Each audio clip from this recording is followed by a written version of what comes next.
All right, well, good evening, everyone. Thank you for being here tonight. We do have the clipboard for public comment, or Lindsay's taking it, I'm sorry. Is Lindsay? Okay. outside. Okay, she's outside, so if you did not get a chance to sign up for public comment, make sure that you had seen Lindsay out front. Just to kind of lay out the meeting this evening, we'll call the meeting to order. We do the Pledge of Allegiance. After the Pledge of Allegiance, we sit down and we have a moment of silence, and then we do roll call. And then we will get into our recognitions this evening and the rest of the meeting. So we'll go ahead and call the meeting to order now. And if you can stand with us, please, and remove your hats, gentlemen, we'll go ahead and do the pledge.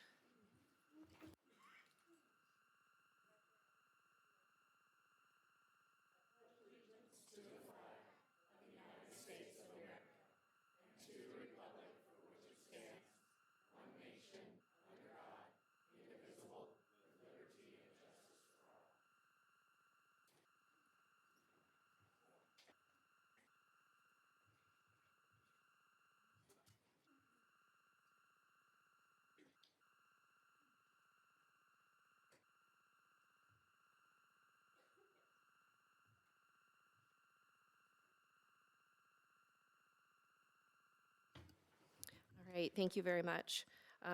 We'll go ahead and do roll call. Here. Mrs. Evanson. Here. Mrs. Heights. Here. Mr. Jones. Here. Ms. Lima. Here. All right, do I have a motion to approve the agenda for this evening? Motion to approve the agenda. Second. Mr. Chavez. Approved. Mrs. Evanson. Yes. Mrs. Heights. Yes. Mr. Jones. Yes. Ms. Lima. Yes. All right, do I have approval to approve the meeting meeting minutes and summary approval for October 1st, October 8th, and October 15th of 2024? Motion to approve the meeting minutes. Second. Mr. Chavez. Approved. Mrs. Evanson. Yes. Mrs. Heights. Yes. Mr. Jones. Yes. Ms. Lima. Yes. All right. So this month is the Native American Heritage Month, and so we do have a proclamation from the board.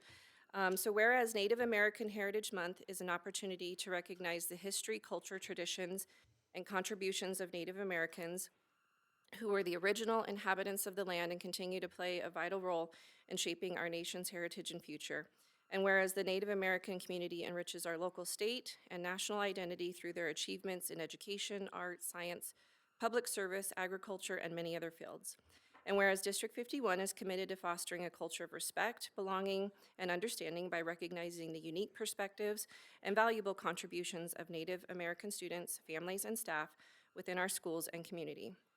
And whereas this month, the importance of education in preserving and sharing Native American histories and cultures to ensure their stories are understood and honored by future generations. And therefore, be it resolved, the District 51 Board of Education proclaims November as Native American Heritage Month, encouraging our community to honor Native American history and culture while reaffirming our commitment to educating students about their contributions and legacy.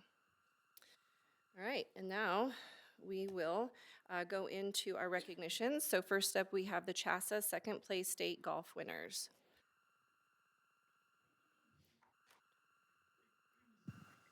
Students, stay at the front so that Callie can get your pictures. Junction High School's golf team. Thank you, gentlemen. The board would like to invite Jack Hall, Kyle Court, and Hunter Simmons, and Will Simpson to the front of the room. That's all you guys, right? The Grand Junction High School Boys Golf Club had an incredible 2024 season, communing with their second place finish at the Colorado Class 4A State Championships at Tirado Golf Course right here at home. Senior Kyle Court led the Tigers with a strong third place finish, followed by fellow senior Jack Hall in the sixth place and junior Hunter Simmons, who placed 10th. Their top 10 individual finishes helped the team achieve a total stroke of 447 strokes, finishing 21 strokes over par and earning them the runner-up position behind Cheyenne Mountain. The Tigers also shined earlier in the season, winning the 4A Regional 4 tournament at Black Canyon Golf Course in Montrose with an impressive team score of 207 strokes, finished 6 strokes under par, These achievements reflect the team's hard work, the leadership of Coach Tom Lafebre, and the support of their school community. The culture and discipline and sportsmanship and excellence has been key to their continued success. Additionally, senior Kyle Court was a standout leader throughout the season, earning a spot on the All-State First Team alongside teammate Jack Hunter and receiving the prestigious Player of the Year honor. Kyle's consistent performance played a pivotal role in the team's success, including his third-place individual finish at state, where he posted rounds of 72 and 73 for a total of 145, three strokes over par. Kyle's dedication extends beyond the course as he looks ahead to continue his academic and athletic career at Colorado Mesa University, where he will join the Mavericks golf program next fall. The Board of Education and Superintendent Dr. Hill proudly congratulates these talented student athletes on an incredible season and the remarkable achievement. Balancing academics and athletics takes immense dedication, time management, and focus. The team has set a high standard for future players and presents District 1 with pride. Congratulations on a fantastic season, and we look forward to your continued success.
All right, next up, we have the Southwest League All-Conference Softball Player and Coach of the Year.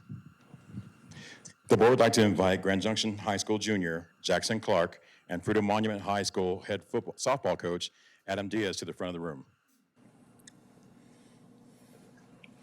Jackson Clark, a junior at Grand Junction High School, was named the Southwest League's Player of the Year for her outstanding season. At the plate, she achieved a remarkable .524 batting average, collecting 89 hits, drove in 38 runs, and scored 53 times, proving her reliability and consistency as a key offensive player.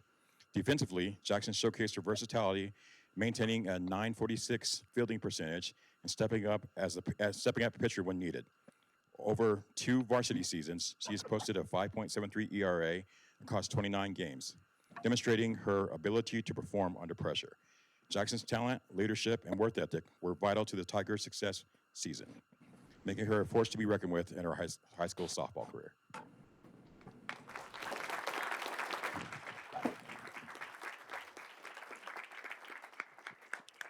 Adam Diaz, head softball coach at Fruita Monument High School, was named the Coach of the Year after leading the Wildcats to the Southwestern League Championship and a top 8 finish at state. Known for fostering competitiveness and resilience, Diaz emphasizes teamwork and pride, helping his players perform at their best in high-pressure moments. With standout offensive seasons, averaging over 11 runs per game, his leadership has been key to the Wildcats' success. More than a coach, Diaz is a mentor who values effort, unity, and continues to work to build team that is strong and full of depth. Both Jackson Clark and Adam Diaz have made impactful contributions to high school softball in District 51. Their dedication and achievements not only elevate their teams, but inspire their entire D51 athletic community. The Board of Education and Superintendent Dr. Hill are proud to celebrate their accomplishments and are proud of the positive impact they continue to make. Congratulations to Jackson and Coach Diaz on these well-deserved honors. We look forward to seeing what next year will bring.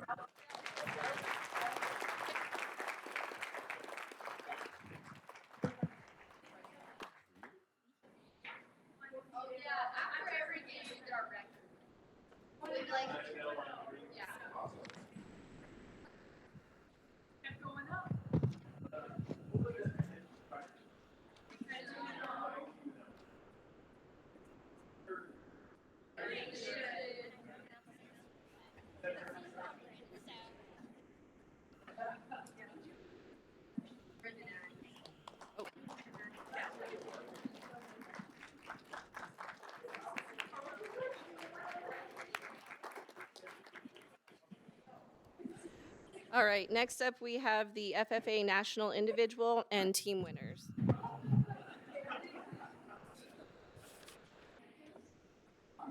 So I have two members up here, but I'm going to read this all out. So the board would like to invite Fruita Monument High School FFA members Taylor Schott, Alexis Urich, Raina Roberts, Ava Stevens, and Ryder Roberts to the front of the room. Who do we have? Yes. So we have a brother and sister that are good job, guys. Way to represent.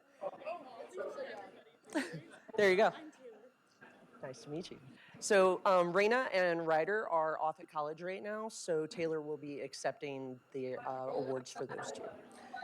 The Fruita Monument High School Future Farmers of America FFA team recently represented District 51 at the National FFA Convention in Indianapolis, an event that brings together thousands of students, educators, and industry leaders to celebrate achievements, develop leadership skills, and drive innovation in agricultural education. Fruita Monument High School students excelled on the national stage with the Milk Quality Team, Taylor Schott and Alexis Urich, Raina Roberts and Ava Stevens earning silver team recognition and placing in the top 25 in the nation.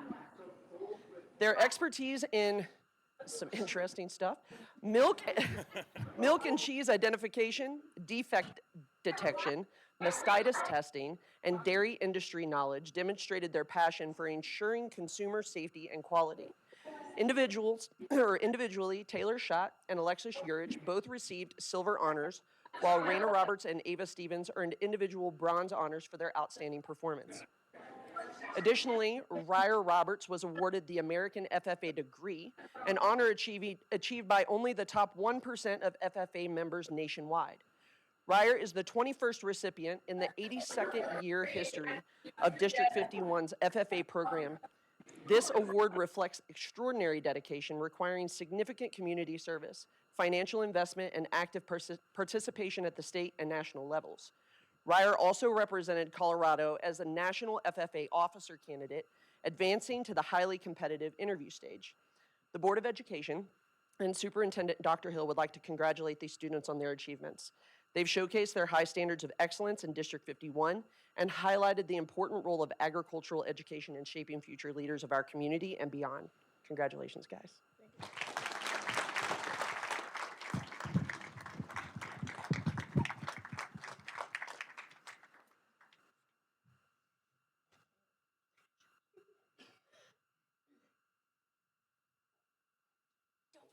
Let me get your certificates.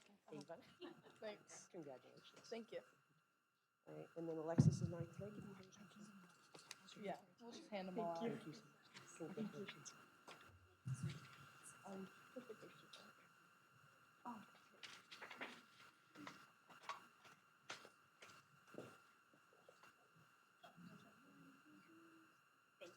Well done.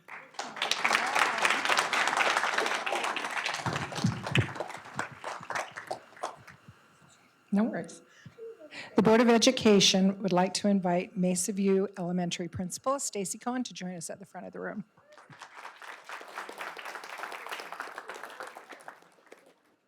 The Board of Education is proud to recognize Stacy Cohen, principal of Mesa View Elementary School, for receiving the prestigious Terrell H. Bell Award for Outstanding School Leadership.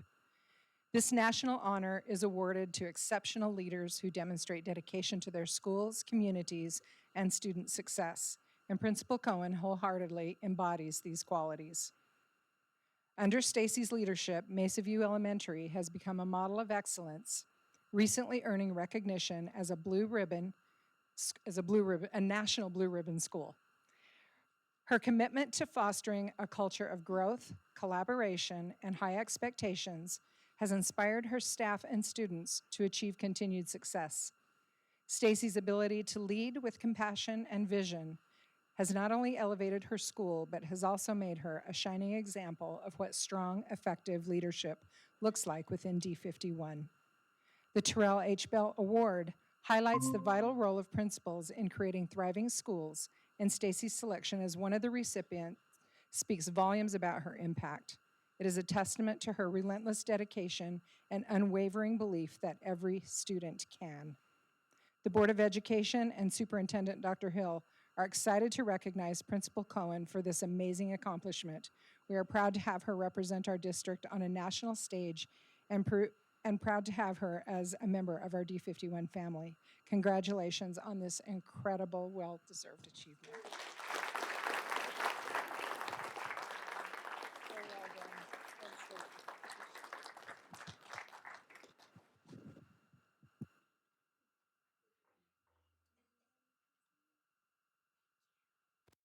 I know we didn't put that in there, but she's one of only 9 principals in the entire nation that won that award. So I think it's important to point that out. So congratulations.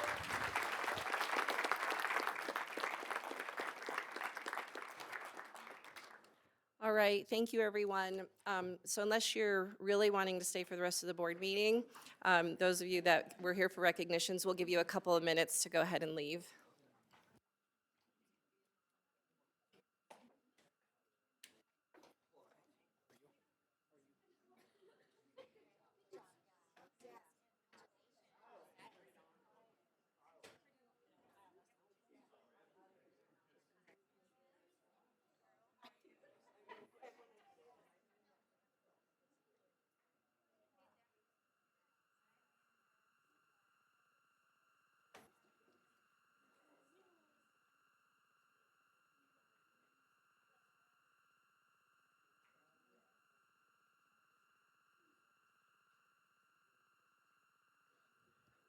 So while they're exiting, and now that we have additional seats, security is going to funnel in more people to sit. So we're just going to pause for just a second so other people can take seats.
Okay, I think we're good. We got all the seats filled. Okay. All right, so next on the agenda are board reports. Board, are you good if we just kind of bypass this evening so we can move right to the things in the meeting we need to do? Okay, we'll report out good things and committee activity updates at the December 3rd meeting. We now have Day 51 celebrations and happenings.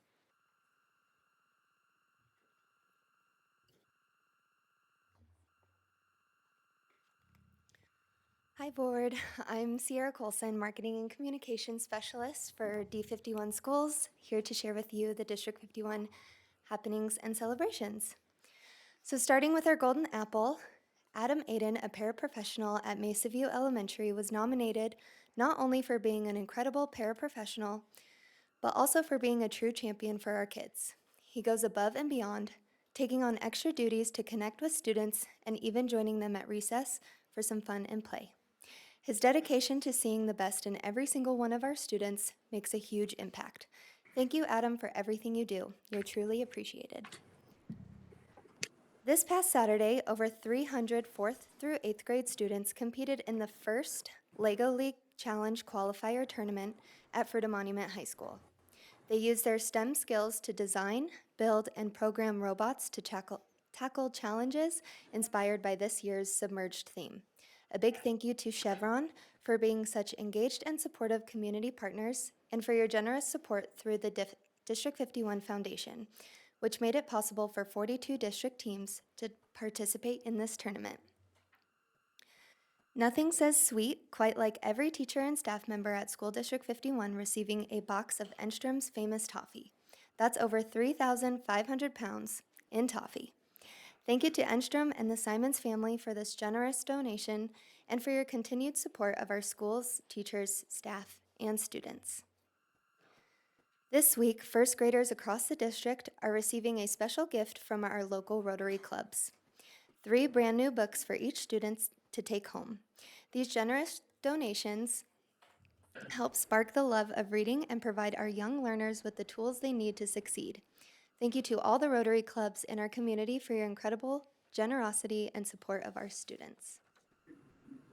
The Mesa Club hosted an exciting cybersecurity competition at Mount Garfield Middle School, where teams from Bookcliff, West, Mount Garfield, Orchard Mesa, and Redlands Middle School went head-to-head in a fast-paced, hands-on challenge.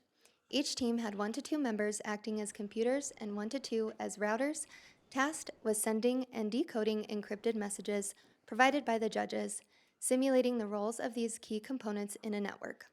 The competition tested not only the students' technical expertise, but also their ability to stay focused under pressure and think quickly on their feet. A huge shout out to all the incredible teams who participated, and a special thanks to the dedicated coaches who have been working tirelessly with these students over the past few weeks, helping them hone in their skills and prepare for this exciting challenge. It was a fun event to watch. All 4 of D51's comprehensive high schools came together to celebrate National Letter of Intent Signing Day, marking the official start of the signing period for student athletes committing to their chosen colleges and universities. This day is a major milestone, recognizing the dedication these students have shown in both their athletic pursuits and academics throughout high school. It was great to see these student athletes and their excitement about the future as they took the next step to continue their athletic careers at the collegiate level. This day reflects the hard work, discipline, and commitment they've put in. Congratulations to each and every one of you on this incredible achievement. D51 high school students had the chance to get a hands-on look at a wide range of healthcare careers from radiology to pharmacy and beyond. Thanks to our partnership with Intermountain Health, St. Mary's Regional Hospital in Grand Junction, even more students were able to explore in-demand healthcare jobs and learn about the training pathways that lead to these rewarding careers. A big thank you to Intermountain Health for their continued support of our students and for opening doors to these valuable opportunities. With the spring healthcare event at Community Hospital always in high demand, we're excited to offer even more students the chance to explore these careers right here in the Grand Valley. As healthcare needs grow, District 51 and our College and Career Readiness Department are committed to connecting students with these exciting opportunities early, helping them build a strong foundation for their future. That's all we have for November happening and celebrations. Be sure to keep up with all the latest District 51 happenings by following us on social media at D51 Schools, and wishing you all a happy Thanksgiving.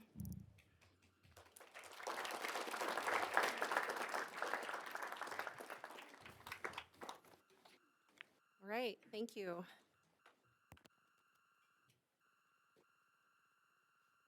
All right, next up, we will get into the superintendent's report. I'm not going to be able to see your slides unless we turn one of those TVs a little bit, or I can turn around and look at the screen, because normally, unless you want to share your slide deck with me so I can follow along. It's fine. I want to make sure the audience can see it, but I don't know, can them and the, I think if Dr. Hill sends it to me, sorry, little just housekeeping here. Can you all back in the corner see okay? To my right, your left, are you good? Thumbs up? Okay, all right, thanks. Okay, just want to make sure y'all can see. Okay, thank you, Dr. Hill. So thanks to the board and thank you all for being here in person tonight and online. So I have a series of slides with a lot of data and numbers and rationale, et cetera, that I'm going to share tonight. But before I get into that, I want to say a few words to our community.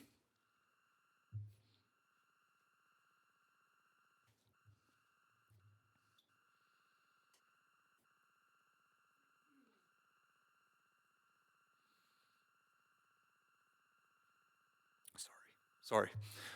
Those here in attendance and watching virtually, I want you to know that I understand the emotions folks are feeling right now. I really do.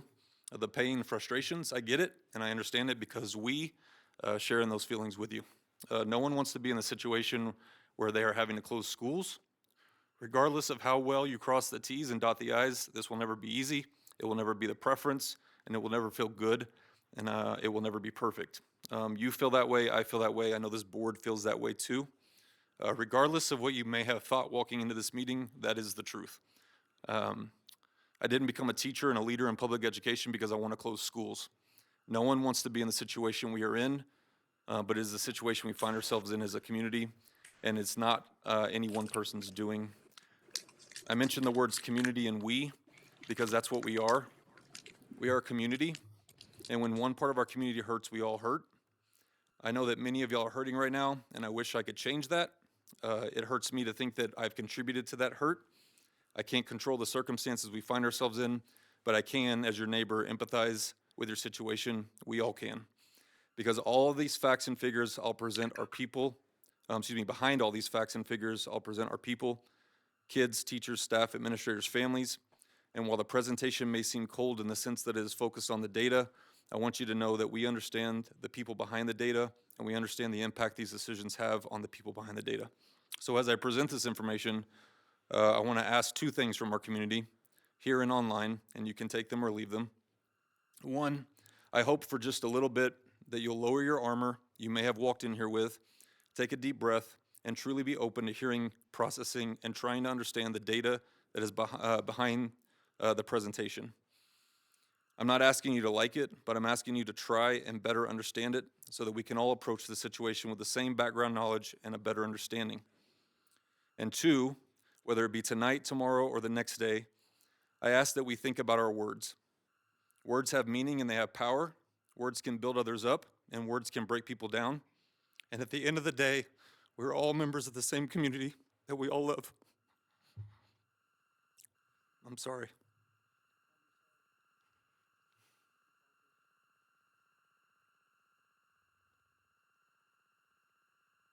My team's going to give me such a hard time, I never cry. And I hope we will be mindful of what we choose to say and the impact that the words we use can have on our neighbors. These board members, my staff, myself, and all of y'all in this room, we're all humans. We all try to do the best we can for our community, and we all love our community dearly, even if it may not seem like it at the midst of the hard decisions.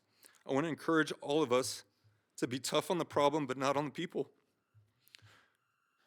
Because tomorrow and the next day and the day after that, we all will continue to shop in the same grocery stores, let our kids play in the same parks, and serve our same community.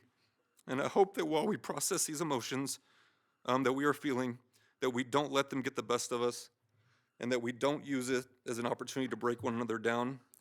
It's what we teach our kids to do. I really appreciate y'all being here. I really do.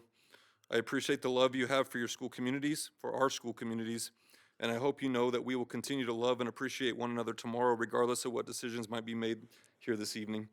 Thanks again for being here, and thanks for giving me a couple minutes to share what's on my heart. Okay? All right, thank you.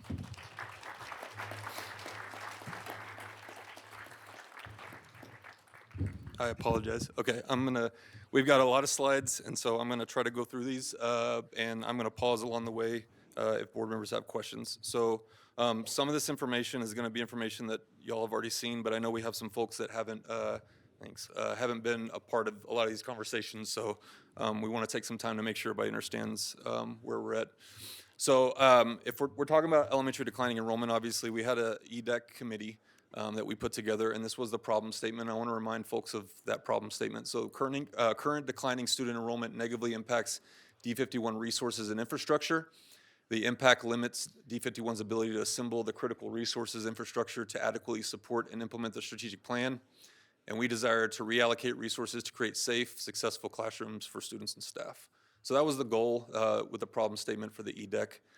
So let's talk a little bit about where we've been, because this has been a very long process for our community. So back in November of 2022, so 2 years ago, was when Shannon presented his latest enrollment numbers to us, and then projected a continued decline.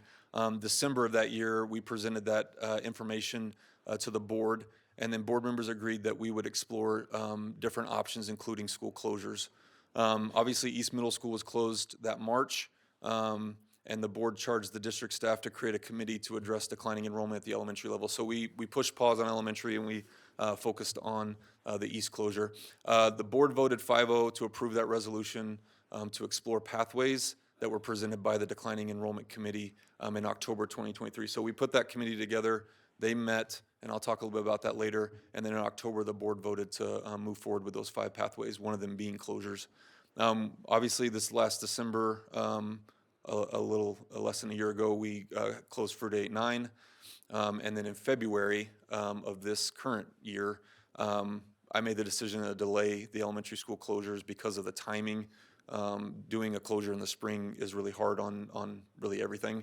And so we said we wouldn't close any schools then. We worked with a group called A&M over that time to develop a decision model based on that criteria from the EDEC, trying to stick with the criteria. So we started that work in March. And then in September, the board adopted a policy, which we said was something that we needed to do. And then this fall, we have been working through the decision model, the findings from that, the enrollment numbers, the projections to run different scenarios to make recommendations, okay? And so in October and November, we finalized those scenarios and recommendations. November 8th, I shared that report with the board. That's the first time the board saw that report. And then the 12th through the 15th, we went out and met with school communities to let them know that they were being recommended in the report. We wanted them to hear it from myself and not hear it through the media or other avenues.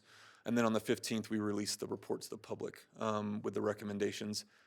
We're here tonight for this presentation, and there's a recommendation for school closures on the table.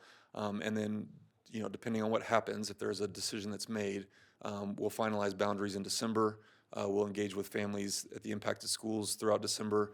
January would be school of choice for families to be able to take advantage of if they'd like to do that. And then in the spring, we'll work through hiring, and I'll talk a little bit about how we're going to support staff through that. So that's the timeline we've been on, and that's where we are right now. And again, this has been a 2-year process for us as a district. So let's talk about enrollment.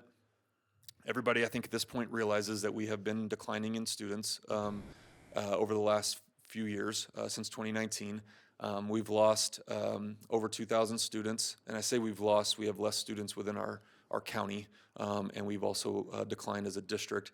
And these are just numbers for utilization purposes, the amount of seats that we have available in elementary schools, middle schools, and high schools. Obviously, they're lower at elementary school because the decline is hitting elementaries harder because of the low birth rates and less kids coming into our community at the younger ages. And so over time, that will impact the entire district. We want to utilize our buildings the best we can. One, because it's just a good use of resources, but two, it helps us to be able to staff our buildings better with the budget that we do have. So you look for an 85% or higher utilization. We are not there except for high school right now. And then I just want to point out that even when we were in our peak year, which was 2019, we still were only utilizing between 71 to 78% of our available seats in the district, depending on which utilization number you use. So even at that time, we weren't necessarily utilizing the amount of seats that we would like to as a district, but the decline has hurt us in that way. So we're now under 20,000 kids, and that is the first time that has happened. That we're at a 25-year or 24-year low. So I know I've had some questions about, well, we're a boom and bust community, and so it's just going to rebound quickly. That is not the situation we're in right now. So we are at the lowest we've been since around 2000. Okay. And the projections are that we will continue to decline. Shannon, are you there? I am. Okay. Can you hear me? Yeah, I'm going to turn it over to you. I know you've already presented these slides last month, but I'm going to give you a chance to go through these real quick. So just let me know and I'll click for you. Okay. Next slide. So basically, we've been declining on average by about 400 students a year. The difference between our kindergarten and our senior class is also about 400. So a certain amount of that is built in, a certain amount of it has to do with generational change, where young adults are having fewer children. We have about a 10-year history of a very steeply declining birth count in the district. And so a lot of what we're experiencing in neighborhood schools now is not a big surprise. We are not alone. Districts all over the Western United States are declining and are facing a lot of the same challenges that D51 is. Next slide shows that declining birth rate that I just mentioned. And you can see that we have lost a significant number of babies, basically, as far as a total count that we would anticipate 5 years later for kindergarten enrollment. From a peak in about 2006, 2007, we started declining rapidly. Next slide, please. Our grade-to-grade size between 2019 and 2024, you can see that almost every grade, at least K through 10, is smaller. So we are showing a significant amount of decline that also hit us as a result of smaller families from millennial age young adults. So we're seeing almost every grade is smaller than it was 5 years ago. Next slide, please. Here is my enrollment forecast for the next 5 years. And together with the state demographer, I'm expecting a continuing decline in the size of the K-5 population. Next slide, please. So here's our forecast for the next 5 years. We'll be down approximately 400 students a year, with the majority of that decline being at the elementary level. Next slide, please. Here it is by school, by grade. And we compare this to two different capacity bases that were supplied by the Alvarez and Marsal A&M report. And a lot of our schools continue to be significantly underutilized. Next slide, please.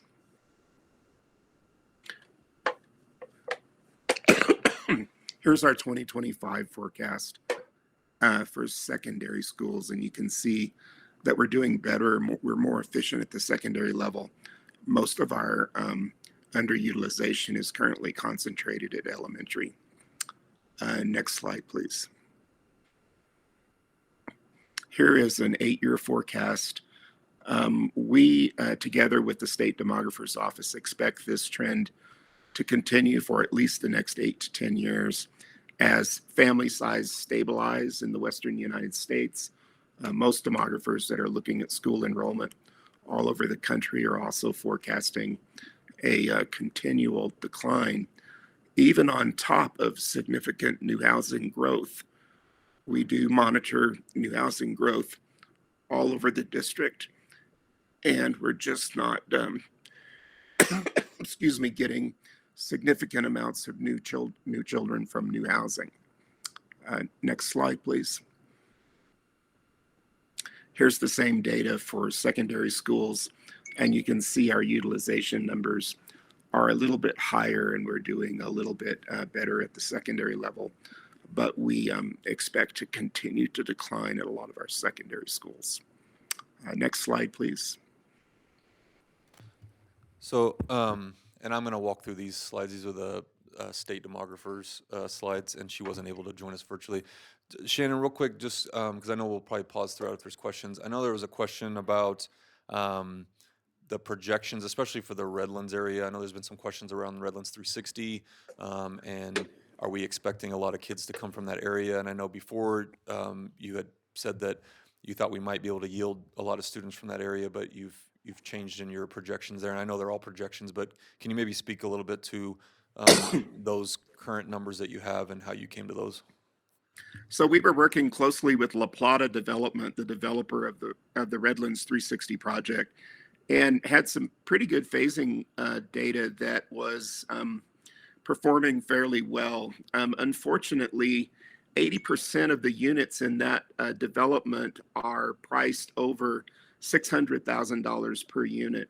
So that's kind of the magic threshold for this district and other districts getting significant amounts of school-age children from new housing. And during the last 24 months, we have not been getting a significant amount of school-age children from that development and from the 8 or 9 other smaller subdivisions scattered around the Redlands. We continue to decline in the Redlands, even though we're building houses. And so we revised our forecasting based on the reality that we're not getting children from higher priced housing. And we've set record lows at least 2 of our 3 elementary schools in the Redlands with kindergarten and first grade size. So for example, our kindergarten at Wingate Elementary this year was 36 students. And I can't recall in my 18-year involvement with the district ever seeing a number that low in kindergarten at Wingate. So we're not getting primary kids, and the birth rates in these new housing areas continue to go down. Okay, thanks. Any other question? Okay, go ahead. Shannon, Andrea here. So outside of the Redlands, and I know that you probably went into a little bit of this information when we were visiting Fruita last year, but are you seeing any significant growth in any new developments in Mesa County? Whitewater is moving fairly well right now. The Patterson Road corridor continues to have infill development. We're getting a diminished amount of development in Northwest Grand Junction in the Pomona elementary attendance area. And then there have been 2 or 3 multifamily projects downtown, and we're just not getting children from these new properties. So for example, the Rail Yards apartment only generated about 8 children. And so what we're seeing is that the housing that families can afford tends to be more mature housing as opposed to new housing. And every year we re-inventory what's happening around the district and kind of try to carefully monitor what's being built. And we're just not getting children from what's being built. Okay, thank you. I have a question for you, Shannon. This is Jose Luis. Do you see that there'll still be a decline even though there's schools of choice? Do you see schools of choice going up or stabilizing, or will they be going down also? The pot of available children is diminishing for everyone. So charter schools all over the state of Colorado are beginning to see for the first time in their histories an inability to fill their maximum seat count up to their charter just because the pool of available children is so much smaller. And what I'm seeing is competitive behaviors among school districts that are adjacent to each other have magnified, where districts are trying to recruit children that are in border areas, transitioning from one school district to another. And there are just fewer children available in all segments of the education market, whether it's neighborhood schools, charter schools, private schools, parochial schools. The pool of available children is just smaller. A lot of that has to do with housing availability in Colorado, people leaving the state because they can't afford to live here, and other factors, but predominantly housing affordability and a declining birth rate. Okay, thanks, Shannon. I know we're going to come back to you later in the presentation. So I am not a demographer, so I am going to try to do this justice, but the state demographer for the last couple of years has given us a report as well, and it's just good to look at that data alongside what Shannon presents. So I'll try to walk us through this information, and this was just presented to our team just about a week or so ago. So big picture trends for our state: population growth at a slowing rate, births are down, deaths are up, migration and mobility is slowing. Harder to attract and retain the best and the brightest. In migration, similar levels, growing out migration. And so the aging impacts everything. Large share of future growth is 65 and up. Early working age and youth becoming smaller share of total population, and the growing race and ethnic diversity within the state. So this is statewide numbers, and you can see some of the decade data that she broke out, and then the last couple years. So 2010 to 2020 for the state was the second slowest decade. Well, for the U.S. in terms of growth. 2020 to 21 was the slowest ever recorded growth rate. 17 states lost population during that time. And then 21, 22, some returned to pre-COVID states lost population. And then 22 to 23, 8 states lost population. So it's not just hitting Colorado, it's hitting the entire U.S. and especially the western part of the United States. And then you can see the Colorado numbers up there as well. That 2010 to 2020, you can see the amount of growth that we had as a state, and so you're looking at around 74,000 population growth during that time. But then if you look at the years since 2020, you're basically cutting that in half or even more so. So it's just the growth is not happening as quickly as it used to for our state. I know that's hard to see, but this is a comparison of population change from 2010 to 2020, and then the current decade, and then moving forward. And a lot of the growth, if there is growth happening in the state, she said that it's mainly happening kind of in the Weld County area and some of the Front Range areas, but not as much in other parts of the state. And so 95% of the population and job growth being along the Front Range.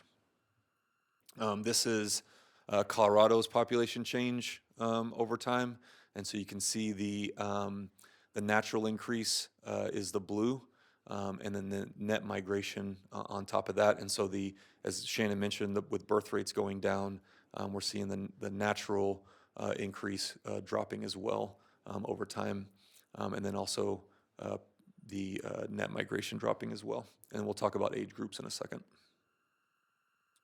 And so this is births, deaths, and migration in our county over time.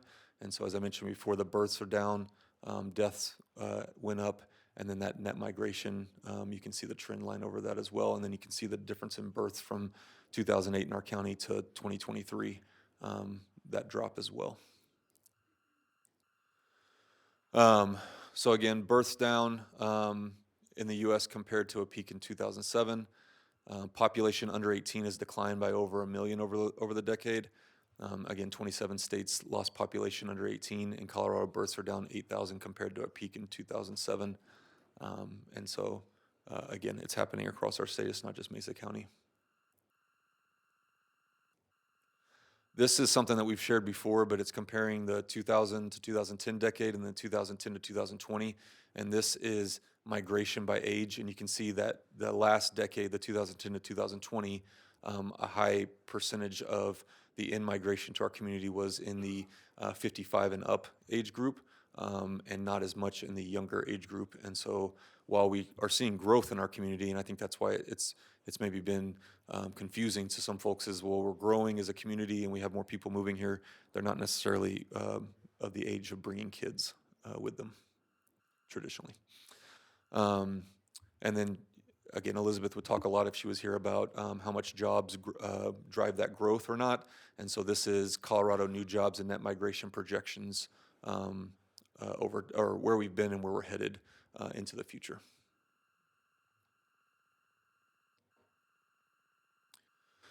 This is Colorado population change by age so far, and then projected out into the through 2030. And so, as a state, you can see that there's a projected decline of the 0 to 17, a small increase in the 18 to 24, and then you can see the different age ranges after that as well. So that's the state's numbers.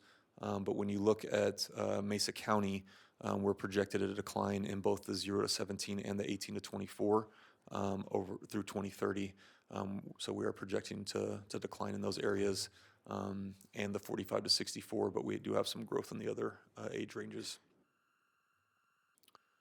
This is change in school age population. Again, I know it's hard to see on the screen, but we are not projected to grow as fast as other parts of the state. You can see, like I said, that Weld County area in the Front Range are, but we are not. I think of all the slides, was probably the most telling to me when she presented to us. A year ago, Elizabeth presented this slide to us, and I remember her saying by 2035, she projected that we might be able to get back to pre-pandemic number of students living in our county. And remember, she's looking at county-wide data, so she's not looking at the school district. So she was saying maybe if the trends go the way that she thinks they're going to go by 2035, we'd have the same number of kids in our county that we had back in 2019 before we started seeing a decline. She has since changed her projections on that. She is now saying that we won't get back to pre-pandemic numbers potentially ever in our county unless a major shift happens, obviously. So what she's projecting out is you can see 2043 down there. That's the highest we'll get back to the number of 5 to 11 age kids, but it never gets back to where we were when we were in our peak years. So it's a little scary to think about potentially not getting back to those numbers that we had back then, and then all the things that could change in that time as well, and then just thinking about the amount of time that's going to go by if we don't make some decisions around what we currently are dealing with and the projected declines that we're going to see in the future as well. So again, these are less kids in our community. I know there's a lot of questions about, well, the kids are leaving the district and they're going to other options, and sure, that always happens, and we also bring kids back from other options as well. This is the amount of kids we have living in our community, and it's projected, it's already been declining, our county, and it's continued projection that we're going to decline in the number of kids we have available in our community. Dr. Hill, that is a question that I've gotten a lot in the last week or so, is the issue of homeschooling kids or kids going to a charter school outside the district or whatnot. Can you just share a little bit about how really what we've got is a net zero number with kids going out and then kids coming back into the district? Yeah, so we do track that every year, and I did ask Benita to run new numbers for this year. So obviously, when there's a new school that opens in the community, it is going to pull more kids than you maybe would have seen in the past. So the Ascent Classical did open in our community, and they do have, some D51 students did go to that school. But as far as in the past, the options that have existed, so homeschool, for instance, we actually have brought more homeschool kids back this year than left. And then we've seen either a net like a wash or a net gain in some of those other categories as well. But obviously and Shannon did factor into his projections that we would lose some kids through the opening of that new school in our community. So, but traditionally in the past, I know we had 1 year right around COVID that we did have more kids leave for homeschool than we brought back in. I think it was a difference of about 100 kids. But since then, it's been pretty much a wash, or like I said, so far this year, we've actually brought more kids back from homeschool than we lost. Yeah. So again, this is her forecast for the county over time, a slight increase in the projected birth rate, but then kind of flattening out and then starting to decline and then flatten out again. So she's not projecting that we're going to see a major increase in that. And then you can see the projected deaths as well. So this is the last piece of it. I already shared the ones at the top here. but she focused a lot when she presented to us on all the factors that go into what drives population growth in a community. And a lot of it is, it's things that we do have an impact on as a district, because the better we prepare our students for the workforce, and if we can keep them here and we have job growth, then that obviously helps. But there's a lot of other factors within our community that we can't control.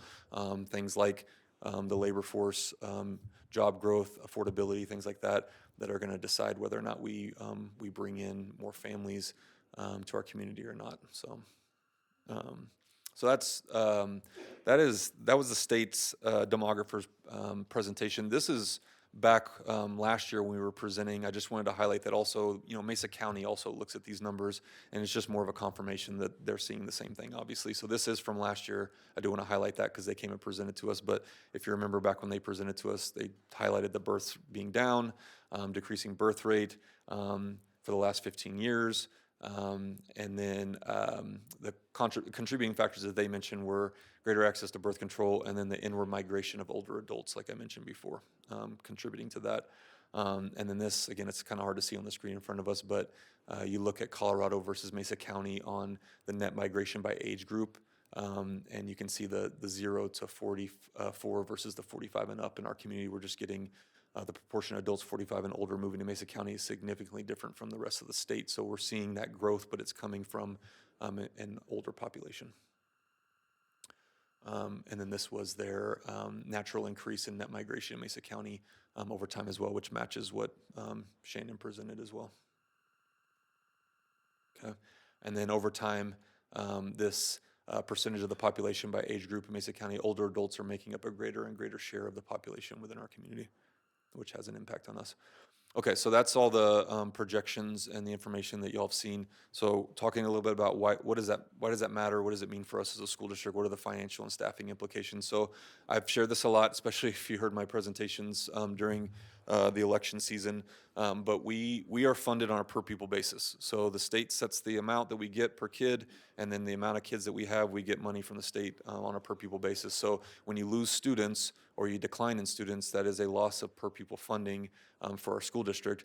And so if we were to take that 2,000 plus kids that we've lost over time, if we still had that same number of kids, if we had flattened during this time and we had the same number of kids we had back in 2019, using today's PPR rate, that would be like an additional $22.1 million that we would have as a district to work with that we don't have right now, okay?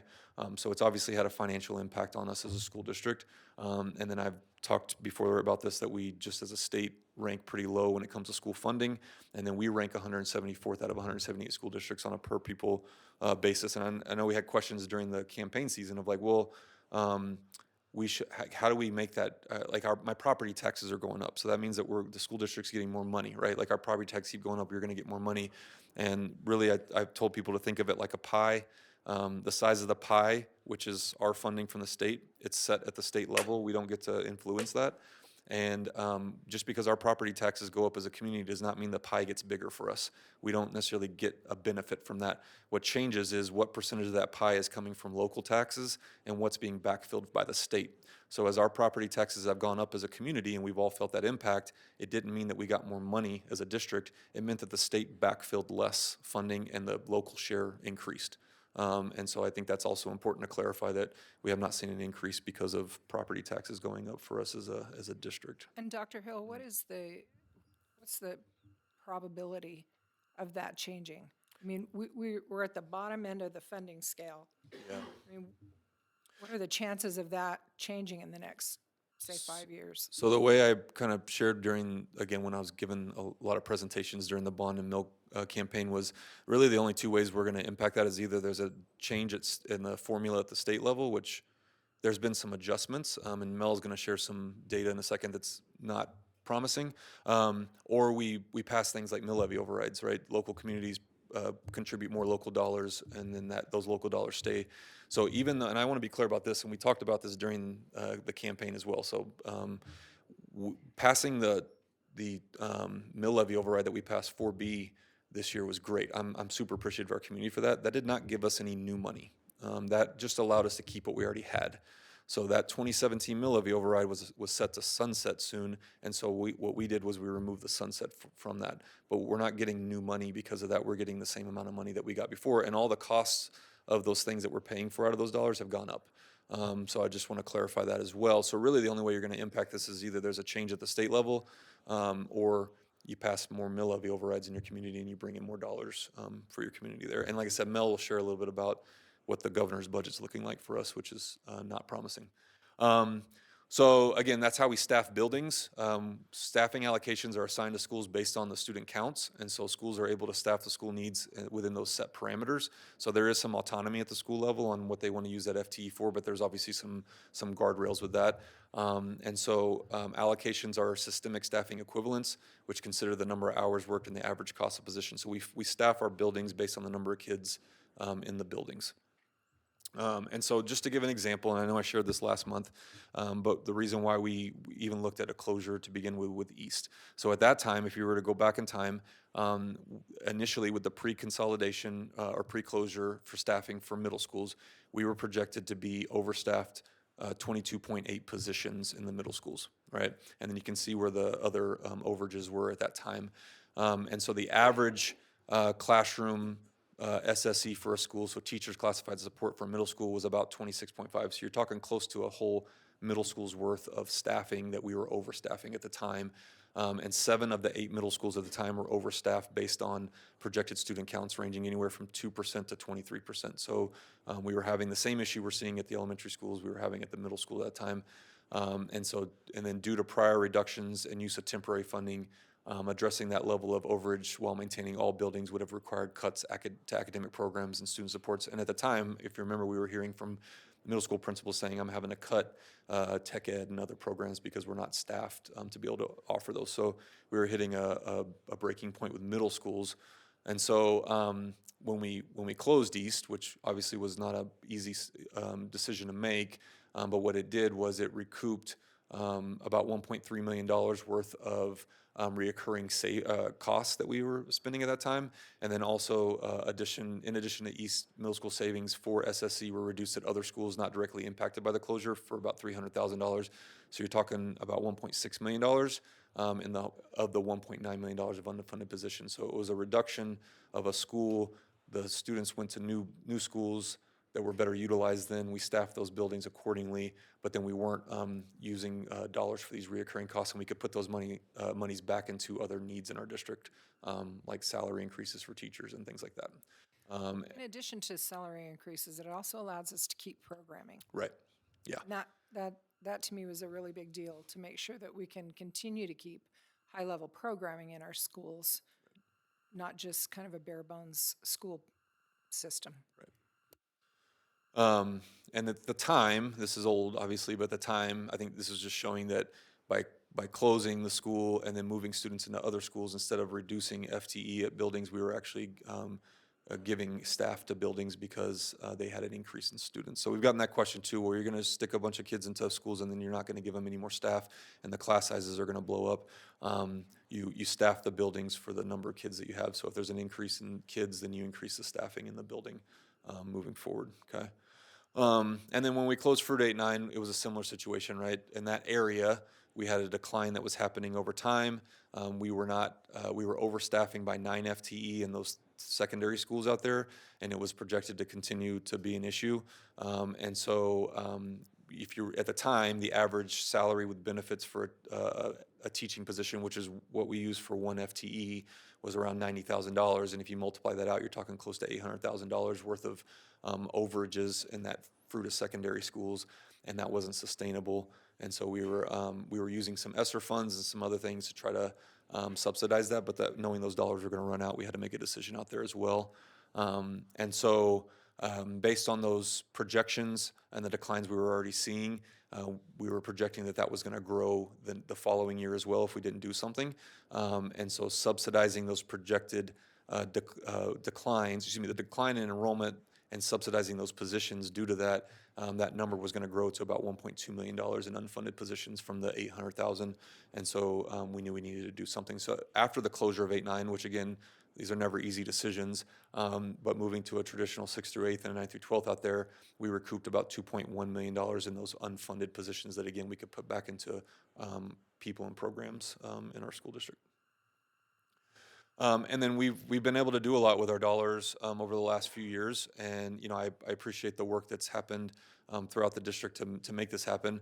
We've tried to really prioritize getting salaries up because they were lagging far behind other comparable districts, and with the cost of living going up, it was getting harder and harder for our staff to afford to live here. So through these closures, we were able to better staff schools receiving students from closed schools versus having to reduce staffing across the district. At the time, we were having to go out every year to schools and say, we're taking more staff, we're taking more positions, which is never an easy thing to do. And remember that 82% of our general fund is spent on people. It's spent on salary and benefits. So when you see a reduction in money, it's going to impact people in the end.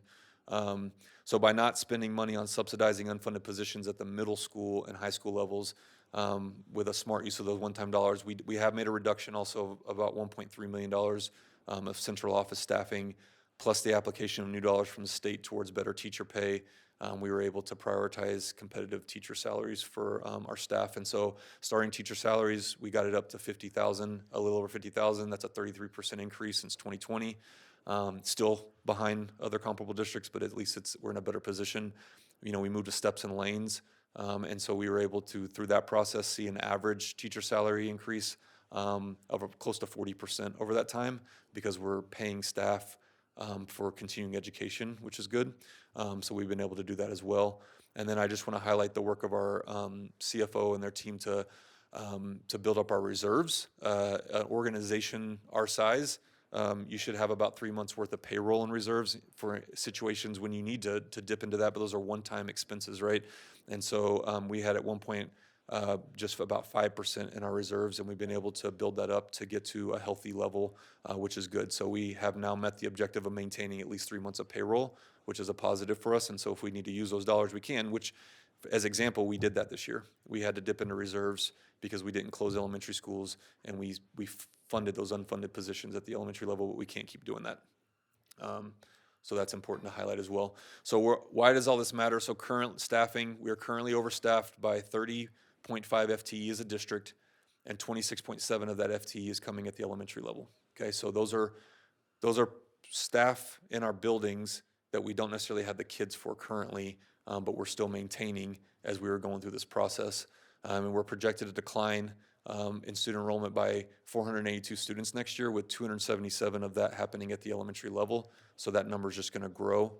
A loss of enrollment means a loss of per pupil funding from the state, which means a reduction in staffing at the school level. And our staffing projections for next year show that we would need to cut approximately 43 FTE from elementary schools, which is obviously a lot. And if you're going to do the math on that, the average salary with benefits now is around, for a teacher, is around $97,900 at the elementary level. Using the average teacher cost, we're subsidizing staff at a cost of $2.6 million next year. If the projections are correct, and we don't close schools, we would have to subsidize staffing at elementary level, a cost of about $4.2 million. And then this is kind of a breakdown of what that looks like. And so unfortunately, even though we've made some decisions at the middle school level and even the high school level, we're still, because of declines, it's still impacting those levels as well. And I do want to mention, like, the closure of schools is not going to solve this problem completely. We're still going to have to make some staffing reductions in certain places, but it does help with the problem. So I'm going to turn it over to Mel real quick. She wants to talk a little bit about some new information we have around state budget forecasting, because this also plays into decisions for us as a district. Good evening. While we likely won't know our funding for next year for quite some time, the governor did just release his budget proposal for the state at the beginning of this month. And in the context of declining enrollment, I'm here to share just what we know so far, even though it is very preliminary, and why articles such as this one up here on the screen are popping up, as next year is shaping up to be even a more difficult funding year than we would have expected. So the governor's budget was released on November 1st. It's based on an inflation rate of 2.5%. So just for some comparison, the funding levels that we've been receiving in the last couple years had inflationary components of 8% and 5.2%, so a significant decline there. And then the state is also battling to balance their own budget. So they're starting the year looking to fill a $640 million shortfall. That shortfall, as they explained in their proposal, is due to a variety of factors. One, there was some local share. They're projecting that the local share of property taxes will be lower due to some of the property tax relief packages that were passed in last year's session and then in the special session. So as Dr. Hill explained with the PI example, that just requires and puts more pressure back on the state to backfill that funding. Rising Medicaid costs, and then likely some Tabor cap revenue limitations that will limit the amount of dollars available at the state level. So what that means for us in K-12 is that there was a new finance formula passed for the first time since 1994 last year that was set to begin implementation in this next school year, 25-26. But given some of those budgetary constraints, the governor's budget proposal recommends slowing down that implementation. So already it was going to be a 6-year phase-in. Now they're looking to change that to a 7-year phase-in.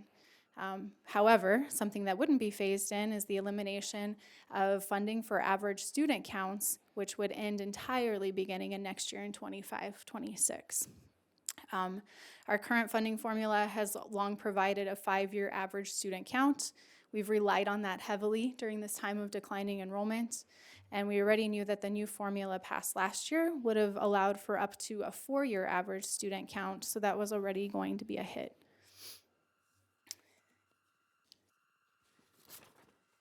So you might wonder why averaging is important to a district. Why it's important, here's a quote from CASE, Colorado Association of School Executives, last year during some of those funding conversations. Averaging is a proven strategy to transition responsibly with master contracts, curriculum and instruction implications, and community involvement in decisions that impact students. So averaging, in short, provides us a window of time necessary to make expenditure adjustments. We've seen from the timeline that's been outlined here tonight, large-scale decisions like this take time to implement, and so that's what averaging affords districts the time to do. And so without averaging immediately, the full brunt of the loss of funding would be felt whenever there's a decline in enrollment. That's going to force districts to move faster and more decisively in making some of these hard decisions if that happens. So just to look at this a little bit visually, I know this is a graph that I've shared in the past, but it just highlights. So the blue bar is our total student count, and you can see the steady decline over these years since 1920. But the way our funding works is that we're funded based on FTEs, and so just like we have staff FTE, we have student FTEs, where there are students in our system that might attend less than full-time, and we receive partial funding for them. So FTE is always less than student count. But then that funded FTE count, where we're funded at the higher of either the current count, which that was the case in 1920. You can see those lines are all even. We are funded based on our actual FTE count. But anytime there's a gap, as there has been since 2020-21, that's the result of averaging. And so that gap may not look very significant, but in our adopted budget this year, for example, that's about $11 million worth of funding that we're currently receiving above just what our current student count would provide.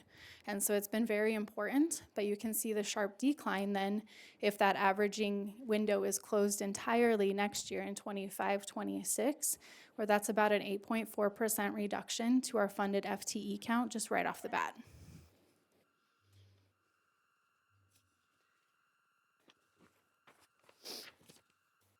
So there's a couple different models floating around. Like I mentioned, this information is pretty fresh off the governor's desk. But the information that I've been using to project is based on the dollar amount that we receive per student, our PPR, actually increasing by about 9.5% to 10% next year, and that's due to the inflationary components and the new formula impacts. But like I said, that funded FTE hit that we would take by losing averaging plus the continued projected enrollment declines means that that increase would be nearly offset. And so we're looking at a net increase, rough estimate, less than 1%, 0.36% to 0.77% in new funding that might be available. But every year there are additional contractual needs or required needs in our system that we would need to find funding for. Things like transportation, the district's portion of employee health insurance, and then just utility costs increase from year to year. Like the state, we're also starting from a deficit coming into the year of $2 million, and that's that $2 million that's coming out of reserves. And so while we were able to take it out of reserves for the current year, that's not sustainable. And so we knew going into that was the plan while these decisions around elementary closures were made, but that's something that would need to be corrected for a balanced budget next year. So these revenue projections alone likely will not allow for step or cost of living adjustments for staff next year already, and that's tough in a system where knowing where we've come from and those the work that we've done there. It definitely jeopardizes the gains that have been made to bring salaries closer to recruitable and retainable wage. Ultimately, it's not the governor that sets the budget. It's set through the ledge session. That session is going to kick off January 8th and go through May 7th. School funding, as we've seen in the past, is typically saved towards the end of the session. So it isn't typically until about late April or May that we'll know what our funding looks like for next school year. A lot can change, I'll say that, either for the better or for the worse. And so obviously we'll be closely monitoring what that means. But the bottom line won't change, and that's that the state is needing to balance their budget once again, and we'll need to be able to do the same with whatever is passed down to us. Further questions on that piece? Yeah, so I have some questions, Melanie. So if we were not to close schools and we have to subsidize 43 FTE at 4.2 million, which just escalates year over year, correct? Yes. How, that would obviously limit us in giving any other additional teacher or staff pay, and what else would that affect? In a sense, what would it tie our hands of things that we would not be able to do? Yeah, so it would be kind of like a snowball effect, right? That it only compounds when you don't make those reductions. I think we've seen those in the middle school level before when we had delayed those. And even in the elementary, we've seen how quickly those FTE accumulate that you're over. So like I mentioned, there's always required increases that happen in a school district from year to year. And the amount that we would be subsidizing would continue to grow and offset any of those things potentially that we would be able to do or want to do for our staff and students, as well as just getting out of that $2 million use of reserves to begin with. Right, and so then our costs would continue to escalate, and it looks like at least state dollars are looking like they would continue to go down. Yeah, exactly. And then now if we're projecting for a 400 student decline, 300 to 400 students, that's 2 to 3% that we've been able to average and kind of slow down the slope of that decline in funding. But just right off the bat, that would be 2 to 3% in funding that any increases in state funding would then need to backfill first and foremost.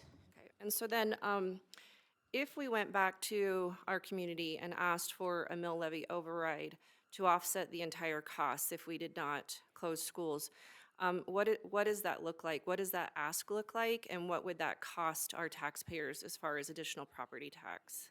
Yeah, so I've run some different scenarios just based on our current AV. The new AV is going to be released in the beginning of December, so we could run some more in-depth projections at that time. But just looking at like a $350,000 home or non-residential property value, and so that's what these numbers are going to be per. Dr. Hill mentioned we're 4.2 million projected overstaffed for next year, and so if we were to just close that current gap, that would look like about $40 per $350,000 home value per year, and non-residential is a higher assessment rate, and so that would be over $165 just to close that current gap. So that doesn't improve staffing levels, doesn't include things like teacher pay, it just keeps us where we're at right now. But that's a bit of a moving target. So we know that salary and benefit costs increase over time. And so at the very least, we would be needing to ask our community to support an MLO that wouldn't increase by inflation to at least help partially offset that.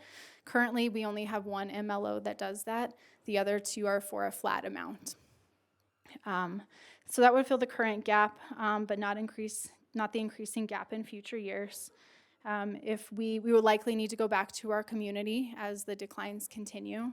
So if I'm projecting out Shannon's projections through 2032, 33 at just the elementary level, that's potentially another 85 FTE that would need to be subsidized.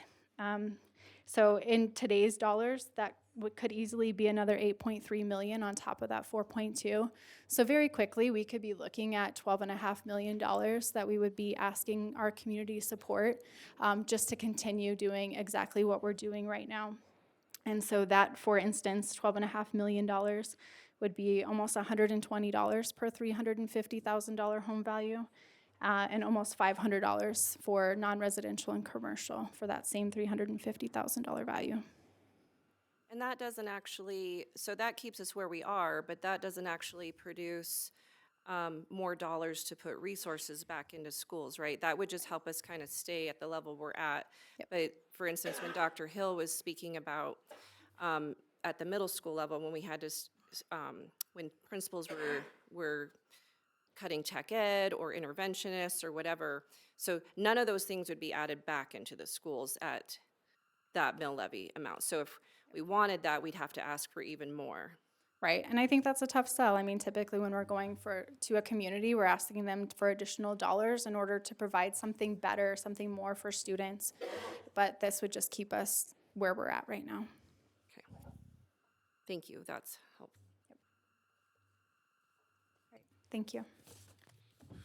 Okay, so that takes us to the topic of closures. So again, going back to the EDEC and some of the goals that the EDEC had. So, at the time working through that process, we identified that in order to staff elementary schools at an appropriate level to be able to financially afford the things that we want to be able to put into the schools, the resources we want to put in schools, like having an enrollment count around 380 to 400 was kind of an ideal number based on our funding that we receive and our current salaries for teachers and other staff. And so that was something that we were looking at, is how could we get closer to having that be an average size for our elementary schools.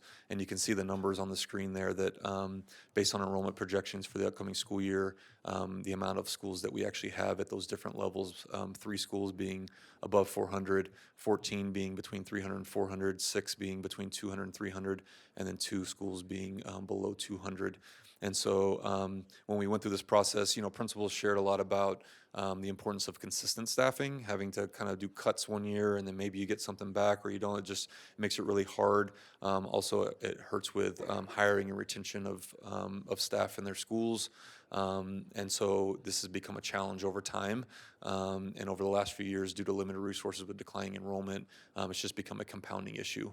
And so to try to have what we called equipped and empowered schools, you're trying to find a way to increase the enrollment within the building so that we can staff them more properly, and that's becoming harder and harder over time as we're declining in students.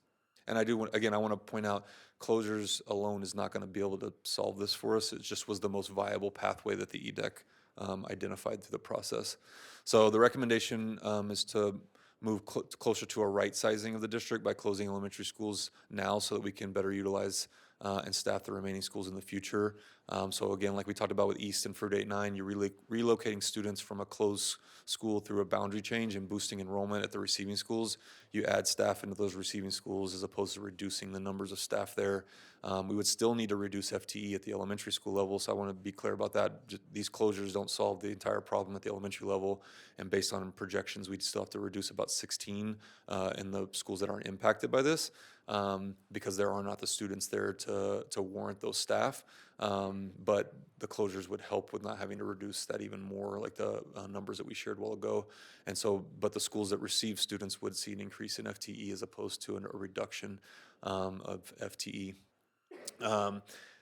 So in 2019, which was a peak enrollment year for the district, our elementary schools had an average enrollment of about 388 students. So again, it was around that kind of ideal number to be able to staff the schools properly. This year, due to declining enrollment since 2019, the average enrollment of our elementary schools has dropped to about 334 students on average, making it harder to staff the buildings. Closing 3 elementary schools is projected to get that average back up to closer to 369. So again, it doesn't get us back up to where we need to be. And I need to be clear about that.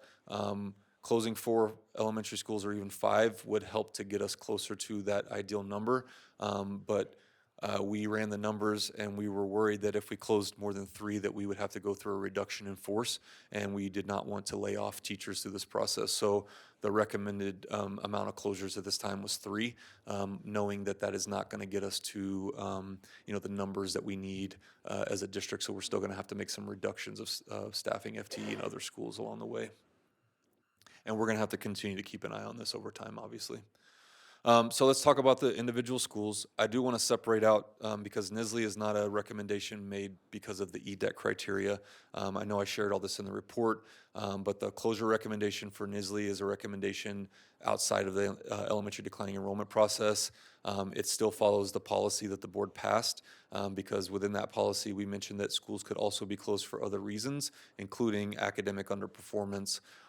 In the case of Nisley, the recommendation is being made to close the school due to academic underperformance. And we had CDE here to share a few months back, and so this is all a review for the board. But Nisley has entered the year 5 of the accountability clock. Remember, when a school goes into one of the 2 lower levels of academic ratings, they start the clock, and then you have essentially 5 years to try to get off of that clock. And that has not happened. You have to be at one of the top 2 levels for 2 years in a row to come off of the clock. And they're more than 5 years in actuality, if we Right. take into consideration that they got a little more grace around COVID. The COVID impact, and then also they did have 1 year that we did a request to reconsider, and it bumped them up to an improvement level, which was good. But then the next year they went back down. So that again, you have to be 2 years at either improvement or performance to come off of the clock. So they have not come off of the clock, and they've been at those bottom 2 levels for the last seven of the last 8 years.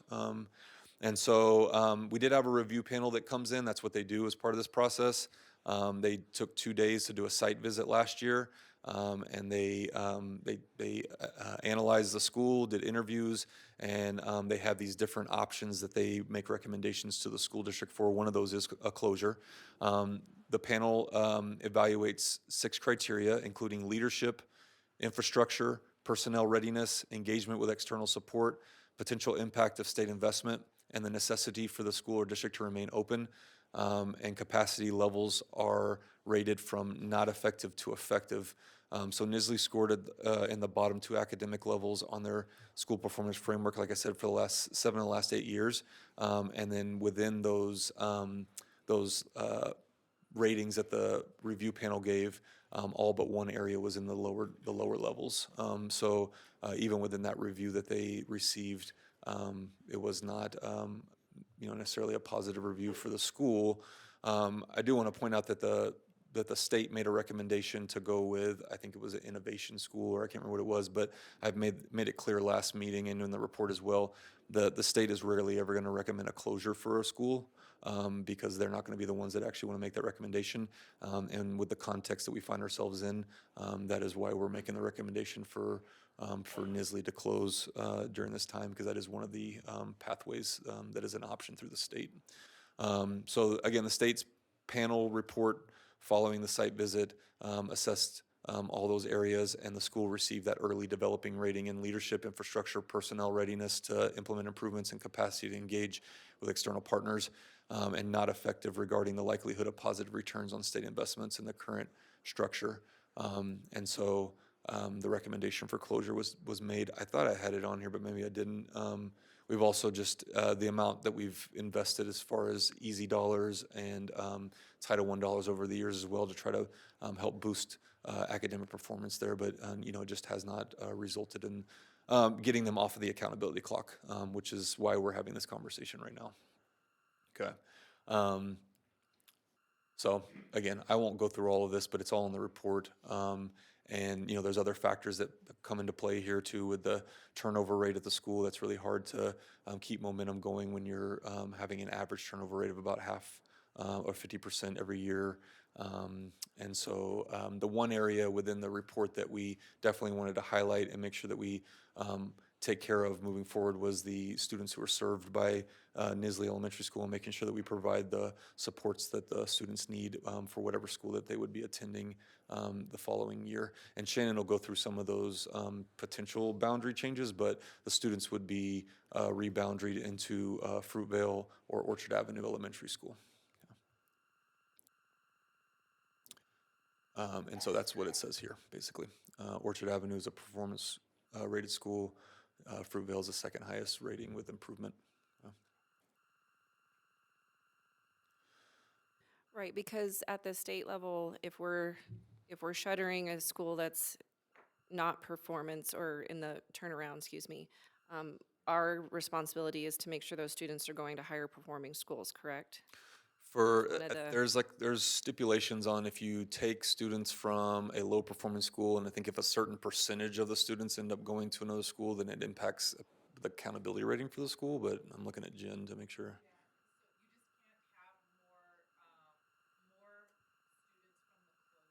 That's right. At the receiving school. Okay. Jen, I hate to do this, but would you say that into the mic just so that everybody online? I know there are a lot of people online.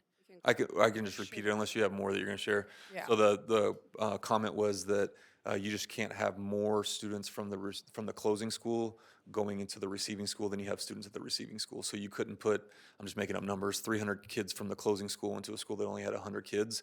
That is going to impact the rating for the school that's receiving kids, but that wouldn't be the situation here with the amount of kids that we're moving.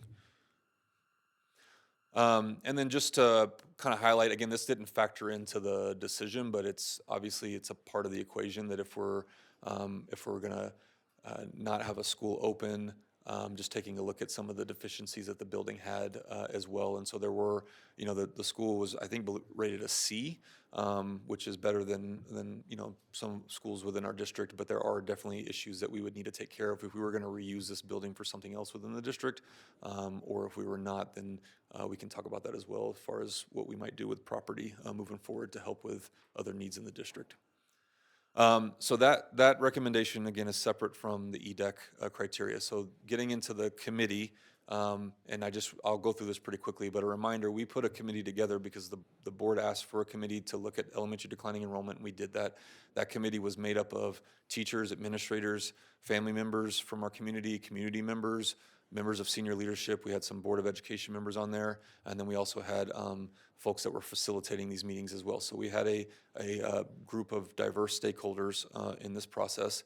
I just want to highlight we did meet 10 times with over 30 hours of work during those meetings, not including the work that happened outside of those meetings as well. And these were just some of the things that we tackled throughout that process. So starting with just understanding a lot of the issues that we're dealing with, how that impacts staffing and funding, before we would then even jump into what are some options that we would want to look into as a committee for how we're going to address the declining enrollment at the elementary schools. So those 10 meetings, we also had some town halls as well to get us to the point where we had that final report that we presented to the board in September of '23.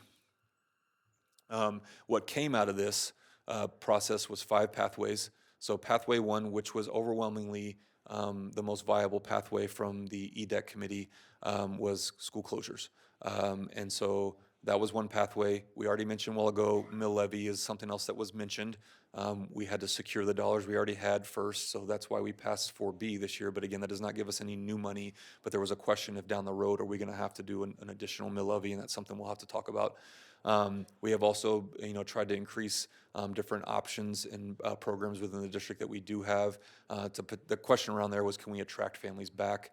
And so we've been going through a process to try to increase those programs as well. We already talked about trying to subsidize and provide flexible support through possible increases in state funding, state per pupil funding, but Mel just shared that forecast is not looking great for us, and it really hasn't been, so that's been a tougher one. And then ongoing evaluation of central office staff. I already mentioned that we've reduced about $1.3 million worth of central office staffing already, and every year, this year included, we'll always take a look at that and say, are there areas that we can find efficiencies? Are there positions that we don't backfill? And so we'll continue that process moving forward as well. So we've been going through all of those. So the other thing that the committee did was they came up with criteria and that was one of their biggest charges was if we're going to have to close schools, if it's the most viable option, what criteria should we use through this process? And they came up with 6, and we had a whole process for that as well, where folks voted, and then they voted on how much we should weigh the criteria, and this is the way that it came out. So 6 criteria, building adequacy being the leading criteria with 45.3, transportation and proximity being 20.6, low enrollment being 11.6, logic of future boundaries being 8.7, school performance being 7.6, and geographic future growth being 6.4. And I mentioned before that we engaged with an outside group to help us come up with ways to calculate these scores and apply them in a way that would not be biased. And so we engaged with A&M to go through this process. And so you can see the methodology that they used and the sources of data that they used as well to come up with those numbers. I just want to point this out. I didn't have this in last month's, but I went back and looked through the EDEC meetings and the notes. And I do want to highlight, because there's a couple of criteria that we've gotten a lot of questions about. So one of them is building adequacy. Why are we so focused on building adequacy? 92% of the committee said that this should be a top criteria, the top criteria. And this was some of the feedback that we got from committee members. Student physical safety is paramount, safety and viability for students. We need to have buildings that can last long-term and not become a financial black hole. Also, we need the buildings to be safe. This needs to be considered. It's very important, especially financially long-term. It's critical to building safety and learning environment, must consider this for fiscal. So you're hearing the same theme over and over again. The committee members are saying if we're gonna have to go through this process, then we should also look at which buildings we're actually closing, and the ones that have the most deficiencies are going to take the most amount of money to put into them. Is that the smartest financial investment, and also that may be unsafe, versus keeping buildings open that are safer, that have less deficiencies that we'd have to take care of, especially in a time of, the only way we pay for those is through bond dollars, and so we have to go out for bonds to take care of these things. So it was overwhelming, the top criteria from the committee for these reasons. And then the other one, because we've had some questions about performance, like why didn't we weight performance more from the committee? I just want to point out, because I went back and looked at some of the voting that happened, 67% of the committee actually said that they did not want this to be a criteria at all, okay? And I understand how you hear that and you think, well, why would you not want to weigh performance? These are some of the reasons in there. But also, I think as we were having this conversation with the committee, folks felt like, what's the problem we're actually trying to solve here? We're not closing schools because of performance necessarily, right? I realize Nisley is on there because of year 5 of the clock, but that's not really the problem we're trying to solve. We're trying to solve for declining enrollment, less utilization, which means less staffing and less ability to provide resources for schools. So that's why they took this as an opportunity to look at, if we're going to actually have to make those closures, what is the criteria we want to focus on? If we were closing schools because of performance, that would be a completely different problem that we're trying to solve, and we'd be in a completely different place, but that's not where we are. And so you can see from the feedback, folks were worried that if we weighted this heavily, that it's a moving target, it's too many different things that indicate those different things. It also changes often. There was a worry that achievement and growth aren't the same thing. Also, not all schools are currently given the same resources or have the same demographics that reflect positive achievement and growth. One committee member felt like it picked on low-performing schools. There's so many factors that can impact the school's academic rating. Too many factors would only support growth possibly, but not achievement, and maybe a lower tier criteria. It's harmful to poor and BIPOC communities. The schools they attend tend to not have the resources, nor do the parents have the resources to pay for things like tutors for their children. Too many different variables. And then we did have one committee member that said that they did feel like this should be one of the top criteria. So I just want to point that out. Like, this was, because we've had some questions about that. Why didn't we weight that heavier? That is the discussion that the committee had. And actually, there were way more than 6 criteria that we talked about in that process, and we whittled it down to this. There were things we talked about, like school of choice and other things, and the committee just didn't feel like that should factor into these decisions as much as some of these other criteria. So I sat on that committee along with Director Chavez, who was a community member at the time, and Dr. Schultes was on. She was a board member at that time as well. This was a robust conversation. I mean, we really hammered this and debated this at length. It'd be interesting to go back and see how many hours we went through this. And there was just it was so subjective that this is really where the committee ended up landing on this. Again, there were other ones, but I just pulled these out because I know we've gotten some questions about them recently. So thinking about all that, we have criteria that was developed by the committee. We had the final report. Then we went through a process with A&M. Again, I won't spend a lot of time on this, but collecting data, interviewing subject matter experts, proposing preliminary metrics, which we worked with them on, integrating and normalizing the metric results, presenting the summary results to the subject matter experts and leadership, and then updating that based on the feedback. And I do want to point out that throughout this process, they maintained independence from the district and the subject matter experts' biases by only presenting analysis methodology with notional inputs, or excuse me, outputs, ensuring methodology was understood and vetted, but not allowing modifications based on results. So basically what it's saying is they didn't actually tell us the school name so that we could say, well, I actually don't like that result now because it has that school's name attached to it. These were blinded, and they reviewed it with us all throughout the process until it got to the point where they actually brought the report forward to us. Right, because that was a concern last time when schools were named, that there was not some, objectivity when it came to the choice of schools. And so I know moving forward in this process, we basically wanted it to be blind, both to admin and the board, up until the very end, where we had to actually then know which name of the school was. So I know as you were presenting information to the board, we didn't have any idea which schools were which until you all finally released the names towards the end. Right. And we felt like that was important. So I went through this last month, but I'll quickly go through it. So building adequacy, we utilized the results of the facility master plan, which was a process separate from this. I know the timing, it actually helped that we actually had a facility master plan process and finalized, because we didn't have that before.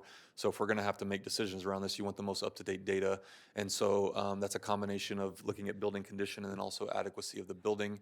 And so that we had that report that was happening through a committee process as well, and we had those results to be able to help us with this first criteria. Can you go into just a little more detail about the company that we used and just sort of the process that they went through in order to go through all the buildings, assess those, and then also maybe address the assessment of the educational adequacy as well as the building itself? Yeah, so we worked with HCM, and they facilitated the process, but they also contracted with folks that actually went into the buildings and actually took a look at every single building. So these results were based on the analysis that they did of every single building within our school district. And that was very important for us as we went through this process to say we want to look at every single district facility, not just schools, but also central office. So it wasn't just HCM on their own doing this. They were actually contracting with folks locally to go into all of our buildings to come up with these scores. And so there's building condition, which I just kind of summarize as like how well is it actually holding up, and then there's building adequacy, how well is it actually meeting the needs of students today. And you can see there's a couple examples that are given up there around safety, suitability, accessibility, and then also technology readiness within the building. So they've got a list of like 9 different categories, broad categories that they use to come up with that score. And then the building condition score is based solely on just the physical condition of the building itself and how well it's gonna hold up and how much money you might have to put into fixing all the issues in the building or potentially replacing the building. And as that amount of what it would cost to fix all the deficiencies starts to line up more with how much it would cost to actually replace the building as a whole, it starts to become, the rating just basically drops on it. So it starts to get to a point where why would you put that much money into fixing it when you could just go ahead and replace it altogether? And so within the report, if folks want to look at it, it is on our website. It does break that down further. But again, I just want to highlight that this process was something that we were going to do regardless of whether we were even going into the school closures, because we needed a facility master plan to identify deficiencies in our buildings and figure out a plan for how we're going to address them all. I've mentioned during the election season, we have $600 million plus dollars worth of deferred maintenance within our buildings. And so that all came from this report as well. And I did pull this out because when we were going through that process, and again, we had a committee that was part of this process as well, made up of family members, staff, teachers, community members for the facility master plan as well. You know, there were definite principles that were guiding the work that we were looking at. We wanted to have a clear plan.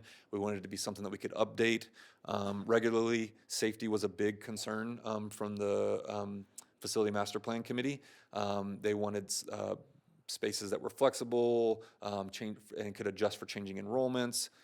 They also wanted to look at durability and efficiency of our buildings and our facilities, and then also the accessibility of our buildings as well. So these were the kind of 6 guiding principles that we worked off of, and we developed a plan based off of that with the facility master plan.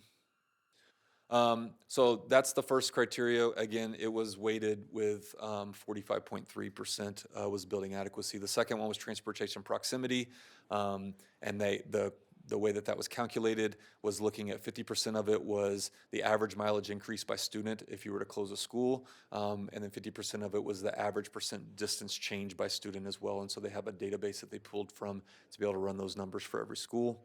Low enrollment, which was 11.6%, is basically looking at the utilization, current utilization of a school building comparing enrollment to capacity, and we did have that updated with current enrollment as well when we worked with them. And then logic of future boundaries, that's 8.7%. That was a combination of current enrollment versus current open seats that are available. So you're looking at, as of today, number of seats open within 2 miles of each school versus school enrollment. And then 25% of it was in the next 5 years using projections, the number of seats open within 2 miles of each school versus school enrollment. And so they came up with a number for every school based on those 2 pieces of data as well. School performance, I already mentioned. We have a lot of data actually that we can pull from that. So 60% of it was weighted on growth, academic growth, and 40% was weighted on academic achievement, which is how the state calculates school performance for our schools and our district. And so they utilized 5 years worth of growth over time, or growth and achievement for schools as well. And then the last one just being geographic future growth, so using the projections over the next 5 years for different schools within our community, and that was 6.4% of the criteria. All that was calculated, the results were presented to us, and so it ranked the schools based on those criteria. The schools with the highest total rating were scored highly on the criteria established by EDEC and are the least likely candidates for consolidation, while schools with a lower score were the most viable options. And then this is all in the report, but this is how the scores broke down for the 2 schools that were the most viable options for closure candidates, being Scenic and then Clifton, and you can see the breakdown of the scores there as well. And then the next option of a school would have been in the 40s, so it was 40.2. I did get that question from staff of, are we going to release the rest of the names of the schools? And I am not, and the reason why is I actually got an email from a staff member at one of the schools that was slated for closure a couple years ago, and then we never actually closed them. And their advice was, we've had to spend these last 2 years wondering if we're going to close. If you name other schools and you're not actually going to close them, all you're doing is setting those schools up to worry that they're going to be the next ones coming down the road, and there really isn't any benefit to doing that. And so because we're only I'm only recommending 3.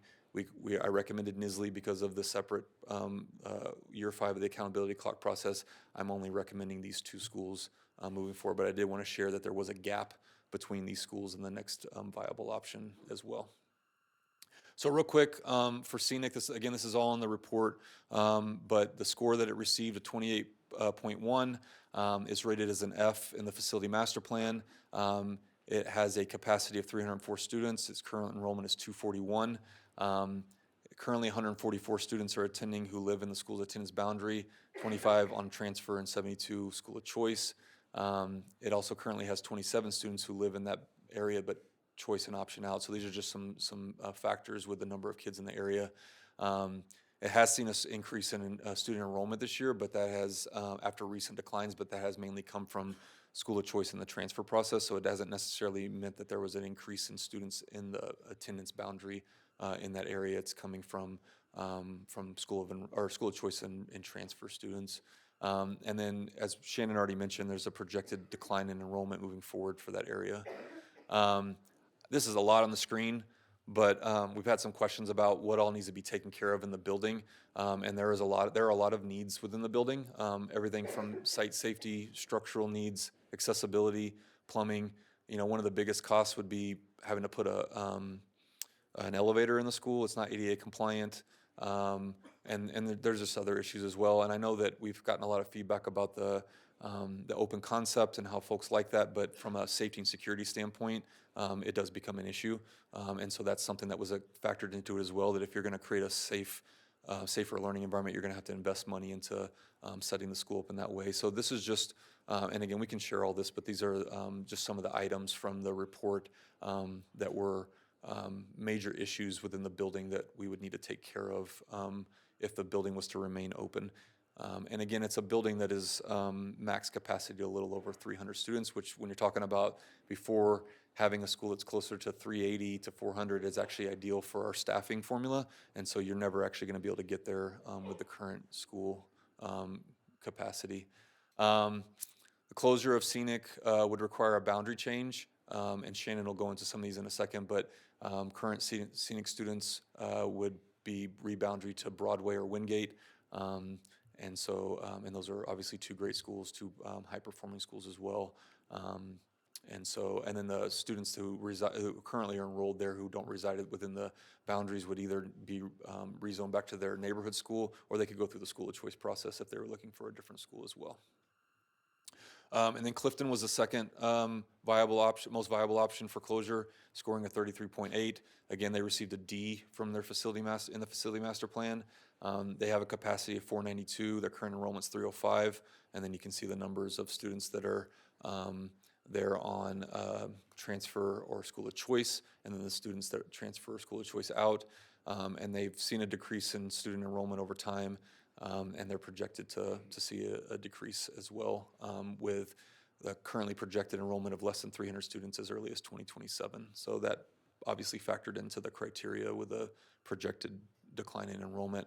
Again, if we're talking about the building, one, because it was such a huge component or criteria for closure, but also just thinking about the building moving forward, there are a lot of facility needs in that building as well. And it would cost a lot of money to be able to bring it up to the level that we need it to be at to be a safe learning environment for our students that meets their needs.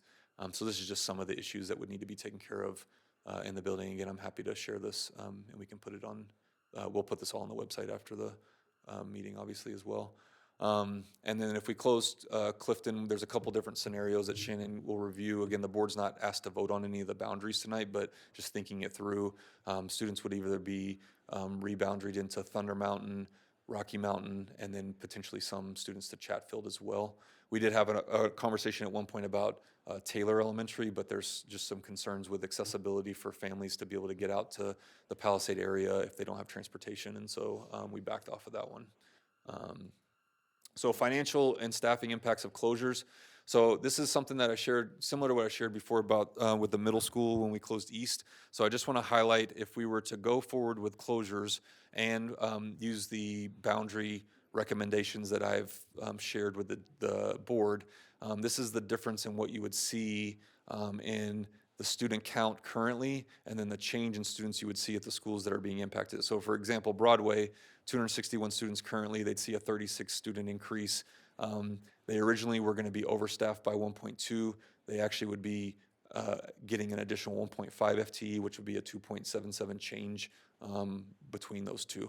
And so you can see how it would impact the different schools. So Chatfield, again, instead of, well, they were actually going to gain 0.3, which is really hard to gain 0.3 of a staff, but because we would increase their enrollment, they would actually gain 4.7 FTE for next year. Fruitvale was going to lose 1.7. They would actually gain 7.4. Orchard Avenue would lose 1.6 because of declines. They would actually gain as well. So you can see the differences in that fourth column versus the fifth column. And I do want to be clear, these are estimates, and they'll have to be adjusted based on the actual boundary changes. And then once we go through the school of choice process, because that'll change numbers, but this is just kind of projections. And it's to show the idea that if a school closes and you move students into a neighborhood school or neighboring schools, instead of pulling staff out of buildings, you actually would be adding FTE into those buildings. Yeah. When you look at the schools and you look at student count, and then when you move people over, what's the capacity of each of those schools? So Shannon will talk about that when he does his slides. So yeah, that was one of the conversations we had with him, was making sure that we can actually fit the students in the buildings. And especially when thinking through that we're going to see declines moving forward as well. So so you might have a situation where year one, it may be pretty close to capacity there, but it's the expected decline over time is anticipated there. But he has some slides on that as well. You might touch on this later, but will you let us know what amount of FTE you're looking at cutting from the other elementary schools? Because I know when we were looking at the closure of East, we looked at not just East and the schools that were receiving East students, but you guys showed us the numbers of FTE that still had to be cut on top of offsetting the Yeah. closure of East. So that would be Okay, that's a good question, because yeah, I mentioned it a couple of times, but it is good to clarify that these closures only impact these schools. We still would have other schools that would not be impacted by the closure, and they are currently overstaffed, and so we are going to have to reduce staffing at those buildings. And that's why I mentioned before that closing 4 to 5 schools would get us closer to not having to do that as many campuses, but it would have potentially put us in a position where we're going to have to lay off teachers, which we were not interested in doing. Thank you. So elementary schools are currently overstaffed by 26 FTE right now. That's what we know. And then I already mentioned before, that's about a $2.6 million cost of subsidizing. And then I already mentioned next year that that's projected to grow. And so we would recoup about $1.4 million in unfunded positions. And then like I said, we'd still need to reduce FTE at the remaining elementary schools that weren't impacted by the closures. And then the other thing I just want to throw in there, so this is some numbers that our operations team pulled together. So thinking about the buildings, the amount that we spend on utility costs, custodial supply costs, operational costs. Obviously, you got to figure out what you're going to do with the building in the future. So if it turns into something else that we're going to use, then you'd still factor these in. But if not, and if it was something that we sold off and took offline, then you could anticipate that you'd also see a reduction in costs in these areas as well. And so between those 3 school buildings, we're spending about $326,000 on utilities, custodial supplies, and operational costs for those buildings as well. Brian? Yep. Now, when we, if a school gets taken offline and the receiving schools, do we take in consideration how many kids are on IEPs and 504s and where they go to and what school is best for them? Yeah, and I've got a slide on that as well, and that process that we would be going through as well with the school district. Thank you. So another thing just to put out there is the numbers from the facility master plan on the cost of these buildings if they were to remain open, right? So let's say that we weren't going to close schools, we still have deficiencies within our buildings, and so if we were going to take care of those needs, this is what those costs would look like. So for example, so phase 1 costs, I just want to be clear because there was some confusion around this. Phase 1 was if the bond were to pass, how much money would we want to allocate to the building to just take care of the highest priority needs, but it is not every need in the building. So Clifton would have gotten around $3.8 million. That is money that we would not be putting into that building now. We obviously would put those dollars into other facilities that would remain open in the district. And then you can see Nisley and Scenic as well. But the total condition cost, which is the 3rd column over, that is how much it would actually cost to take care of all the building deficiencies in those buildings. So it would cost about $15 million to take care of all the deficiencies in Clifton. It would cost about $8.1 million for Nisley and about $7.6 million for Scenic. And then this is an estimated cost in the next row of how much it actually would cost to build an elementary school today to the size and scope that we're looking for. And our last example we had of that was building Monument Ridge. It's going to cost you around $30 million to build a new elementary school in today's dollars. And so if we were to try to replace these buildings down the road, you're talking about it even more of a cost. And then I put the ratings up there that I already mentioned before for the building. So these are also costs that we'd have to factor into the equation as well of how much it would actually cost to take care of all those needs. Because if we're going to keep them open, we'd obviously want to take care of the deficiencies within the buildings, but that's going to pull from being able to invest in the remaining buildings. I have a question. You put down that the district would recoup 1.4 million in unfunded positions from Nestle, Scenic, and Clifton. Could you explain that to me? Because if we move all staff to other positions and they get jobs, how do we recoup that extra money? Could you explain that to me? Yeah, I'm looking at Mel, if maybe she can help me with that, because I'll butcher it. Thank you, Mel.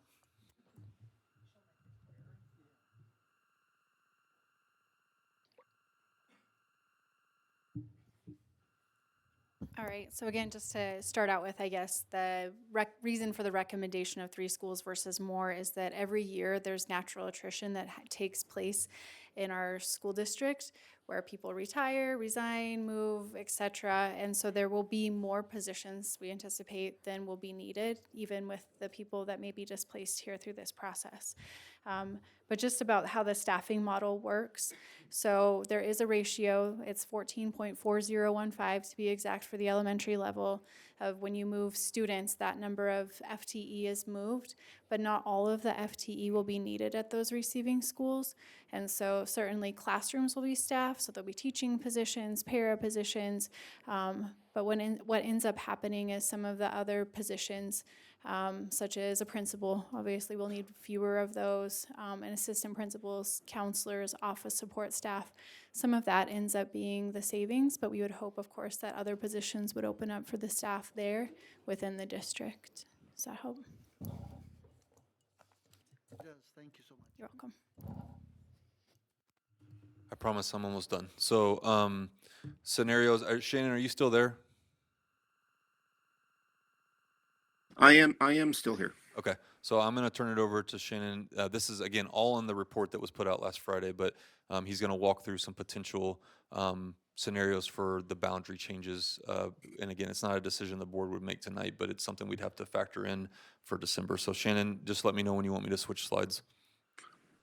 Yes, thank you. Next slide, please. So all of these scenarios work within the capacities defined by the A&M report. The additional buses were conferenced with our transportation contractor very carefully, and were estimated to be about $50,000 per additional bus. There were 3 scenarios generated for Clifton, 3 scenarios generated for Nisley, and 1 scenario generated for Scenic. You can see the potential destination schools. There have been preferred scenarios expressed for a variety of reasons. I'll touch on those just briefly. Next slide, please. Here are the transportation impacts. Scenic would require a single additional bus at a cost of about $50,000. The Clifton scenarios would require 3 buses at a cost of about $150,000 per year. And then the Nisley scenarios, all 3 of them require 1 bus. Next slide, please. Scenic would be the movement of about 44 students north of Broadway or Highway 341 to Broadway Elementary, and about 101 students south of Broadway to Wingate Elementary. There are about 90 students outside of the attendance area that would have the open enrollment process available to them, mentioned by Dr. Hill. Next slide, please. So here you can see the students that are north of Broadway that would go to Broadway Elementary, and the students that are south of Broadway that would go to Wingate. Next slide, please. Here you can see the enrollment effect over time, and both schools remain fundamentally within their capacities as defined by the A&M report. Next slide, please. Clifton, there were 3 scenarios. One divided enrollment between Taylor and Rocky Mountain. Another divided enrollment between Thunder Mountain and Rocky Mountain. And another divided enrollment between Thunder Mountain, Rocky Mountain, and Chatfield. All of those required 3 additional buses at a cost of about $150,000 per year. Next slide, please. Here is the perspective of the option of keeping the Clifton students in their Mount Garfield feeder by taking them to Taylor Elementary.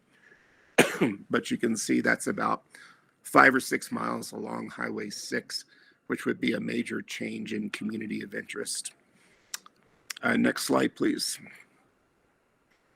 Here would be the enrollment effect of that, and the effect on Thunder Mountain would push the school just a little bit over its capacity according to one of the A&M report's capacity rubrics, and it would be well within capacity according to the comfortable fit scenario of their capacity calculation, which was the second one.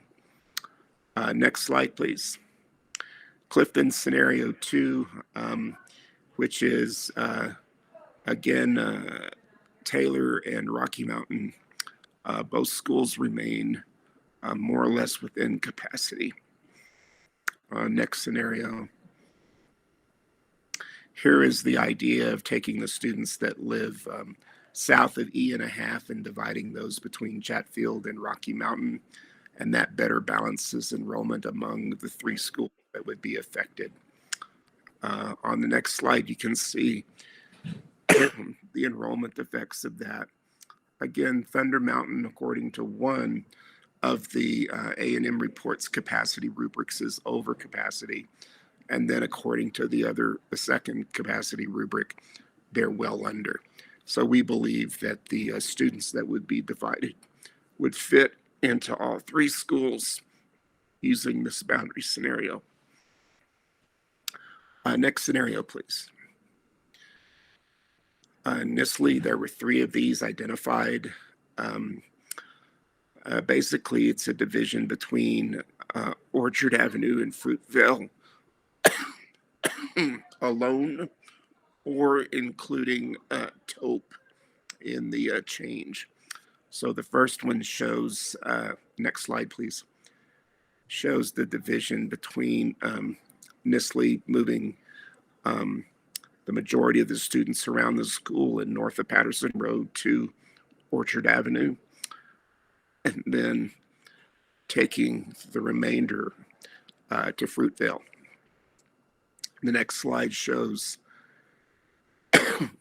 post-enrollment, post-change enrollment, and all of these are more or less within the capacities of the schools. Next slide, please. This is a scenario where we would include Taupe Elementary in the destinations, and this results in moving a lot of children around, basically. And so this alternative is still on the table, but is less preferred. And it again divides enrollment between 3 schools instead of 2. The next slide shows the enrollment effect of doing that. All remain within capacity as shown.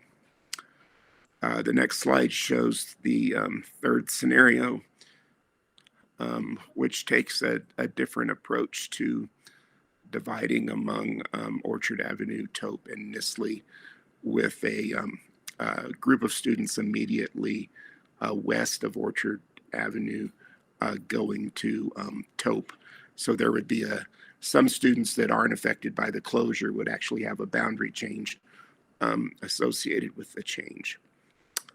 And finally, this that's all 3 actually. Here's the third one here, which is a phased change of part of that Orchard Avenue area that I just mentioned into Taupe instead of doing them all at once. And I'll turn it back over to Dr. Hill. Okay. Any questions for Shannon? Because we also might lose him to another meeting in a little bit. So any questions for him? Again, you're not voting on any of this tonight, but it's just conversations. So, you guys are still going to work on this to come up with the best recommendation for the board. So these are just proposed scenarios. Right. You guys are going to still work if the vote goes forward and if it's approved, that you'll come back after looking at this and give the board the best recommendation. Yeah, and we want Boundaries. to be able to do that ideally in December, because families are going to want, and as early as possible. So, possibly December 3rd, because families are going to want to know, where would my student go to school next year, and then it gives them enough time before a school of choice window would open if they decide they want to go through that process instead. So if we don't do it in December and we delay it into January, it doesn't give as much of a window of opportunity for families to know that information. So we would want to bring something back early December to the board. Would this be presented at our December 3rd meeting? Yes. Okay, thank you. I would like to ask that when this is presented, because I know that it was said earlier that Shannon was going to give us some like 504 IEP information, but I would love to see that in that presentation as well. That way we have a good idea of what's going to happen with those kids and what the resources are going to be available at the accepting schools if this is approved. So real quick, this is information that we shared with staff, but I just wanted to share it with the board again and then publicly. So if school closures were to happen, the different supports we would offer to staff at the buildings that would be closing. So because these 3 schools are recommended for closure, all staff in the buildings would need to apply for positions, and that is because of Colorado law around mutual consent. We can't place staff into buildings. They have to go through a process. But we have condensed that process down. We've learned a lot through the last couple of years of going through this. So the hiring process, we want to post positions for teachers, counselors, and support staff. We have to wait for the school of choice window to close so we can know where kids are going to go and then do the final staffing numbers for schools. So we have to go through that first. But we're looking at mid-February to be able to post positions. That I mentioned that process would be a condensed version like we've done in the past. So that current staff wouldn't have to go through the full-on application processes if you were coming into the district brand new. We also are wanting to offer an early retirement incentive for all elementary school staff who are eligible, and that ideally would free up some additional positions for folks to be able to take advantage of. And so we'll send that information out if the vote were to happen for school closures. We'll send out information to staff about that. And then also just additional supports through things like the EAP, additional sessions if staff, this is going to impact everybody differently. And so if they need someone to talk to, additional sessions there. Also sub days for staff to be able to, if they need a sub day in the spring to kind of get things together. If maybe we've had staff that haven't had to go through an interview in a while. And so being able to provide some time for that. And then also HR would be at the schools to help them as well. I mentioned the hiring process. We have to wait till after school of choice window closes. So we're ideally going to get positions posted mid-February, which is it's a lot earlier than we've done in the past, but that helps us to help find positions for folks quickly. And then all non-probationary staff, teachers, counselors, and support staff are guaranteed a position next year. So that's also within the law. And so, but probationary staff would also need to apply for positions. And if they didn't find a position for some reason by May, we would non-renew, but they would be able to continue applying for jobs. And we always end up hiring folks through the summer and into the fall. So again, our goal with only recommending 3 was that we can find positions for our staff that are in those buildings that would be recommended for closure, and we wouldn't have to do a reduction in force. Just to kind of give you an idea of what that looked like for Fruit 8-9, because the process was a lot smoother than it was when we closed East in the spring.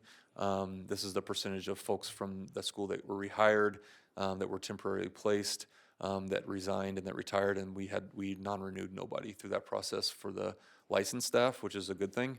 And then the same thing for support staff. We didn't have to non-renew anybody through that as well. And so that would be our goal here as well, that we can find positions for our folks, because we want to keep our teachers within our district and our staff within our district.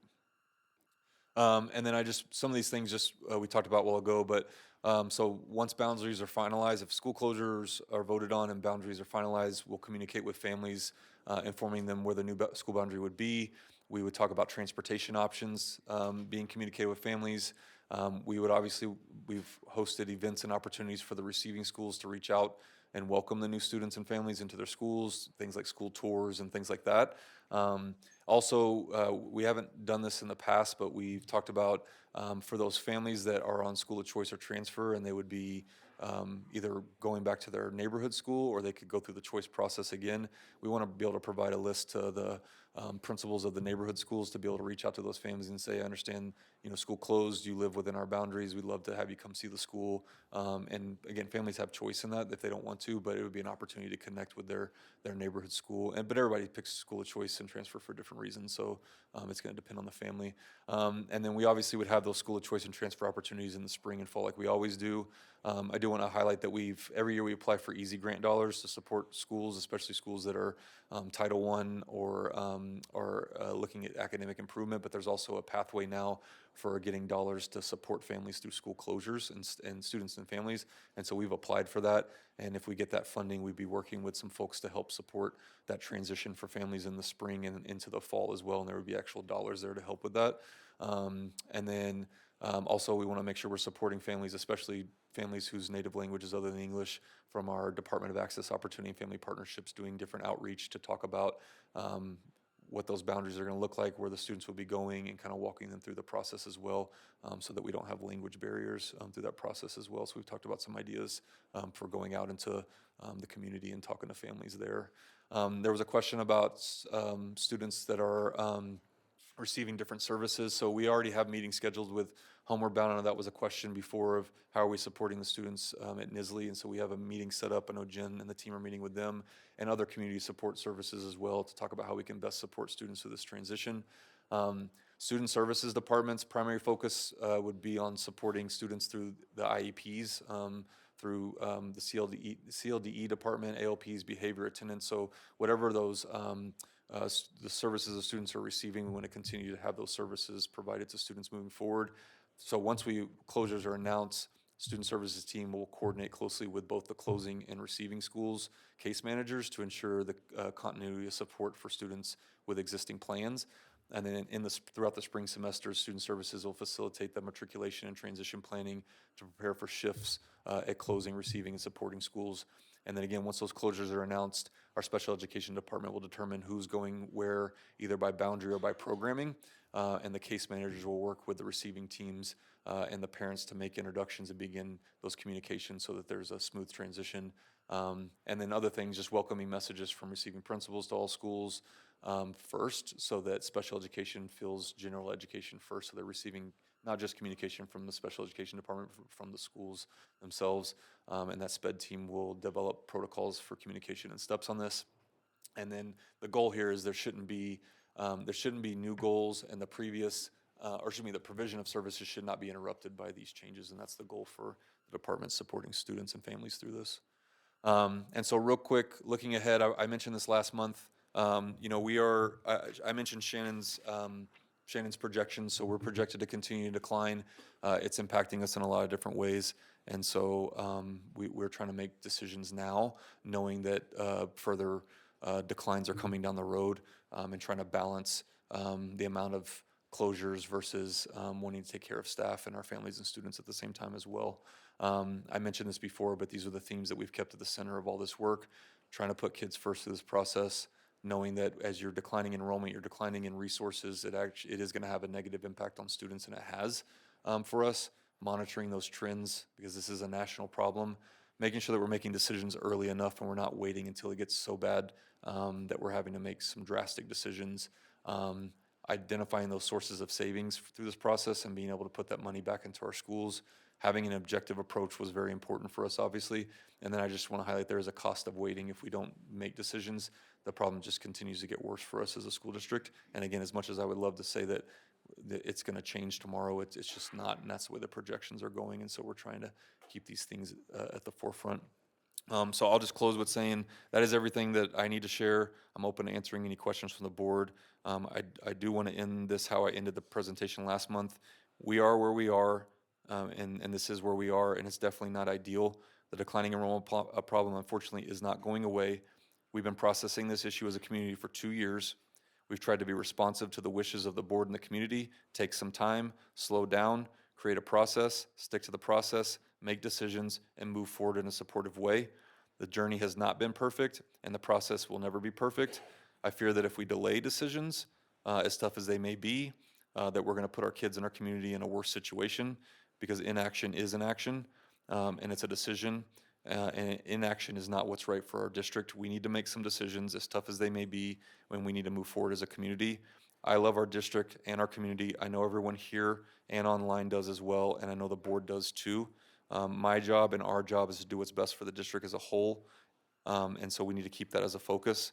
And the way that we can take care of and prioritize each individual school is by always putting the entire district's needs first. While school closures don't solve all of the problems, these are decisions that will ultimately help our entire district, and I hope we prioritize that. This process was objective, it was absent of bias, And as painful as it is to name schools, sticking to that objective process allows trust in that process.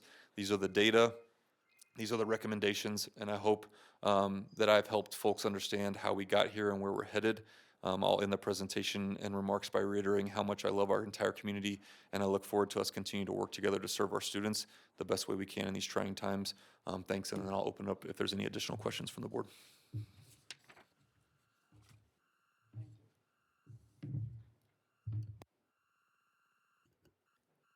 All right, well, I'm pulling up my notes. I have a bunch of questions. So when we were doing this, why were charter schools and the option schools like New Emerson and DIA not chosen or considered? So when we went through the elementary declining enrollment process, which actually some of those charters are not elementary schools, they're multi-level, so they weren't actually factored in. And one of the pathways through the EDEC process was looking for more choice option schools, right? Our magnet schools, like New Emerson is a magnet school. It has an application process. Families apply for that school every year. There's a wait list. That is a different school than like a traditional neighborhood school. So there was not a desire from the EDEC committee to eliminate those options for families, because if anything, there was a conversation about how do we try to retain or bring in more families. So those schools that were magnets or option schools with a lottery system were not included in that process.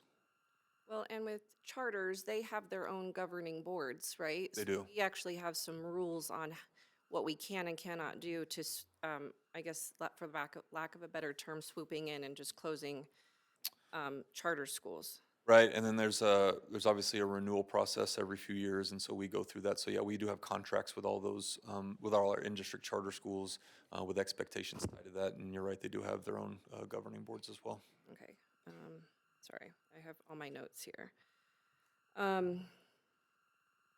So when we were deciding this, I know some people thought that the district was sitting on this information while we went out for the bond and mill.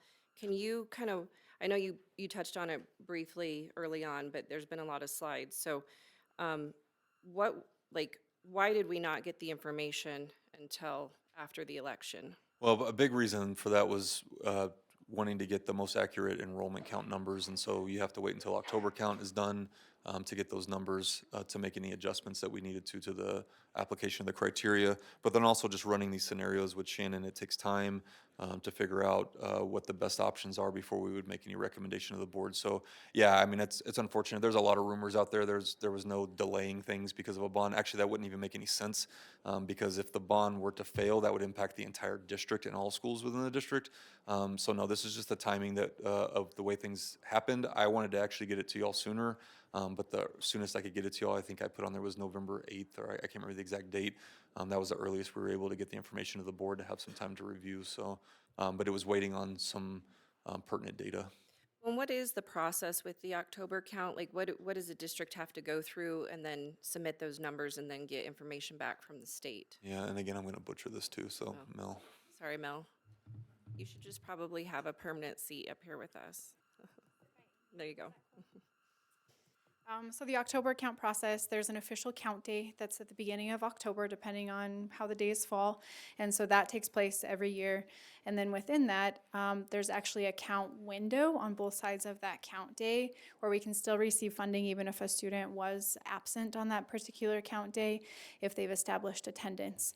And so there's a whole lot of demographic data that goes into the data that's submitted to the state above just the number of students that we have. And so it's a huge database that we end up submitting. You have to clean up errors. There's a whole process that goes through in the month of October. And so Sarah in our department actually is responsible for doing that for the whole district. And so once it's submitted to the state, right now we're in the duplicate count window where say a student attended our district during the count window, but then another district is also trying to claim them, then there's some reconciliation there. And so that's the point where we're at right now, where all of that needs to be cleaned up and resubmitted and then signed off. But I think it's December 3rd. So we're super close to having final numbers, but it is quite a process above just the count day itself. Okay. Thank you. I'll pause if, yeah. No, go ahead. Let me see what other, we got a lot of emails, and read every single one, even if I didn't respond back to everyone. So I made a list of kind of the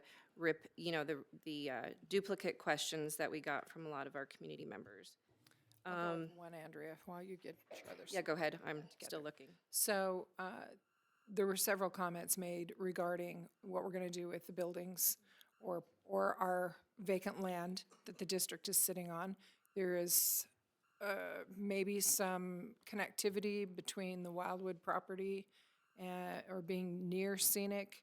Anyway, I think we need to just address with everyone that there haven't been any decisions made about what happens with vacant land or with the properties of closing schools. So, Yeah, and it's some, I think some ideas that just kind of got put together, jumbled together.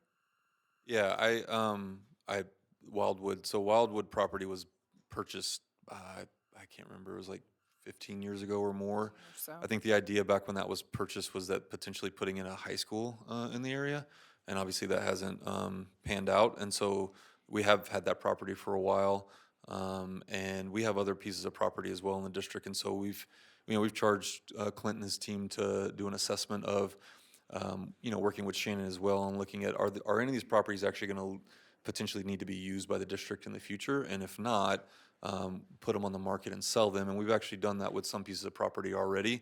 The reason why there is the Clifton Community Center next to Rocky Mountain Elementary is because we sold those 20 acres to the county. And so anytime you sell off land or a building, those are dollars that go back into our capital improvement budget. And so those are dollars that we can put back into our schools, which is a good thing because I mentioned we have $600+ million worth of deferred maintenance in our schools, and the bond was only for 190. And so any land that we sell off or any building that we might sell off, that money would go right back into taking care of some additional needs within our schools. And so we've been working through what we would potentially do with East. If we need to reuse that building for anything, and if not, then we'd sell it off. Same thing with Fruta Middle School, having conversations with the city of Fruta, and we would do the same thing here as well. If these schools were to close, we would first look internally and say, do they need to be used for some other need within the district? And if not, then we don't want to sit on them too long, and we'd want to put them to market. And then, again, any proceeds from that would go back into improving the buildings that remain open. I do want to clarify, though, like that money goes back into capital improvements. So it's not like you sell off a piece of land and then you go put that into salaries and benefits. It goes back into capital improvements. Right, those would be one-time dollars. That was actually my question, was what was the district doing with vacant land? So there was a question, and I don't know if Shannon's still on, because he has to be at a different meeting at 8, right? Shannon, are you still there?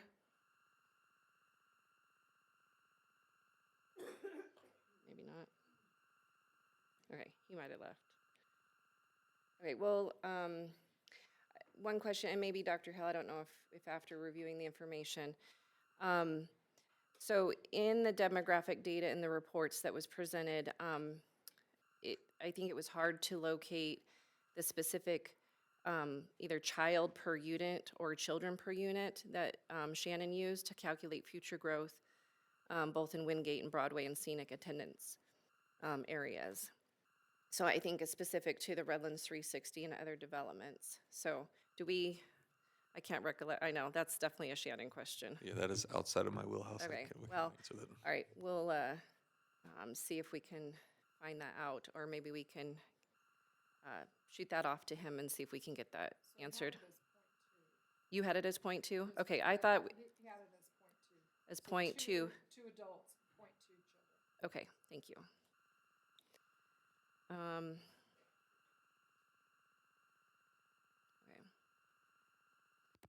And then there's some other information in these questions I'll likely have to get to Shannon, so, okay. Board, any other questions? Just a couple of things that stood out to me was the delineation between having fewer students versus losing students. And we're really not losing students. There aren't as many students to even lose. We don't have we don't have even an opportunity to gain students because of the birth rate decline. Yeah, I mean, that, to try to summarize what Elizabeth shared with us when she met with us, yes, you're right. The total number of children within our county has been declining and will continue to decline. So the number that you're pulling from is going down. And then, yeah, if there's other options that open up, then they're all obviously going to pull as well. So, so that's a factor that goes into play when that option opens.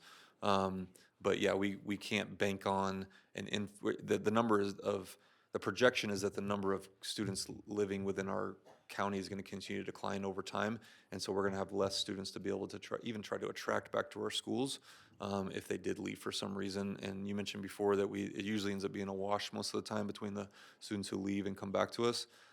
So it's as much as it's hard to believe because we have growth happening in our community, we are not generating more kids within our community, and it's caused a lot of these issues for us, and they're going to continue to cause issues for us moving forward. And that's scary when she showed those new numbers, because I think we all had a little bit of hope last year of maybe by 2035 we'll get back to the number of kids in our county. Now she's saying I wouldn't actually count on that happening. Yes, yeah, it was actually worse. I had two, okay, so I do have two more.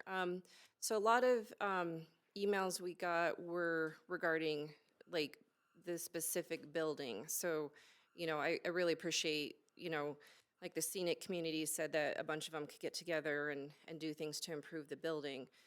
And while that had, 45% weight in the EDAC, recommendation, the issue is that the building alone, like if we put dollars just in the building to keep the building open, it doesn't actually help us with the overall declining enrollment and putting resources into buildings because we're still spread too thin. Is that correct? I mean, because I know it's a little bit hard to, I know initially when we were back doing this with East, I know it took me some time to kind of figure out like there's the building aspect of it and then there's the people aspect of it of moving people to get those dollars concentrated in those buildings. Yeah, I think it gets back to what problem are we trying to solve? And so we're trying to solve for a decline of over 2,000 students within our school district. And, I had a chart back when we were going through that EDEC process that compared our district to comparable sized districts and how many buildings they have. And a good example of that was Greeley. So Greeley has about 2,000 more kids than we have. So they have more students than we have. They have 10 less school buildings. And so they are not spreading their students out to as many buildings, which means that they're not spreading their resources out to as many buildings. And so as we've continued to decline, that's just gotten worse for us over time. So yeah, if we were going to put money into a building to try to improve the condition of the building, that doesn't actually address the issue that we're dealing with, which is the decline in enrollment, which means that our utilization as a district is going down and we're spreading our resources out throughout the entire district. So that wouldn't actually solve the problem we're trying to solve. It sounds like if that's a suggestion that would be taking care of some building deficiencies at a building, but it doesn't actually address the main problem that we're dealing with as a district, which is why we're even looking at school closures. So that would lead me to my second question. So let's just say in the next year or two, oil and gas comes back to Mesa County. I mean, and a bunch of jobs comes with that, and we know that typically attracts usually families. Would we be able to handle growth? So, I mean, there's I mean, a I'm lot. not optimistic for that, but I'm just Yeah. saying scenarios, like if we hit a peak of growth real quick, where would that put us? Well, and again, I'm not a demographer, so I'm going to try to answer this the best I can. If you're going to have an influx of individuals, it depends on where they're all going to end up moving to, where is there available housing that's affordable. And so as a district, we're only utilizing 65% of our seats at elementary. We're only utilizing about 70-something% of our seats at middle school. And then again, in the high schools are a little bit higher. So the answer to the question is, do we have space in our buildings? Yes, we do. And even if you were to close 3 schools or 4 schools or 5 schools, you still would have space in the buildings. But a lot of that would be dependent upon where families would end up moving to, and would we see an increase in certain parts of town versus others. And we would then have to adjust based on that. I mean, if that were to happen, we'd have to have some conversations about what do we do with that? Do we actually have the space in the buildings? If we don't, then how do we solve for that problem? But that's a hypothetical, and like you said, there's a lot that would have to go into making that actually happen. And looking at the decline, I mean, we're talking about 1,000 students every 2 years in a decline. So if it happened next year would be one thing. But if it happens in 4 years, that we've already got a deficit of 2,000 more students than what we have today. That's significant over time. So that would have to happen quickly for us to even, I think, be in that kind of a scenario at all. Well, and then I think boundary changes could actually help accommodate for that so that we're not building more schools. Because I think when we were even considering this with East, and when some of the initial elementary schools were recommended, what, a year and a half, 2 ago, we realized we were actually spread pretty thin even back as far as like 2015. That even when some of the numbers were higher, we were still at low utilization. So if Pueblo has currently 2,000 more students than us, and Greeley, sorry, and 10 less buildings, I'm guessing they're probably built to maybe about the same capacities, right? Because there's kind of a standard for. Yeah, I'd have to look at all of them, but yeah, I think that factors into the conversations we had with EDEC, which was the amount of students based on our staffing model that actually allows you to staff a building properly or efficiently with the right resources would be higher than most of our schools are at right now. And again, not every school would even have the capacity to be able to do that. So yeah, if we were gonna have to rebuild a building for some reason, we wouldn't build it to the same size necessarily. That wouldn't necessarily make sense financially for us. You'd wanna build something that was larger, that had room for growth if that were to happen in an area. But through that facility master plan process, there was a desire to, at least in the beginning, to not have to replace school buildings because of the cost associated with it. I mentioned a new elementary school is going to cost you about $30+ million. And then obviously a middle and high school would be even more expensive. So it was a question of how do we put dollars into the existing buildings that we do have to extend the life of them, but also with the understanding that we're probably going to have to reduce the number of buildings over time as well. So we're not putting dollars into all these underutilized school buildings.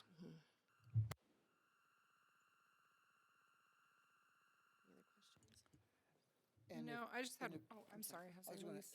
and I heard you correctly, if we do not close schools, then we have to terminate teachers' positions, correct? So I guess I'm looking at Mel because we haven't really talked about this as much. But if we're not gonna close schools and we're over FTE for next year, we would need to reduce the number of FTEs in schools. And so if the projection is 40+ FTE next year at the elementary level, then we don't have the money to subsidize that. So we'd be pulling from reserves, which is not sustainable. Again, you saw the governor's budget forecast or proposal. And so that's just going to get worse for us as well. So I would say financially, it would not be wise for us to try to maintain the staffing level that we have currently at elementary schools. So we would need to reduce staffing at schools across the district. Yeah.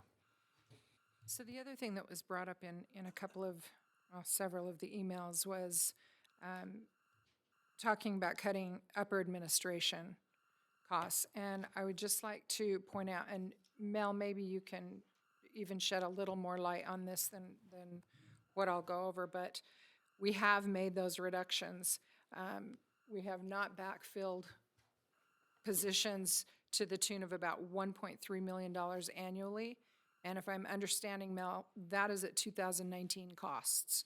So if you consider the increases and everything, we're probably well over a couple of $1 million a year just in reducing upper administration. Yeah, and that's something that we look at every year and have and will continue to, is just if there are opportunities to be more efficient, there's position vacancies that maybe we need to let go and not backfill or able to somehow address it in other ways. Something I've heard a lot during the last couple of weeks is that we used to always try to keep cuts away from schools as much as possible. And so I've been in this district a long time, and this is a little bit different of a problem than we've had before. So before, like going back to 2008 and the recession, we had a steady enrollment. And so we were still trying to serve the same number of students, the same student needs out in buildings, but it was the amount that we were receiving from the state that was being reduced. And so certainly that put we still needed all of that school staffing and supports and then some. And so there were a lot of cuts that were made back, even going back until 2008, 2010 in central office in the past. But we're continuing to look at those adjustments too and make them just to try to do as much as possible, even though this is a different scenario with declining enrollment. And as a board, we've discussed that. Well, the three of us have been here now 3 years, and that was a focus, I guess you could say, when we came into the district, was those kinds of efficiencies.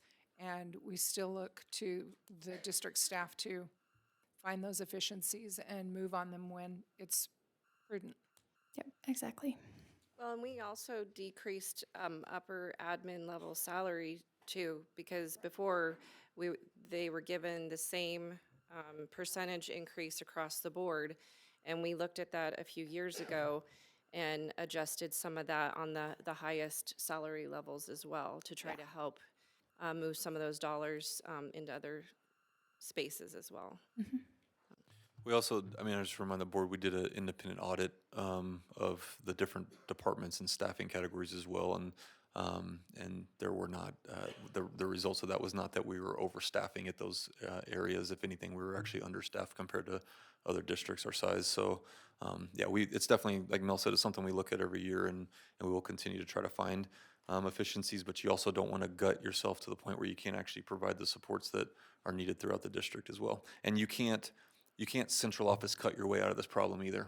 If you lay off every single central office position in the district, you have no payroll, you have nobody doing maintenance and operational, you still aren't going to find the money that you need to actually close these gaps. So it's not even a viable option. I understand that that's what people want to take their heads to immediately, is like, we'll just keep it away from the schools and do central office. But mathematically, you can't even address it by doing that. If you laid off every single position at central office, we're getting into a hole that's really hard to climb out of. And as Mel said, it's a different situation than in the past. This is a reduction in funding because of a reduction in number of students, and so it's going to impact schools in the end when you're not needing that much staff at the buildings anymore because you don't have the students there anymore. Right, and when we were discussing this 2 years ago, we were also, we were on the precipice of the ESSER dollars coming to an end and our 5-year funding average changing. So it was kind of a trifecta of decreased enrollment, the ESSER dollars concluding, and our 5-year funding average, which were all happening at the same time, which any one of those is big in and of itself. Yeah, and so just to remind everyone, our ESSER dollars did end as of September 30th. That was the date in order to have them spent by. And so those had been crucial just in getting us to the point in managing this situation where we were able to put several millions of dollars of staffing overages into that grant through some of the grant requirements and the allowable uses of that. So we would have had to make these decisions much more quickly if it weren't for those ESSER dollars. Did you ask your question? No. Okay. All right, any other questions? All right, board, so next up we would have, thank you, Dr. Hill, for that presentation, and I know Shannon's not online, but thanks for his time. So next up would be audience comments. So board, do you need a quick break to use the restroom? Say like 10 minutes tops. Okay, I would also say that I know we've had some movement in the room. So there are 68 people as of right now signed up for public comment. And if everybody takes their full 3 minutes, that's over 3.5 hours of public comment. We're willing to stay here and we will listen to everyone. But I would highly recommend that please don't duplicate comments. If somebody comes up and says something you agree with, please say you agree with that. And then please add your specific comments to that, because I know there's little ones in this room. A lot of us all have to work tomorrow, but we do want to hear you. So if that helps you kind of summarize maybe your comments as you come up, we'd appreciate that. And you do get your full 3 minutes if you want it. So we'll take a 10-minute break and be right back.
Okay, I think we're gonna get started here, so if everybody can find a seat, please.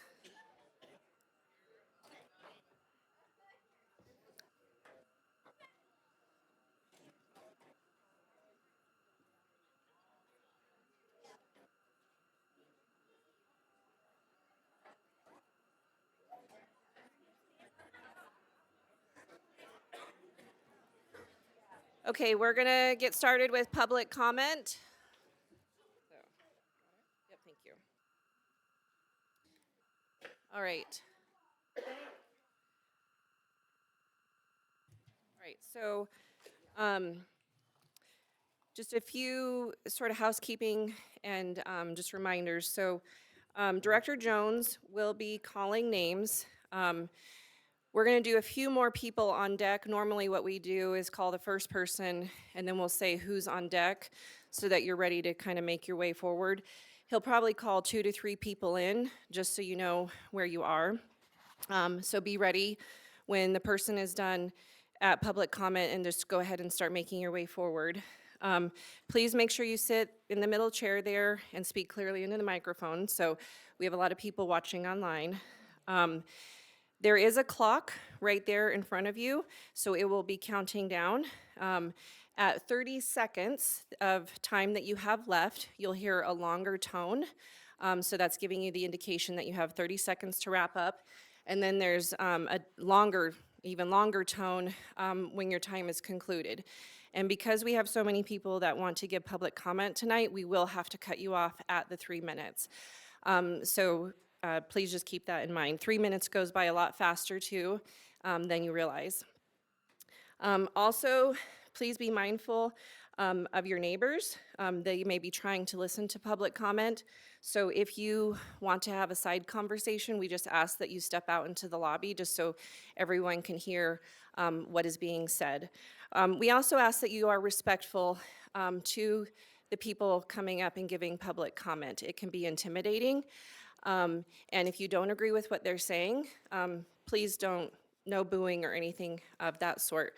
If people do say something you agree with, you can clap, but, and I know this might sound silly, but no distractive, excessive clapping. I mean, we want to try to keep everything civil, but we don't mind if you want to clap for those that you agree with. But keep in mind too, that's gonna delay the process as we're trying to give public comment. And let's see, is there anything else that I've missed? Okay. Before we start, we got some letters from children. I would like to take like 5 minutes so that everybody can read it, because this is their voices of what they think of their school. I just finished reading them all, so I think we should be kind enough and interested in what our students are saying. Okay. That'd be all right. Yep. Board, do you want to take a couple minutes and look through the book? Why don't Director Jones? I started earlier. You already looked? Okay. Why don't so we are going to have students go first. That is actually also a rule that, or something that the board, yeah, let's actually get our students through first, because I know some of these guys need to go to bed. Me included, it's my bedtime as well. So let's get through our students first, and then the board can look through some of these as well. And we always, at every board meeting, we always give students the first opportunity to come and speak. So, all right, Director Jones, go ahead and take it away. All righty, everyone. So the way I'm going to do this is, as Miss Andrea explained it, you guys should all receive a number. So I'm going to call you by number, name and number, so we know what's going on. And I'll call you in order of 1, 2, 3, 4, and as on deck. Our first one tonight is going to be number 1, Caden Porter. On deck is number 2, Marley Abbott. Number 3, Reagan Turner. So we'll start with Miss Porter.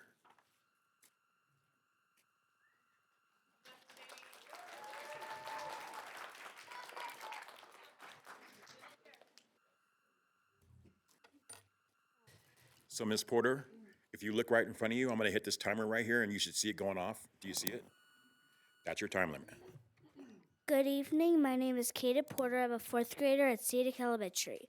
My family chose school of choice. At my old school, things were not so great. I was bullied, told to kill myself, and told that no one wanted me in this world. I started to believe them. I hated school, and I hated myself. I would lie to my mom and say I was sick, hoping she would let me stay home from school. I was hit at school. It came home with new bruises every day. My mom and I tried to talk with the principal, but the bullying got even worse. I even felt like the principal was bullying me. When my main bully cornered me in an area of no cameras and told me she was better than me, then punched me in the chest, I finally stuck up for myself and hit her back. She told the principal I hit her, and he would not listen to my side. When I told him the truth, he called me a liar. He called my mom to come into the office, and when my mom found out he believed my bully over me, my mom started to ask kids in my school if they saw what happened. My mom found 4 kids who saw me get hit and told the principal to talk to them. My principal should have protected me, but no, my mom protected me. After he found out the truth, I still felt unsafe. My parents said I could stay home until I felt safe. Then my parents found Scenic. Scenic is the perfect place for me. At first, I had a hard time trusting teachers, but before I knew it, I was a part of the Scenic family.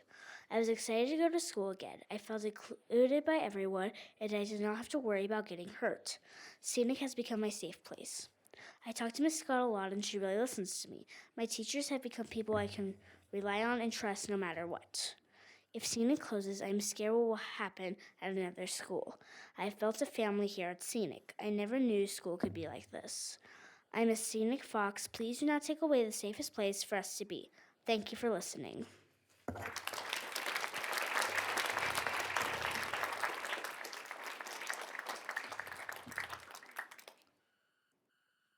Ready, up next, we have number 2, Miss Marley Abbott, and then number 3, Reagan Turner.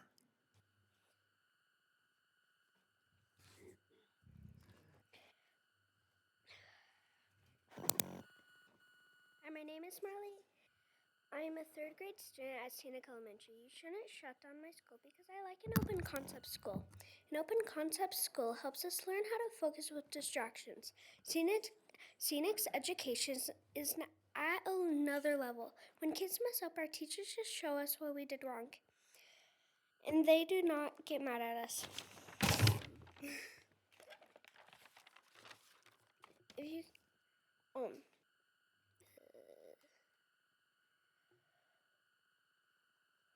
you shut down Scenic, my best friends will go to Wingate and I will go to Broadway. Instead, I personally will be sad. I love how we have WHB and Fox Pride. To me, Fox Pride means we are a family as a school and we care about the school. It would be sad if you closed Scenic because my sister wants to go to Scenic too. My school is full of nice kids and loving teachers. The school itself is nice and doesn't feel old. On Friday mornings, I like to ride my bike with my friends to the bike rack and walk down BB Canyon to get to the school. It's relaxing. Our school doesn't have a lot of traffic outside, which I like. I beg you, please don't shut down Scenic Elementary.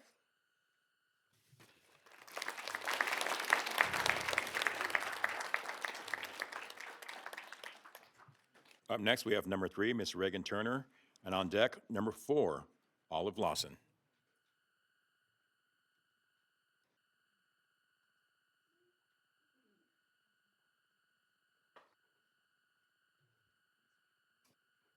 Parents, if you want to come up with your children, that's totally fine as well. The middle one, if you, yeah. And it's adjustable, so you can move it. Yeah. Yes.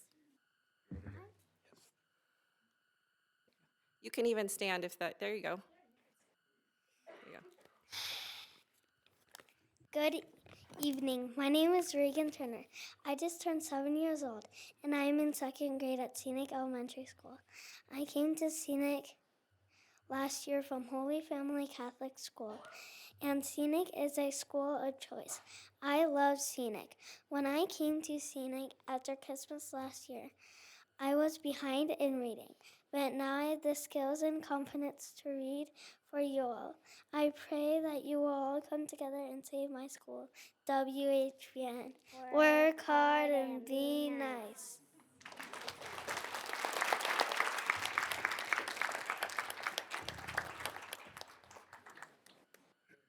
Up next, we have number 4, Miss Olive Lawson, and on deck, number 5, Coralie Baker. Do I just sit right here?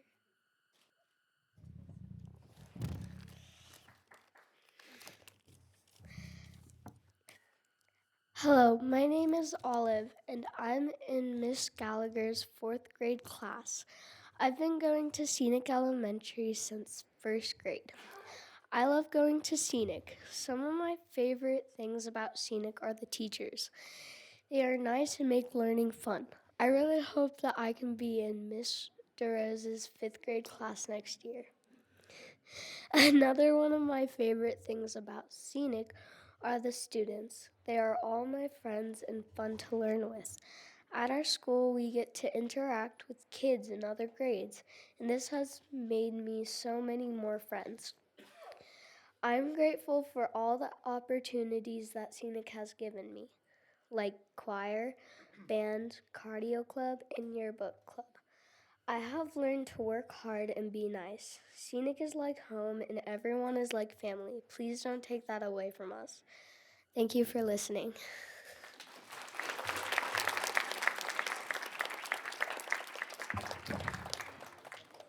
Up next, we have number 5, Miss Coralie Baker, and on deck, number 6, Miss Adeline Austin.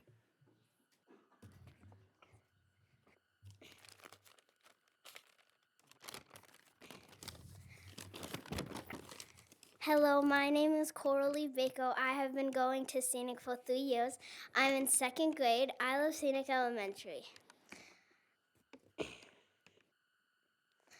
I think that if you close down the school, many of those teachers will lose their jobs. And I think Scenic is the best school that could ever be a school.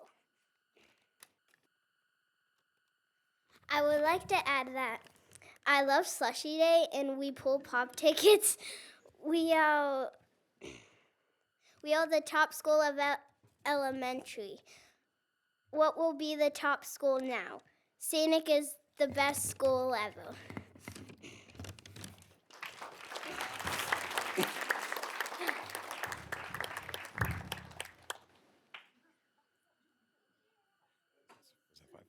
All right, up next, we have number 6, Miss Adeline Austin, and on deck, number 7, Miss Arabella Barbich. Good evening. My name is Adeline Austin. I am a 4th grade student who goes to Scenic. I love my school and the teachers. I wish all the kids had the opportunity to have these teachers. You shouldn't reward a top school in D51 area by closing it. My brother is in kindergarten, and we were both looking forward to being at Scenic through 5th grade. We love these teachers. They are sweet and kind. They always help us and have taught us to work hard and be nice. Some teachers even went to Scenic for elementary when they were kids. Teachers are the foundation of our education. Dr. Hill and board members, please do not close our school.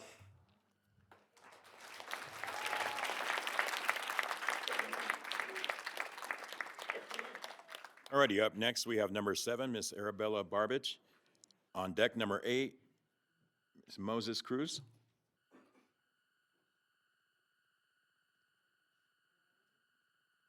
Arabella, here she comes. On after Moses, we're going to have number 9, Jackson Dick. This school has motivated me to learn and be really good at school. I love this school because it helps me learn, and it's just really makes me happy, and it makes me learn a lot. And it's also really good. It tries to make all of the kids in this school be good and learn lots and lots. I love this school. And this school is the best to me, I think. This school has been so nice. This school has been so good to all the kids that come here, even the new kids.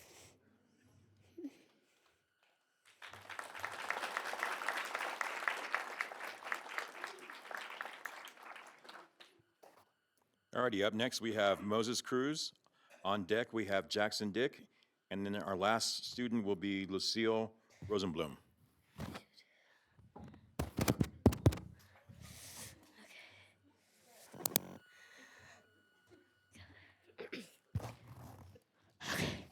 My name is Moses, and I go to Nisley Grizzly Elementary School.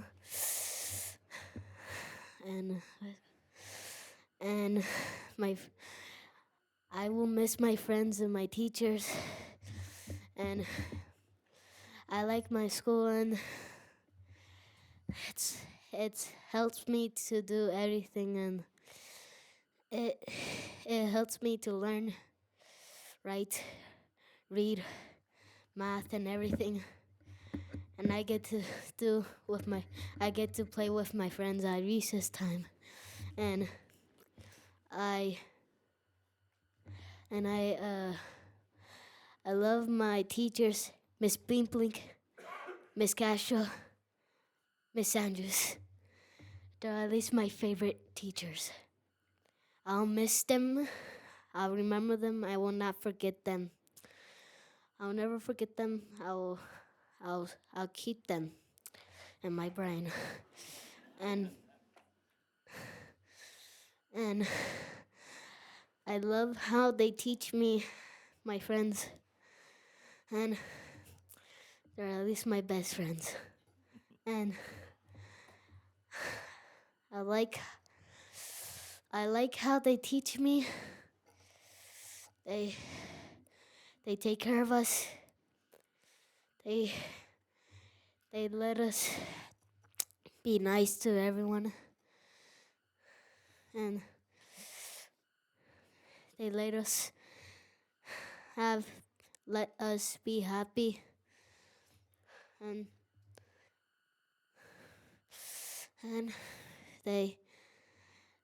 I love them so much, my teachers, my friends. I will never forget them. I will never forget their names or nothing.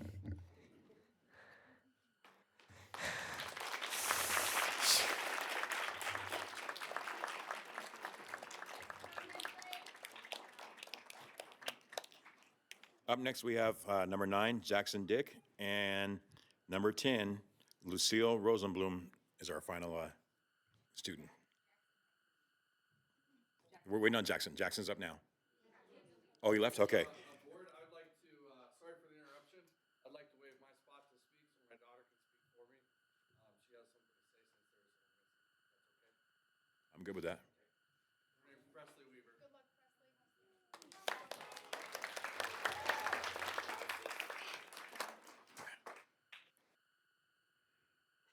Hello, my name is Presley. I have been a student at Scenic for 5 years. My mom went there when she was a kid years ago. Scenic is very close to our hearts. It's not just a school to me. It's not just a school to me. It's like home. The teachers and staff are so kind, caring. They are like family. I feel so comfortable and safe in this wonderful school. Our school motto is WHBN, which stands for Work Hard and Be Nice. That is exactly what Scenic is all about. Everyone is nice and kind and welcoming. Scenic is a beautiful, amazing school. Please don't shut down our home. Please save Scenic Elementary. Thank you.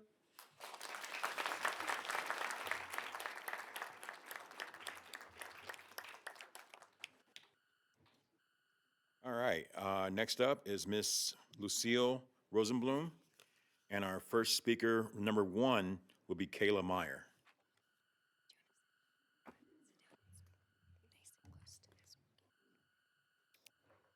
Hello, thank you for listening to my speech tonight. I'm Lulu Rosenblum, or Lucille Rosenblum, and I will be talking about Scenic Elementary. I love this school. It is such a great community. We have such good Fox pride, and our community helps each other as work hard and be nice. It's called WHBN. Every day we follow that, and very, very much we love this school. It is a very safe community, and we love to care about each other. We are very safe, and we love to help each other be be nice, and work hard. Our school is so amazing, and so are our teachers. We've been here for a while. That may be a problem, but it's not. It helps us stay nice, and it helps us think about how much we are so good at being nice.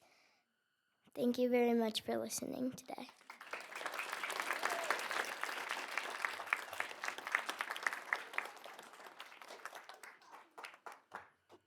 Alrighty, up first we have number 1, Kayla Meyer, and on deck, number 2, Ms. Kim Carville. Good evening, board members and Dr. Hill. I come to you with great concern regarding the potential closure of Scenic Elementary.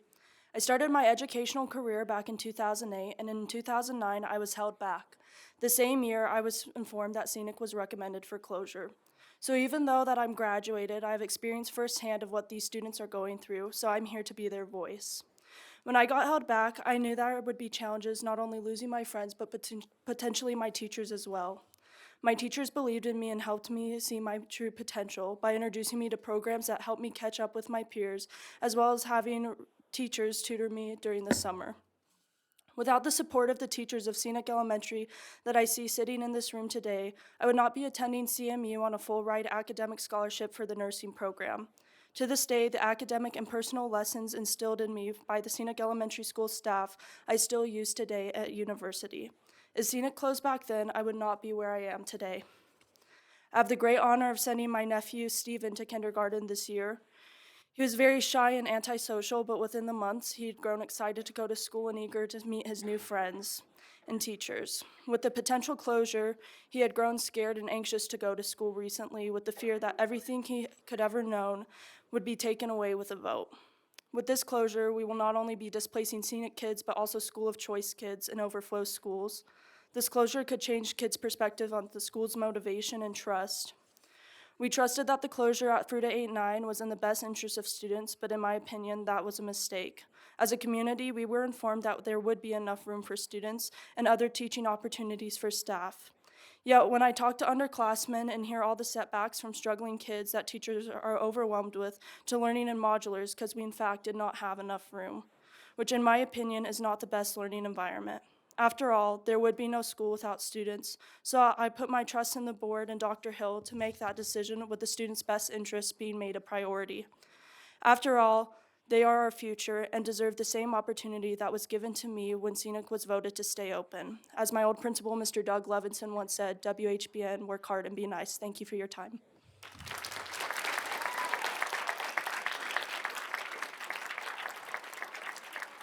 Alrighty, up next we have number 2, Ms. Kim Carville, and on deck, number 3, Shannon Spear.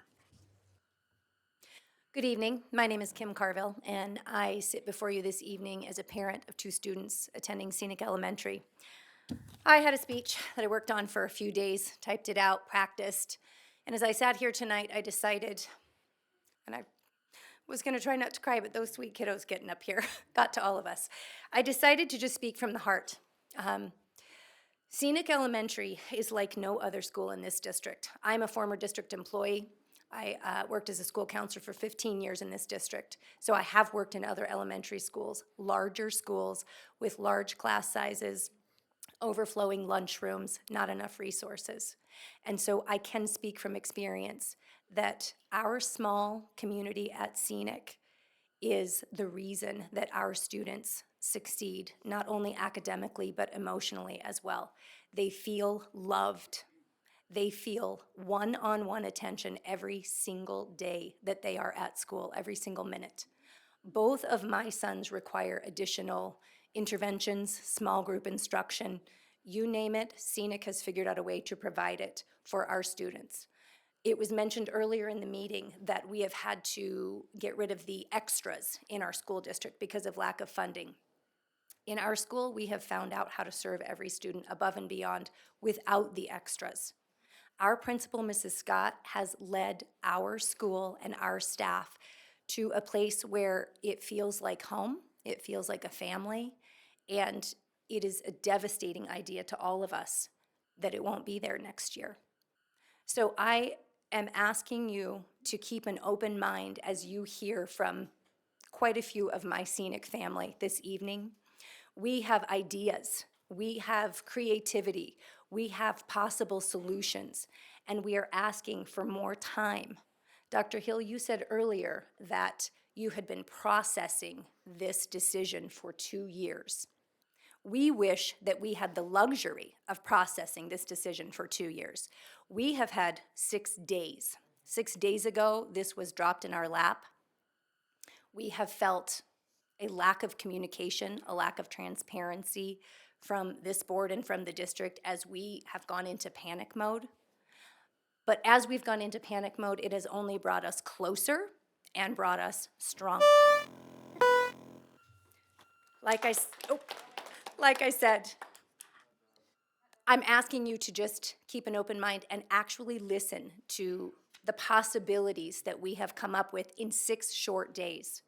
So I'm asking that a possibility tonight be that this vote be tabled. Does the decision have to be made tonight, or can it be made in 2 weeks after we have all come together to see what's possible?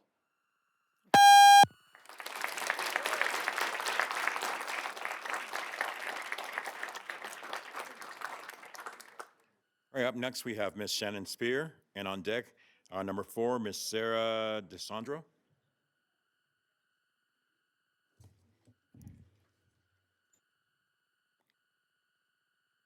I'm ready when you're ready. You ready? Go. Scenic is one of the few schools this year to actually have an increase in enrollment, an increase by 13%, bringing our enrollment to 80% capacity. A deep concern that I have about closing Scenic is that the neighboring schools are already so close to capacity. Between Wingate and Broadway, there are told to be 145 available seats to bring them to maximum capacity. If they are meant to absorb the students from Scenic, they will both surpass capacity.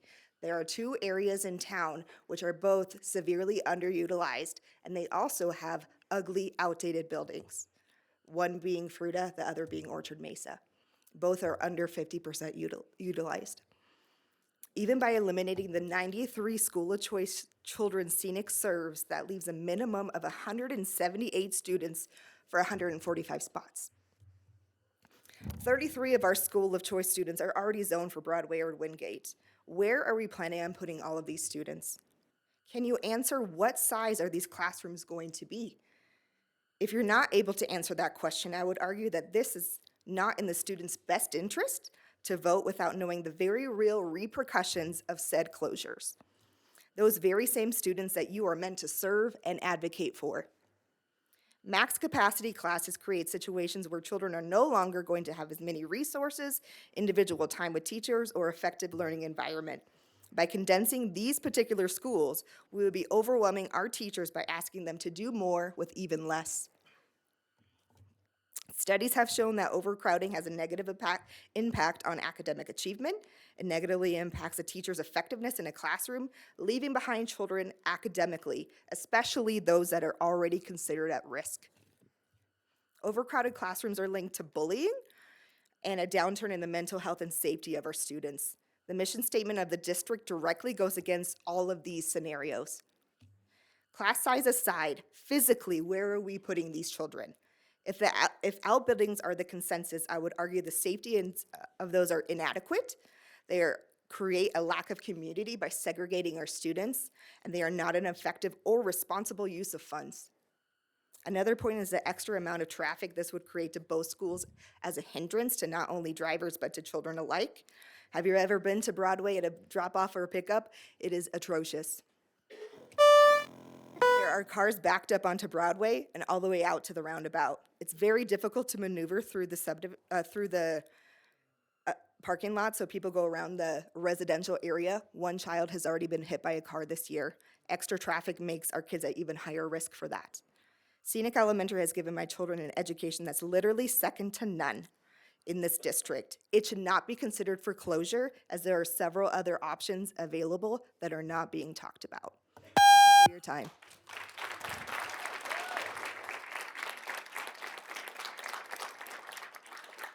All righty, up next, we have number 4, Ms. Say, is it D'Alessandro? D'Alessandro. Yeah, close. you almost got it. I almost Got got an it. apostrophe through. And on deck will be number 5, Miss Eve Roberts. Awesome. All right, first, thank you all for your service to our community. I recognize the countless hours that you've spent on this issue. I know this is a difficult decision, and I do recognize that something has to be done. I appreciate you all hearing all sides before voting. My name is Sarah. I have a kindergartner and a second grader at Scenic Elementary. The decision to close Scenic, Nisley, and Clifton has been described as objective and numbers-based. But we didn't elect you all to simply analyze numbers. We elected you to advocate for our children and community and to weigh the human cost of these decisions. If education were purely objective, we wouldn't need elected officials like you. We'd let outside consultants to make these calls. Your job isn't and shouldn't be purely objective. We need creative thought leadership and engagement with the community. So I'd like to know why this recommendation was made public only 5 days before the vote. Why rush this decision without giving us time to interact with the recommendations? This lack of transparency is deeply concerning and undermines confidence in these proposals. Shouldn't decisions like this involve thoughtful, collaborative input? Research shows that school closures have long-term negative impacts. A recent study found that students who experienced school closures were less likely to graduate college, less likely to be employed, and earned less. This isn't just about statistics, though. It could be the future of our students. Scenic boosts our district's state rankings, fosters success, and serves as a model for what education can achieve here. Why close a school with more potential than any other in the Valley? And it isn't just the students that have this potential. It's the school itself that boosts this potential. I know there are many fantastic ideas here tonight, and even more, I'm sure, but you gave us 5 days, and the decision feels like it has already been made. This will lead to long-term regret with negative ripple effects across the county. I challenge you to not merely blame this decision on the numbers. Give us more time, include us, and let's think about creative, positive solutions. Thank you for listening, and thank you again for your time.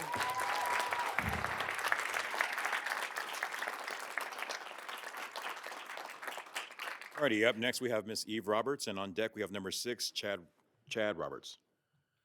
Hi, my name is Eve Roberts. I have a kindergartner and second grader. We started our journey at D51 by winning the lottery at New Emerson, every parent's dream. But we were there for 2 years. My kid complained every day that he didn't want to go to school, so we were looking at other options. We ended up choosing Scenic because of its openness, the smaller school size, and the property was safer than New Emerson that had parents coming out of their houses yelling at us in the pickup line.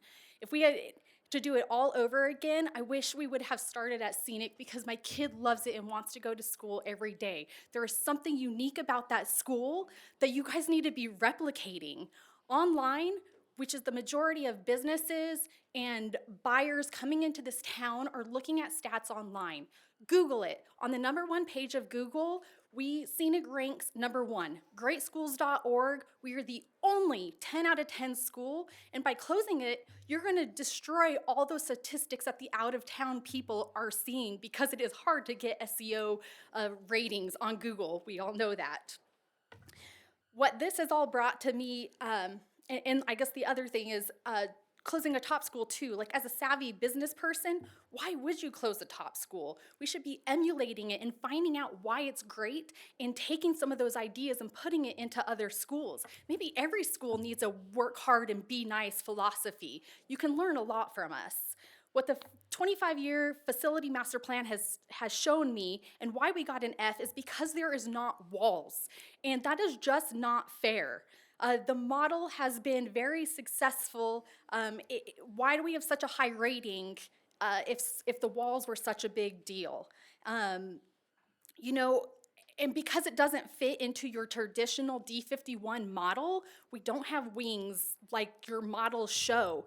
Maybe we can turn it into instead a magnet school. You guys love the idea of DIA and New Emerson, so shouldn't we have more? Shouldn't we make the district, you know, shine in a positive light? So DIA is your dual immersion New Emerson is your STEAM, and I propose that Scenic be your first magnet school that's a project-based learning model. Our motto would be walls down, minds open, imagine, investigate, innovate. Imagine a new kind of magnet school, a school without walls that redefines education by empowering our students to become curious, critical thinkers. Through engaging real-world, hands-on projects, students foster deep learning, essential life skills, and a genuine love for discovery. With flexible, wall-free learning spaces, students learn to collaborate, innovate, and approach challenges with confidence, preparing them for an ever-evolving world. By turning it into a magnet school, it would also help make this transition to the kids out to Wingate and Broadway a little bit slower. The kids currently can stay in attendance, and then as the kindergartners come in, they could be on a lottery system. Thank you, Ms. Roberts.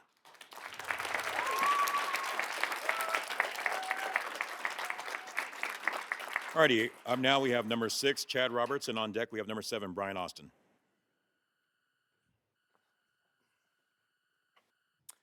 I'm Chad Roberts. I have a second grader and a kindergartner at Scenic Elementary. My biggest concern is I feel like we're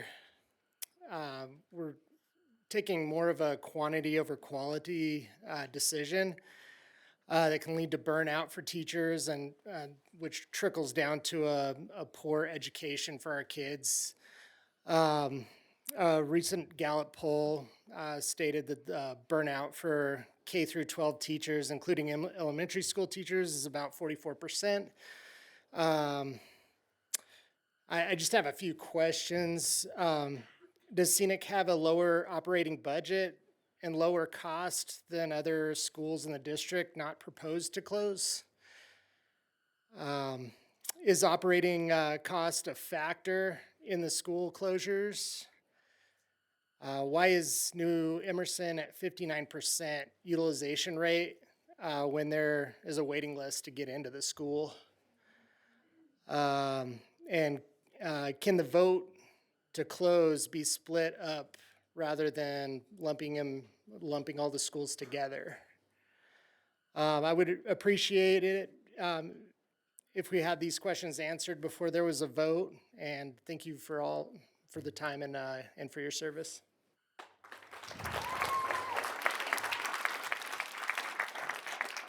Alrighty, up now we have number 7, Mr. Brian Austin, and on deck number 8, Sydney Wood. Good evening, board members. I'd like to speak tonight regarding the current development in the Redlands area and the immediate effect that closing Scenic has on these students and community. According to Jane Quimby, project manager for the Redlands 360 development, this particular development currently has 50 homes online. They will have 175 units occupied by the end of 2025. They will have 225 units by the end of 2026. The units they are building range from patio homes to townhomes to condos and apartments and even a child care facility.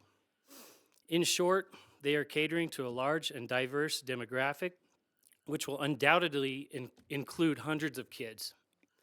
Jane confirmed that numbers were provided to the demographer in April, but they have since refined the numbers. They originally anticipated 131 units in 2026, but based on an increased demand for homes, they subsequently updated the plan to 225 units in 2026, which is a 72% increase over the April projection. These numbers are real and they're actively happening. This is not a long-term projection. Please refer to the email Jane Quimby sent to the board members today at 5:30. Better late than never. Jane also states in that they expect 40 to 50% of the total houses to house kids. So I would really urge the board to read that data, read that email before you make any decisions. We all know that declining enrollment is the main reason we are closing schools in the first place. While there are very underutilized schools in the district, it is not an issue in the Redlands schools. All 3 elementary schools are currently at 80% capacity and growing. If you close Scenic and transfer all students to Wingate and Broadway, both schools will be over capacity. Even if you eliminate school of choice students across all 3 schools, The 2 remaining schools will still be over capacity, and this goes against your own mission statement to encourage school of choice. When you eliminate all school of choice students at these schools, the message from the district is saying you can only attend Redlands schools if you live in the Redlands. We do not agree with that message. As a community, we welcome the diversity that school of choice brings. All students should have the opportunity to experience wonderful teachers. Closing Scenic will eliminate this for the Redlands area. Tonight, I strongly urge you to consider these consequences. We can't keep turning closets into classrooms. We need all 3 schools in the Redlands area to accommodate the growth that is happening right now. Thank you.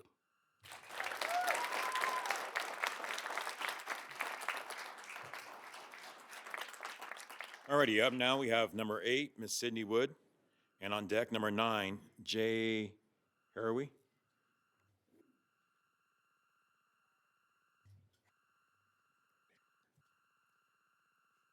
I get started? Okay.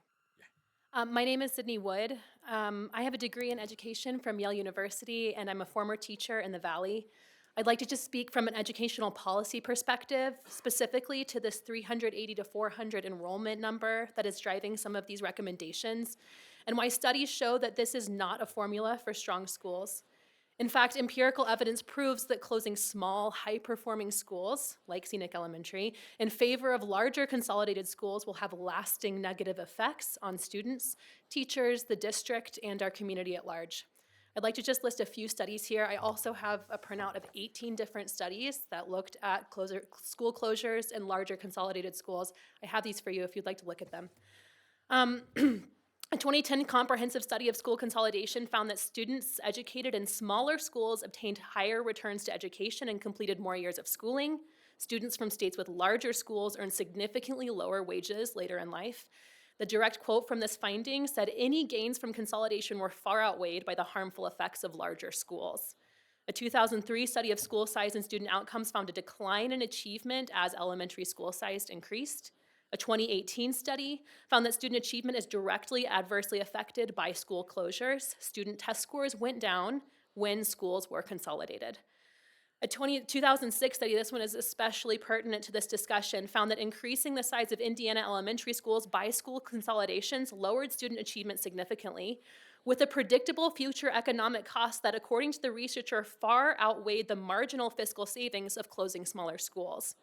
And a 2002 study of school closures quotes, "The money that might be saved through school consolidation could be forfeited in lost taxes, declining property values, and lost businesses." I would add to this that any money that might be saved through school consolidation in this case could be forfeited in continued declining district enrollment. Dr. Hill mentioned that the district loses numbers when a new option outside the district opens. Conversely, the district will also lose numbers when a desirable option within the district closes. The district will not solve the problem of lower enrollment through closing your top-ranked school that actively attracts families to the district. As I mentioned before, I have copies of 18 studies here that tell the same story. School closures come at a great cost to our students, and the economic benefits are inconclusive, marginal at best, and non-existent at worst. This study I printed in full. If you guys would like to look at this, this is from the National Education Policy Center, and their recommendation is to avoid school closures as a means of cutting costs. This is a large and complex issue, but my request to you is simple. If tonight you hear new data or evidence or anecdotes or questions that cast any doubt on this decision, I ask that you listen to that doubt and reconsider your position, because the success of our students and the future of our community depends on it. Thank you so much for listening.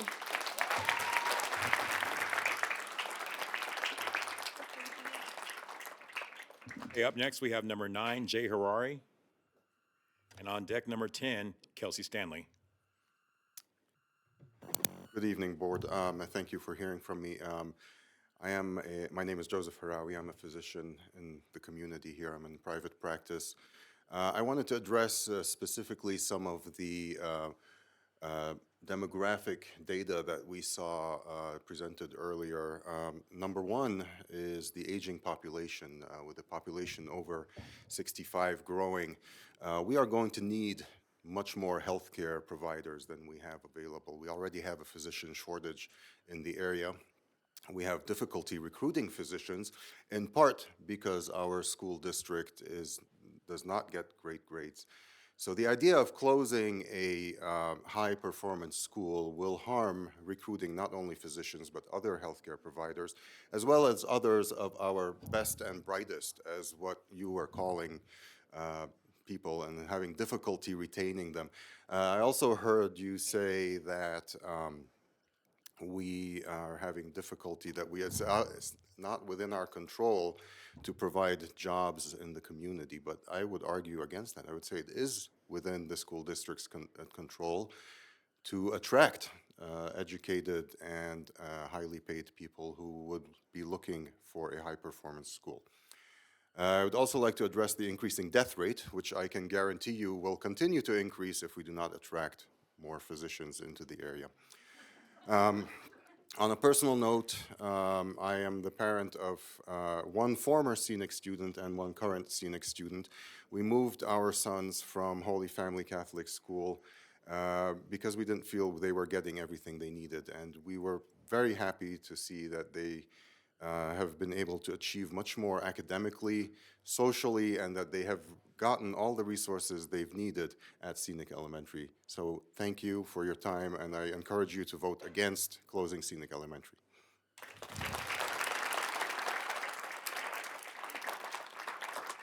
Alrighty, up now we have number 10, Ms. Kelsey Stanley, and on deck number 11, Phyllis Flower.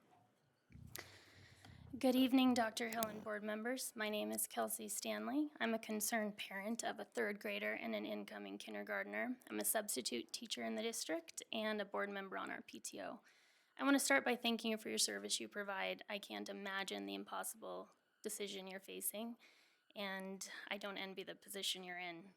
While I find the prospect of closing your highest performing elementary school baffling, I hope you will consider other options, such as families who've committed their company resources to the suggested repairs, exercising fiscal responsibility like selling existing vacant District 51 properties, upper admin salary cuts, or crowdfunding. You've seen how our tight-knit community has rallied the last few days. Just think of what can be done if we had time to circle our wagons. I know you can relate when it comes to not making the decision of where we send our children every day lightly, and I know many other families will echo the same sentiment as my family when considering leaving the district should any of the 3 schools close. I truly believe that should be brought into the equation regarding statewide funding per pupil. Conservatively, that's a loss of $2 million to the district if you were to just close and all of Scenic's families leave. Closing this school would be a devastating loss to our community, as it is truly a building that should be emulated as a standard, not shut down. An excerpt from the district's mission statement is, "We firmly believe that families should have a voice and an active role in shaping their child's educational journey. We are committed to providing our families options for the education style their child will thrive in, options at the school in which their child attends, options with the programs in which their child engages. We value communication, collaboration, and partnership between families in our district. By working together, we can create an environment where students thrive and achieve to their full potential." Options being an operative word in our mission statement. Scenic is at 240 students, 93 of those are school of choice. That puts us at 147 students in our boundary, 33 of those are school of choice zoned for Wingate or Broadway. That puts us at 180 kiddos. There are 158 spots available between those 2 schools. I would guess modulars would be put up, which is a direct contradiction to the district's stance on the use of modulars. The other option would be kicking out Wingate and Broadway school of choice families, furthering the effect of disrupting our children's elementary education. Overcrowding neighboring schools is not the answer. As I said in my email to you, I bet you'd wish we would just go away. But here's the thing, no matter what your decision is tonight, we won't. Our community is so strong, as you've seen this week, we won't go quietly into the night. Thank you for your time and consideration.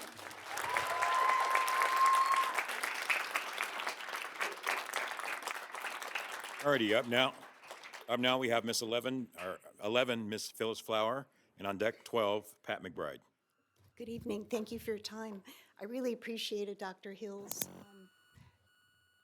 information that he presented earlier tonight, and I do feel it was from the heart. So I am the mother of a boy who went to Scenic a very long time ago. And he's paying attention to what's going on right now, and he's not happy with it at all. And I have very fond memories of Scenic as well. Having been in the workplace, however, for a very long time, I myself has been through companies where we've gone through difficult financial decisions. I've been laid off because of downsizing. I've gone through restructuring. I know these are business decisions that are hard to make, and I know that that's what this board is faced with right now. And I just want to say that I do support the board, and I have been very happy with the thought that has gone into a lot of decisions in the past, and I hope that you are listening to everyone tonight, and I'm hearing some new ideas myself, and consider everything in making this other difficult decision. Thank you.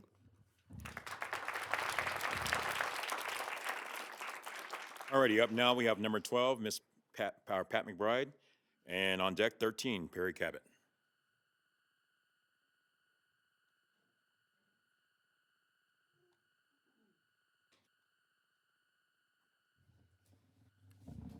So I am going to change horses completely. There's a policy later in the agenda that's concerning community use of district facilities. I would urge the board to really think carefully about that policy. It's my understanding that there is a significant increase in the cost that will be issued out to the people that are renting district facilities. Some of those groups are not very large and cannot afford the kind of increases that are being proposed. I would recommend and hope that the board would consider a slower timeline for increasing those costs so that the groups that are using the district facilities can think about how they're going to approach those added costs going forward. Thank you.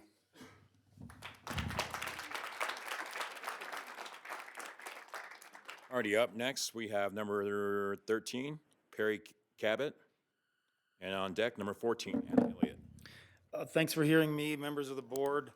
My name is Perry Cabot. I'm an extension professor of water resources for Colorado State University, so I live here in Grand Junction as part of the Agricultural Experiment Station system, and I want to raise a couple points that I'm perplexed by, and I would just ask you to ponder this, because in the world that I operate in water, we are projecting, at least according to the Colorado Water Plan, we're projecting double growth in Colorado. And so when you say the problem that's trying to be solved, which is we have declining enrollment, I mean, to hear some of these numbers, you'd think there's not going to be a kid left in Mesa County in 10 years. Eventually, this is going to have to come back. Otherwise, I am literally trying to solve the opposite problem of having too many people. So I'm trying to ask you to just reconcile that information as you consider your vote as well. My son went to Scenic Elementary, and he's a member of the Challenge Program now. And I do believe that it was a direct result of the education that he got at Scenic. For all the reasons you've just heard, clearly there's something wrong with an index that somehow associates a closure with a building size or facility index that then is clearly not correlated at all to the performance of the school. There's literally no, I mean, I'm a professional scientist. There is no correlation. The building has zero to do with the performance of these kids. So I would say, Dr. Hill, I was proud of you. I thought it was brave that you cried during your opening statement. And I relate to that because I was the president of a charter school that almost closed. And we dug in and we were able to save that school. So I guarantee you it can be done. I would just ask you to channel that feeling and that passion and be brave and work with these parents so that they can actually figure out how to help this school move along and stay open. Because I think you're going to find 100% support in this community. I've literally been watching the petition. Literally, like 2 people every 5 minutes are signing this petition to keep this school open. And after this hearing online, you're probably going to get even more. It can be a shining example of how you actually involve parents. All we hear about today is let the parents decide, bring the parents together, help the parents, help the school district. This is exactly what we're trying to do.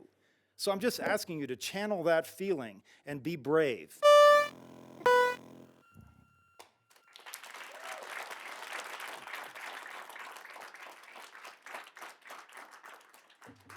Alrighty, up now we have number 14, Anna Elliott, and on deck number 15, Kevin Cordova. Good evening. It's good to see you all. I'm never disappointed by Dr. Hill's research into giving his report. I was blown away. Expected to be here for a while. But I want to switch gears a little bit too. We had a talk about death rates. I want to let you know that I graduated from a school district in Southern California, where it was a 3-year high school that had over 500 in the graduating class. That was 1973. 1973, Roe versus Wade came into play also. In 1973 until now, there's been an estimated 63,459,781 abortions. That's a lot of babies. That's a lot of babies. And if I want to remind a lot of people here, Colorado enshrined after Roe v. Wade was overturned 2 years ago, our state and 6 others decided to enshrine the right to have an abortion, which is already legal in all of those states, to be able to put it into our state constitution. We have become a state, a nation almost, of a culture of death. I remember in '81 when I was pregnant with my son who attended Chatfield Elementary, when they had to put 4 modulars into Chatfield to accommodate the bulging number of students in Chatfield and all the other elementaries. We had to go to year-round calendar to track just to be able to get the kids within the facilities at the elementary schools. Everywhere I went when I was pregnant in '81, I was seeing bulging bellies everywhere. Now when I see a bulging belly, I stop and praise the mom and bless her and the child that she's carrying. We wouldn't be having this conversation if there weren't so many abortions where we even fly in women to be able to have them here, and we shout our abortions. You talk about declining birth rates. This is the problem. Our nation needs to turn back around and praise God and thank Him for life. We need to be a culture of praising and blessing the life that comes within a womb, not ripping it out, not paying for it with our medical and government funds. This needs to stop. Praise the mother that carries the child.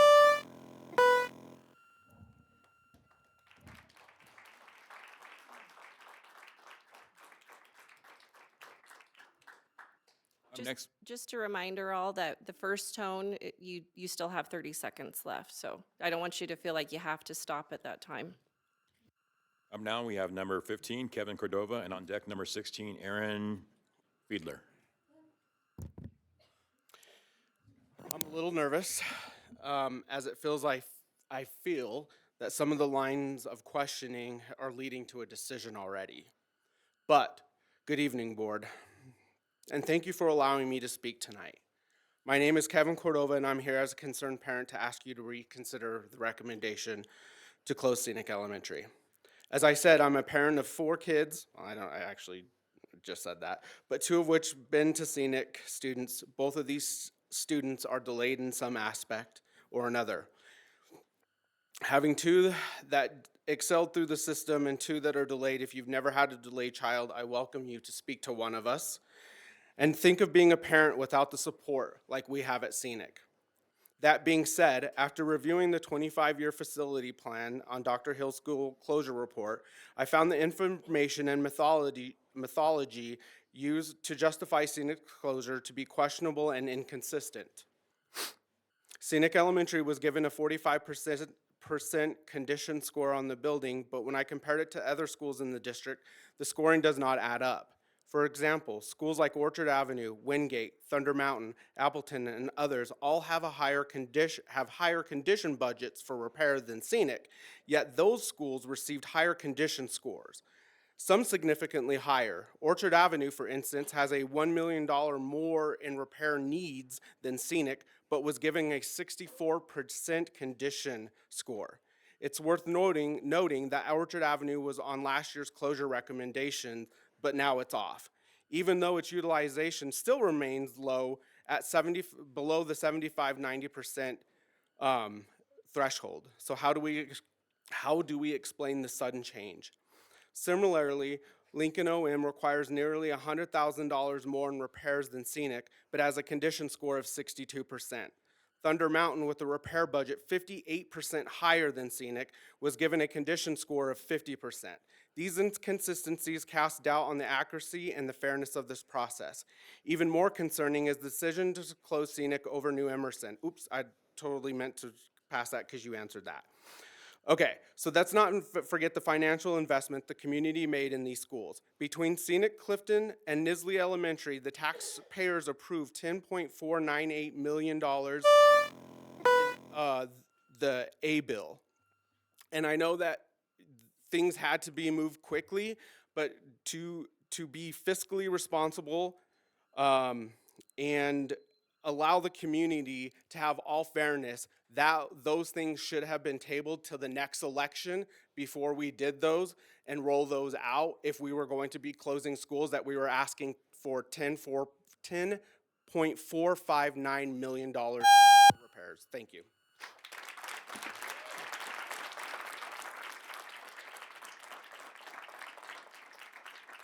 Alrighty, up now we have number 16, Aaron Fiedler. And on deck, number 17, Shayna Almar. Good evening. I am a parent of a 4th and 2nd grader at Scenic. I also have a 7th grader at Redlands who went kindergarten through 5th there. I am a family that moved from the Front Range, researched schools, looked up school grades, partially picked Scenic based on its school grade, which has improved since then, recommendations of colleagues, and when we went to Scenic. We were warmly greeted, and you can sense that community feel the minute you walk in the door. We have since moved to Fruita and have never once thought about changing schools.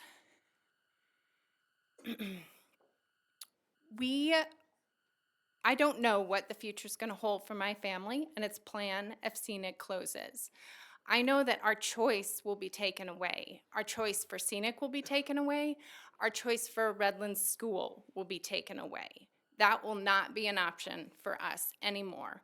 And I also know that there are almost 60 other parents at Scenic or School of Choice students at Scenic in the same situation. They are not from Redlands schools. We will not have that option. We are parents that chose Scenic, parents that drive farther, parents that make the extra effort because we want that school. If it closes, we will be looking at all options that are left, and that involves options outside of D51.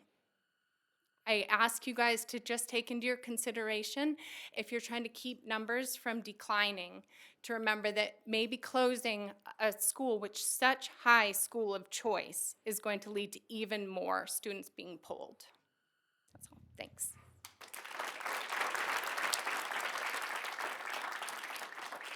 Alrighty, up now we have number 17, Shayna Almar. And on deck, number 18, Andrew Fitzgerald.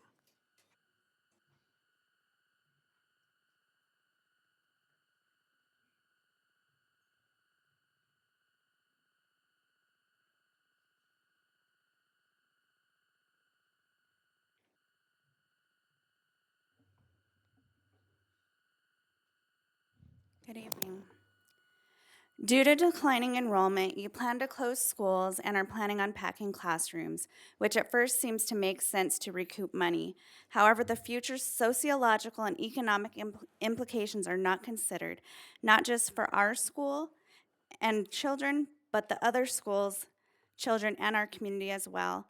The implications of school closures are eliminating our options for school of choice, a decline in enrollment, decline in migration to our area, and overcrowding resulting in a further decline in academic achievement, migration, and enrollment. For example, with these closures, not only will our children be funneled from Scenic into Wingate and Broadway, overcrowding those schools, but Clifton and Nisley students will be funneled to Fruitvale and Orchard Avenue and other schools, causing overcrowding there as well, thus creating a further disadvantage for an already disadvantaged population. What will happen to the general population of these schools, let alone what will happen to the children on IEPs, medical 504s, and in special education? There won't be enough room for kids to be in intervention classes or have the individualized attention that is necessary and that they deserve. Can you guys guarantee with these closures that these children will get the specialized attention that they need and deserve?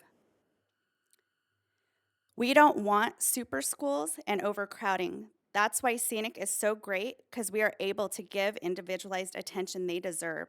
Overcrowding causes a lot of problems, and if you take children that are already at risk, kids, where you're already questioning their performance, performance will decline further.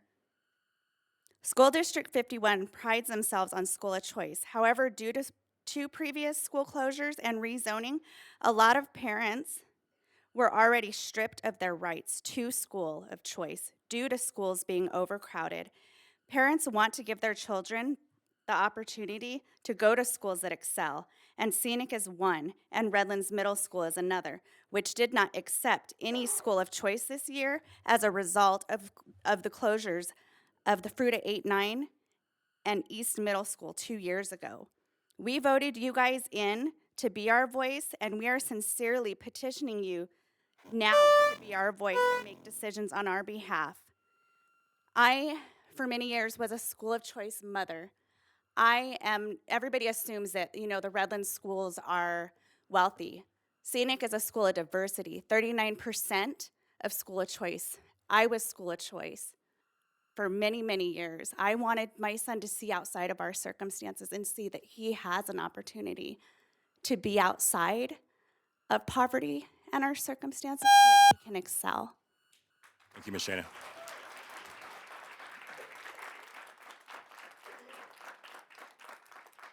Alrighty, up now we have number 18, Andrew Fitzgerald, and on deck, number 19, Jim Rush. Thank you, Board. Thank you for having us. Thank you for making these decisions and trying to stay ahead of the game. And on behalf of our children, I am an attorney, has practiced for 25 years in both Utah and Colorado. I'm licensed in both states. And I have a son that graduated from Scenic. He did his entire 5-6 years there. I guess it's 6. He's autistic. And the gift that Scenic and its staff and that community has given to my family is irreplaceable. He is a child of statistics that are not in his favor. And this particular school and these people and this culture that has been created there long before I've come to this state has made it so that he can succeed and succeed into his next step at Redlands Middle. I have a daughter there now who is in the 2nd grade, and she's very much fond of that school. We've talked a lot about costs. There are opportunity costs. We haven't talked a lot about those opportunities costs. In my profession, I've dealt with dependency cases, meaning families who have kids removed. I've been in the criminal courts for many years, seeing families torn apart due to drugs and crime and other hardships. And I've been a divorce lawyer as well, and a whole bunch of other things I don't even want to mention. But I have never seen something like Scenic that takes children from all ranges of diversity, economics, puts their arms around them, holds them, brings them in, and takes them to academic standards that are the highest in this county and have some of the highest rankings in the state. We're always looking for interventions as attorneys and social workers and teachers, etc., to find a way to problem solve and to bring children into success that come from places that statistics are against them. And Scenic Elementary somehow, because of its culture, because of its teachers, has found a way to take a kid from anywhere in this valley with all kinds of problems and bring them up to an academic standard that is unheard of. I have never seen this. If we could replicate it and sell it to the rest of the country to save these kids and create success for them, we should do it. It would be such a travesty and a tragedy to take a culture that has been built for many years and to take it from these children and to take it from this whole valley. As these Thank you, sir. children.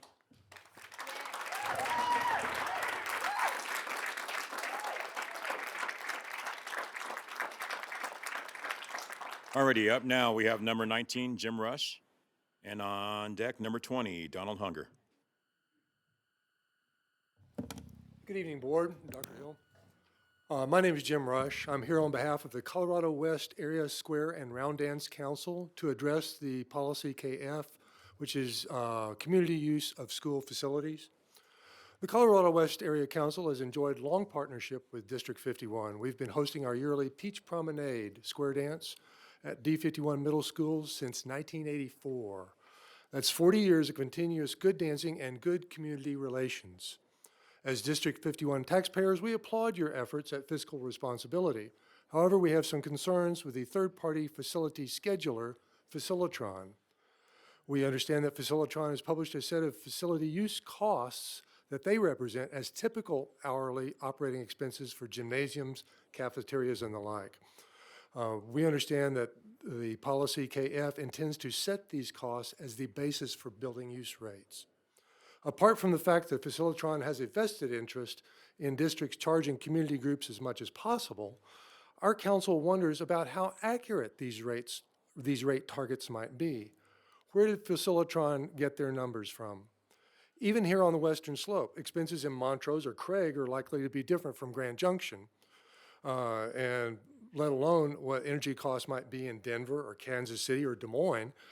Not only is the geographic location of schools significant, the size of the building, the age of the building, the efficiency of the equipment, all affect what it costs to operate a school. Our council urges caution in blindly trusting these Facilitron numbers. They might be too high, they might be too low. Our council suggests that a prudent course of action would be for the board to ask your facilities department to spot check a few of these Facilitron numbers. If the staff finds it's too difficult to isolate what it costs to operate just the gymnasium for 1 hour, that would be a red flag about Facilitron numbers. In short, our council applauds the board's efforts to achieve a balanced budget, but we also strongly urge the board to rely on the expertise of their own staff to double-check these facility use rates made by a distant third-party vendor. Thank you.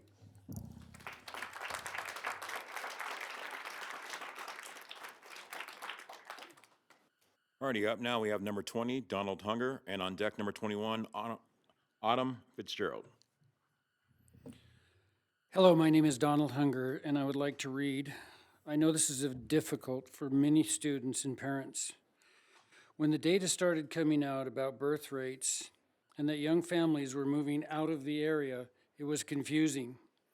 Our area is growing in overall population, yet our students' age population is shrinking rapidly. After corroborating the information, it became clear that our entire community would have to reckon with this at some point, whether they were ready or not. Yes, some families have also left the district for homeschool and other opinions. It is not as many as some people might guess. Rather than being upset with those parents, school districts across the county need to ask why some families are pulling their kids out altogether. This is a natural issue across the board, and not a lot more families would be pulling their kids out if they could. Specifically with District 51, it has become clear that less families are able to financially survive here. We have a housing crisis specifically hurting young families, and we aren't even building starter homes that young families can buy if they wanted to. Young families are not moving in the expensive homes. They also aren't moving into the apartments. They are being built. Instead, they are just moving out of town because there's no way for them to start putting down roots. Local officials can't even get on the same page about this, so this problem will persist for years until they figure it out, and even then it will take some time for affordable housing for young parents actually want to raise their children.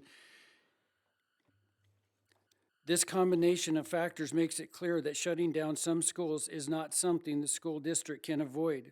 It's actually surprising that you're only shutting down 3 schools right now, to be honest. I support Dr. Hill, his team, the committee, and the board for making these extremely tough decisions.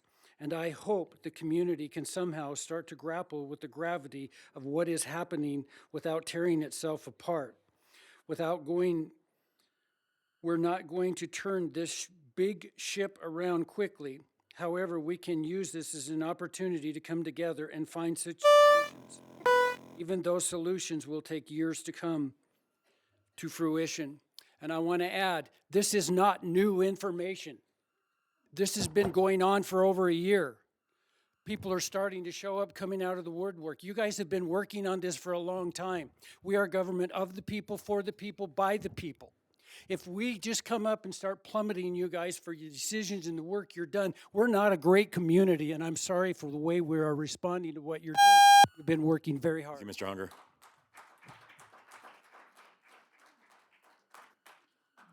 Now we have number 21, Autumn Fitzgerald, and number 22, Sam, is it Mystop? Mysa?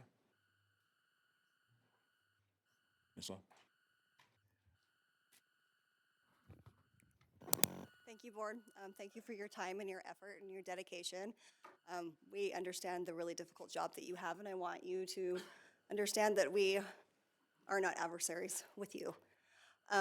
It's really important that we as constituents have a meaningful opportunity to participate in this process and weigh in and provide solutions, and that's what we want to do.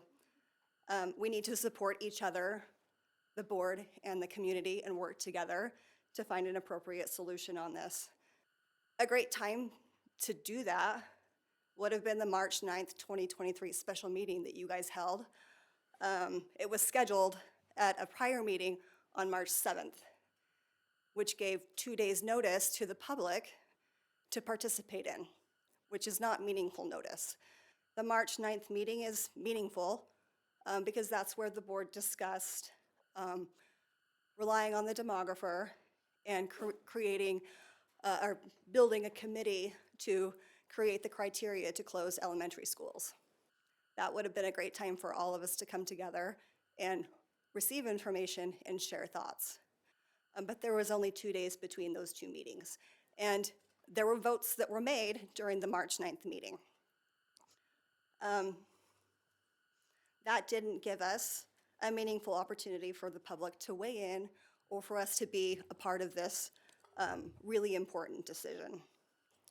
Similarly, the meeting at Scenic Elementary on November 14th should have been an open meeting. There were more than 3 board members there. Dr. Hill was there. You certainly discussed public business.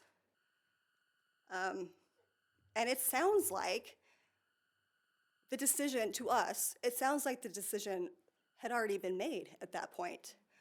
I remember the email that came to the elementary schools of Broadway and Wingate the following day, warning them to prepare themselves to receive students from Scenic Elementary. To us, that feels like the decision has been made, and you're supposed to vote on it today.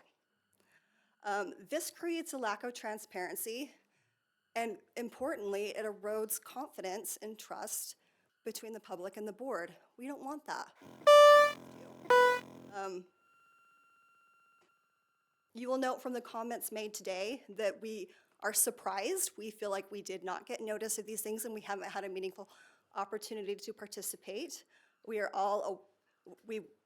want you to understand that we want to work with you, but we need more time. We're asking you to table this and give us an opportunity to work with you on this and give you more information that we think is important to your decision. Thank you for your time.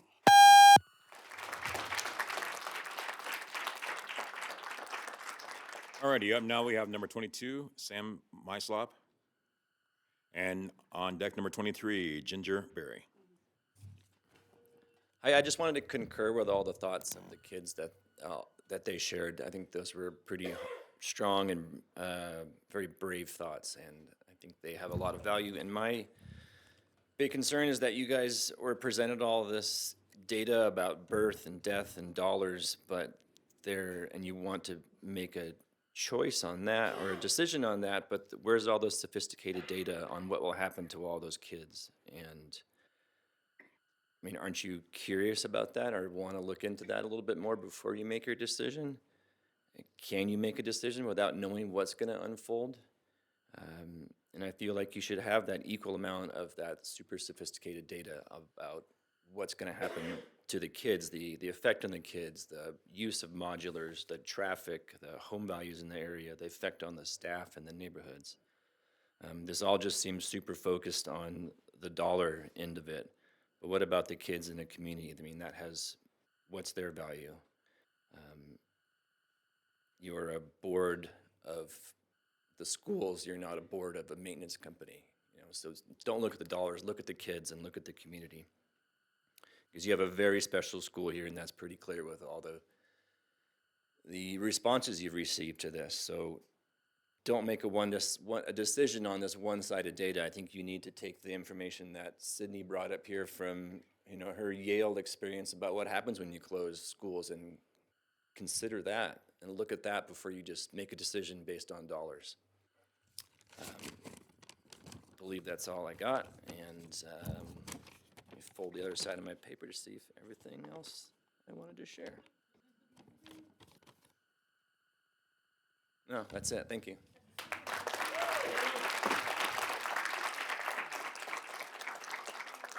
Alrighty, up now we have number 23, Miss Ginger Berry, and on deck number 24, Josh Worth. Good evening. I'm going to change directions just a little bit. I'm speaking tonight in order to express my concerns regarding the potential violation of the open meeting law during the school closures announcements, last week. After speaking with attendees at the meetings for Nisley, Scenic, and Clifton school closures, it has become clear that more than 2 board members were present at each of these meetings. I understand that there were 3 members present at the Nisley announcement, and there were 4 members present at the Scenic and the Clifton announcement. The open meeting law is designated to ensure transparency and public participation in governmental decision-making. It requires that public bodies such as school boards conduct their business in public meetings where the public can observe and participate. The meeting law clearly states all meetings of 3 or more members on any local public body at which any public business is being discussed or at which any formal action may be taken or declared to be a public meeting open to the public at all times. A meeting is listed as any kind of gathering, including a work session, retreat, or other board gatherings convened to discuss public business. I would argue that public business and formal actions were being taken at these announcements of, school closures. With the attendance of a quorum of board members, there should have been at least a 24-hour notice of a special meeting and an agenda posted online to allow for public participation. Even if the board considered moving into an executive council session, which could have included only the staff members of the schools that attended. In addition, minutes are to be taken where any formal action occurs. Announcing school closures is definitely a formal action, and I await the release of the minutes within the next 10 days. I urge the Board of Education to review its practices and ensure full compliance with the open meeting law. I believe that the transparency and public participation are essential to maintaining public trust in our school district. And I'll leave you the law. Thank you.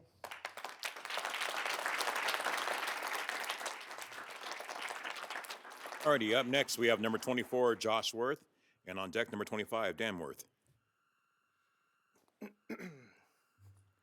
First off, I just want to thank you for listening to every one of our concerns. I find it very admirable, and I appreciate it. Thank you, Andrea, for asking those important questions during Dr. Hill's presentation, and I urge you all not to vote until you have all those answers. There are too many discrepancies in Shannon's report to make an informed decision. For instance, Shannon's report states Broadway and Wingate will absorb 125 kids, but Scenic's population, excluding school of choice and transfers, is 178 currently. How did he miss those 52 kids? His report didn't account for kids that attend Scenic that already live in the Wingate and Broadway's boundaries. His reports are inaccurate, do not include future students for all the 17 active new developments, not just the Redlands 360 development. We have 16 other small to large developments going on in those areas. The demographic data does not back the closure of Scenic, particularly the children per unit from future developments. Using the 0.2 children per household for active developments in Scenic, Wingate, and Broadway's boundaries, it will add an additional 430 children within the next several years. And it sounds like that timetable could be accelerated given Jay McQuimby's words, with another 49 children coming from planned developments that are in Redlands pipeline currently with the city of Grand Junction, including, it's not in the pipeline, but there is a potential 75 unit development right next to Scenic. I want to reiterate Brian's point that Jane Quimby, the project manager with Redlands 360, has confirmed the development will progress faster than anticipated. They will build a child care facility in one of their first commercial lots in the filing too, to fill the need of new children. Why would they invest this much into catering to families if they are, quote, planning on no children coming from the homes in 360? To overlook this data is dangerous. And how will Broadway and Wingate have adequate room for these future students if the absorption of Scenic will already exceed the capacity of these two schools? Scenic Elementary is projected to decline in enrollment, yet this year's attendance increased. Prior demographic reports show otherwise. Ironically, Shannon's 2023 report predicted Scenic would exceed 100% capacity by 2027, aligning with the current Scenic enrollment trends, being that it's up this year. Ignoring this data risks overcrowding at all three schools and eliminating school of choice options, especially for the IEP plan kids and special ed students. I'm not worried about my own child. I am worried about the child that will be missed and overlooked through this transition. I have sent you my full 8-page report with the discrepancies I have found so far, and I urge you to answer every hole in the data before making a decision. Thank you for your time, your service, and most of all, your compassion.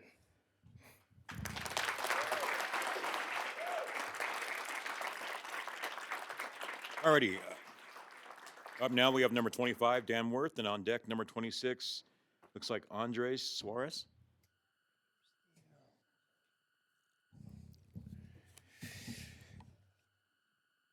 My name's Dan Worth. I've been teaching for a while, and I still hope to teach for many, many years. I teach at Scenic Elementary.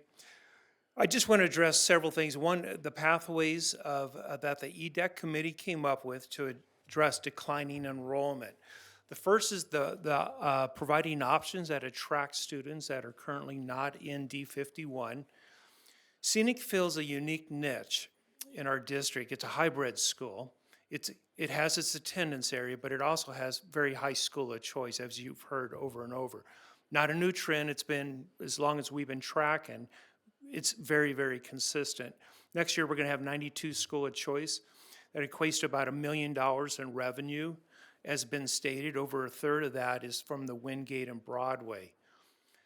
24 of those kids are from out of the district, $264,000 worth of revenue brought into our district. If every school brought in as many as our little school did, we'd have over 1,000 new kids added to our district, eliminating this whole declining enrollment issue. Our enrollment's up 13%. I have absolute confidence with the way we're going that will continue to grow. The word is out. When I read through the school closure report that was released 4 days ago, I noticed that New Emerson, another F-rated school, as ourselves, was mentioned. It was listed as a school, quote, whose programming is good, unquote, in that it meets EDEC's pathway of having school choice options. The exact argument I sent to the board and Dr. Hill in my letter a couple of weeks ago about Scenic. Question, how can one school with almost exactly the same number of school of choice be valued over another? Why was, quote, a good program not mentioned in the report about Scenic? Now, again, this is no knock to my friends at New Emerson, although I just found out tonight that they're not one of the buildings that was evaluated. We were told that Scenic was the lowest, and now I find out New Emerson wasn't even evaluated in that. It got a pass. Why is that? Why is Scenic not listed as a good program in that report? We've had the highest school performance framework report card from the state in the last 4 years for this district. We've had 7 Governor's Distinguished Improvement Awards. The state looks at improvement. That's not achievement we've gotten to. That's because the state values growth. That is to help level the playing field for schools. I'm not knocking, again, New Emerson. I just don't understand why a lottery system is valued over scenic. We take all of our school of choice kids. We're like a hospital. That's why you hear all these stories. And if you read the letters, you will see that's what these parents have found.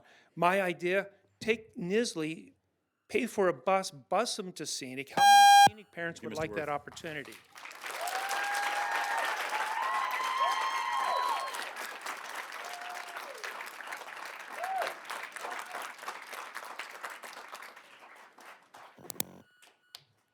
Alrighty, up next we have number 26, and on deck, number 27, Chris Porter. Hi, my name is Andres Sanchez, and I am the lead custodian at Scenic Elementary. I see these kids all day long throughout the day. And one thing that I like about Scenic is we don't tolerate bullying at our school. We work on getting kids to get along, work together. And not just that, we have awesome staff there that really cares for these kids. They come in on their days off to get work prepped and ready for the next day or for that Monday. And also, one thing that I wanted to bring up too is if it's funds and money that we need for school, for our high academic schools, they have a grant for building repairs that the school district can apply for, as well as matching dollar grants as well. I was looking into that and letting you guys know that, we can apply for it because we ain't the school district, but you guys can. So if it's 7 million, 8 million to fix our school to make it to where it needs to be, Scenic is a safe place, and the area that we are located in is not a hazardous to the community for driving up to the school and leaving the school, because there's actually, I think, 4 ways that you can get out of Scenic. If you take the road up the hill and around, there's three areas you can pick the fork to which way you want to go. Listening to the parents that talking about Broadway, that is a pretty dangerous street, even crossing. So you guys keep an eye on that and be aware of that. But we also, ever since we had a new principal come to our school has pretty much turned out to be an awesome school. We are a big family. The principal leads and supports family, kids, and staff as well. So just so that you guys know that, please really think about Scenic, and as a board member, really listen to what the community is talking about, because Scenic is a pretty awesome school.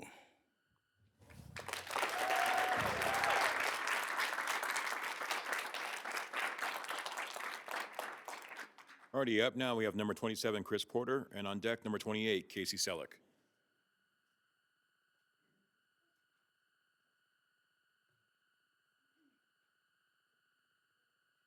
No Chris Porter?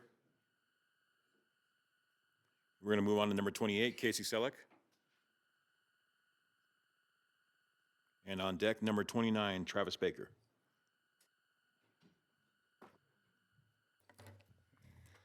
Good evening. My name is Casey Selleck, and I have a second grade son that attends Scenic.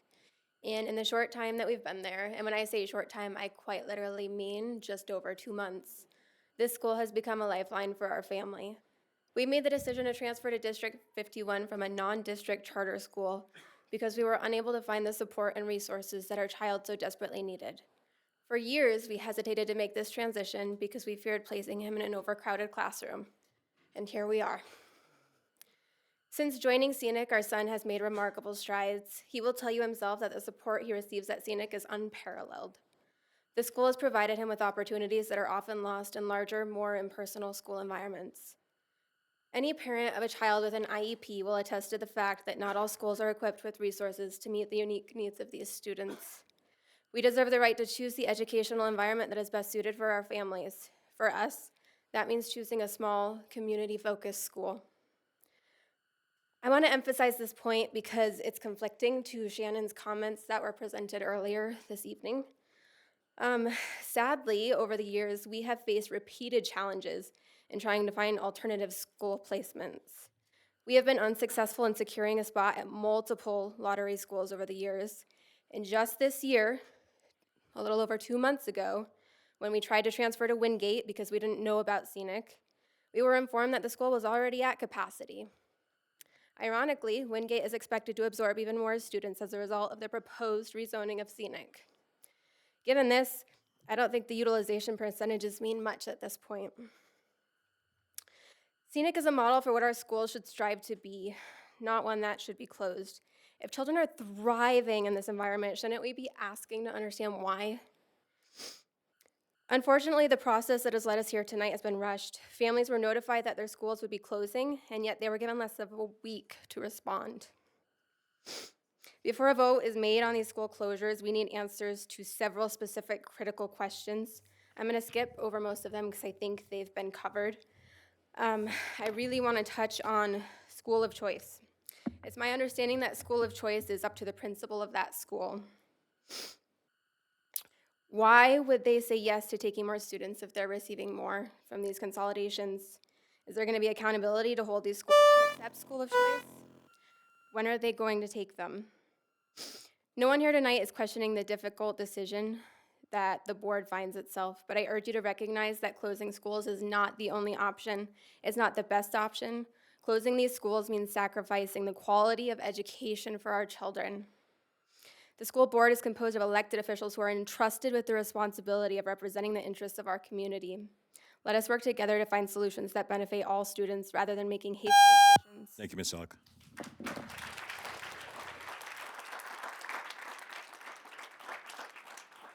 Alrighty, up now we have number 29, Travis Baker. And on deck, number 30, Shannon Cordova. So I'm going to speak for Travis Baker. There's been a few things mentioned that he appreciated. Can you state your name then? Yeah, my name is Dylan Weaver. You guys saw my daughter speak earlier. I am heavily threaded into the community. I help out in many ways, which isn't the point why we're here. But basically, you know, my daughter goes to this school. We live in Fruita. It's a school of choice. We choose to send her to Scenic, and we are threaded into Scenic. It goes back throughout our whole family has gone there, basically. So, you know, as a voter, anytime the District 51 needs my help, and no matter how much it costs me on tax dollars or whatever it's gonna cost me, I vote to help, and I choose to help my kids and see that money go into the schools that we have. Since we choose to go to Scenic and my daughter goes to Scenic, you know, anytime that help is needed, I'm thinking about the school that my daughter goes to. So, you know, with the community that we've built with Scenic, it's just crazy to think that you guys could close it down. So we're just reaching out to you guys as a community for your help and to hear everybody. So, you know, we all work together as a community, and we just hope that you guys can see that. Thank you. Thank you, Mr. Weaver.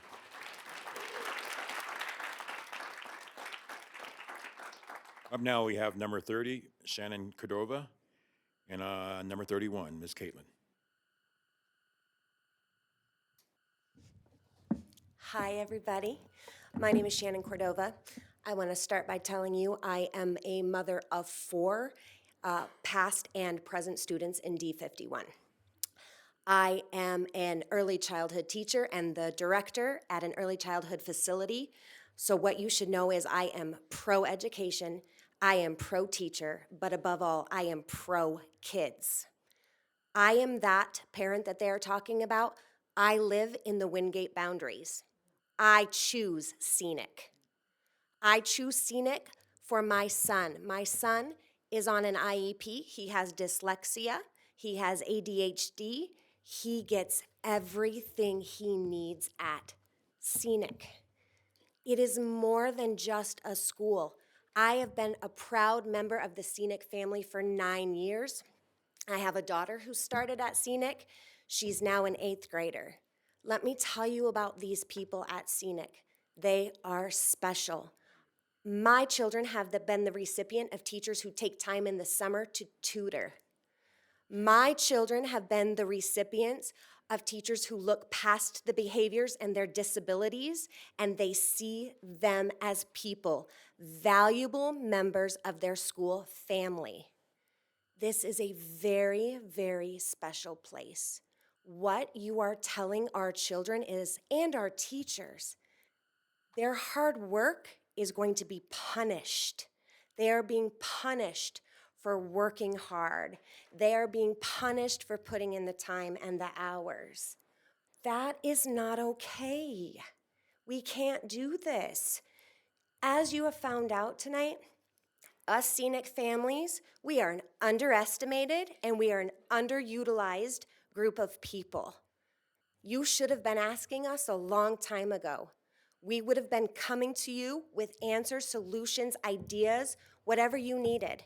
It's frustrating that you talk about the money, the money, the money. You never asked. You never gave us the opportunity as voters in this community.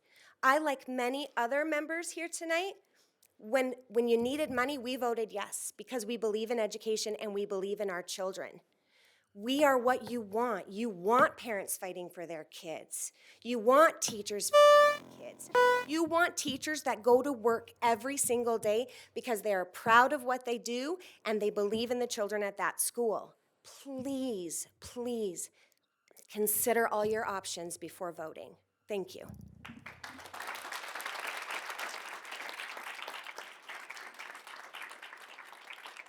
Okay, so before I get to you, Ms. Caitlin, we still have quite a few names, but I want to do, if you have kids that are in the audience, will you please just come to the front and let me know your name so we can get you guys in here and get you out of here with your kids?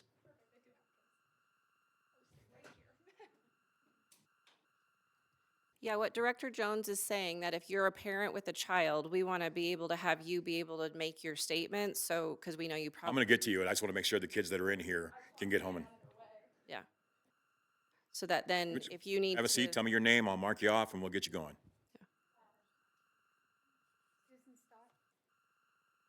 Got you. All right. So my daughter is a second grader at Clifton Elementary. She suffers from severe separation anxiety, has panic attacks just at the thought of being away from me. She does not do well with change, and the thought of losing her school is causing her stress. It is with the love and understanding of our amazing teachers and staff that my daughter is able to go to school and not only thrive, but succeed. She loves going to school, is at or above proficient in every subject, and loves when she is able to achieve her perfect attendance. She is terrified to lose her second family because that is what we are at Clifton, is a family.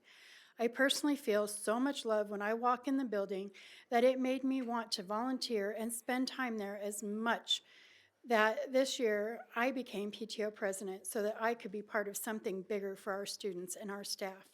I have 2 adult children as well, and both of my boys attended Clifton 30 years ago, and there are actually a few teachers who were there then. My niece had the same kindergartner teacher 20 years ago that my daughter had. Clifton has generations of families who have wonderful memories of being a Clifton star. This year, we had some teachers move here from other places to become Clifton stars. They have bought homes here and become part of our community and our family. We have a lot of families who walk to school, and if you close our school, it will impact them severely. We also have a wonderful woman who provides a before and after school program free of charge to families at Clifton. Our hub program is specific to our school, so if you close our school, families will also lose this program. This program also helps us with events, providing a free meal to families who attend. A lot of our kids depend on our school for meals and clothes. Some kids come to the office to get their hair done, pick a Halloween costume, and the list goes on forever with the wonderful things that our staff provides. The people in our school are what make it so special. Our kids are terrified to lose their school and worried they won't get to stay with their friends and will miss their trusted teachers in an environment that they feel safe and secure in. Instead, you want to take them and send them to other schools with overcrowding. Our school is the only one in this district who is meeting our goals for our SPED program. We are the only one that meets. We are at a 56.5. The district isn't a turnaround sped. We are not. I'm begging you to keep our school open. And my daughter did not get the chance to say what she had asked because she was not brought the slip to sign up to speak. So I would like to let her say something.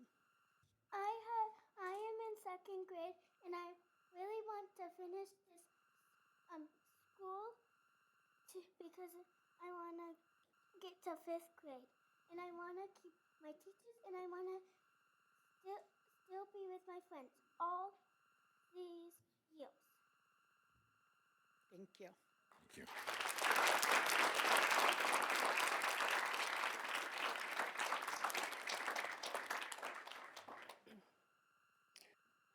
Thank you for allowing me to speak tonight. My name is Heather Cochran, and I'm a parent of a second grader at Clifton Elementary. I also have a soon-to-be preschool student next fall and two 16-year-old twins who attend in Clifton from preschool through fifth grade.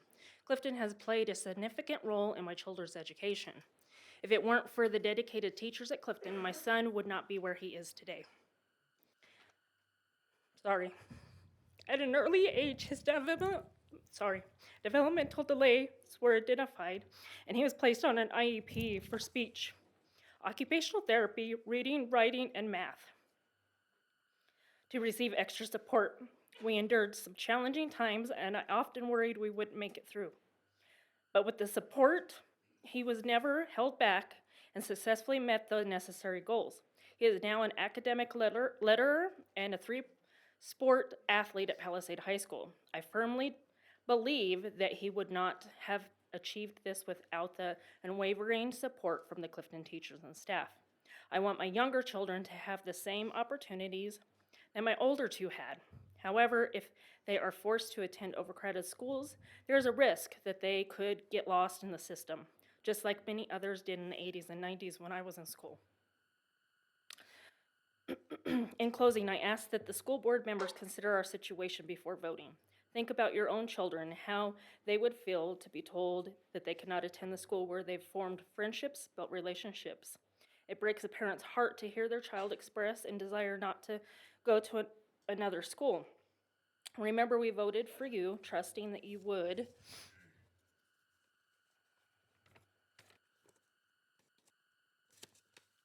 prioritize what is best for our children and their education. Thank you for your time.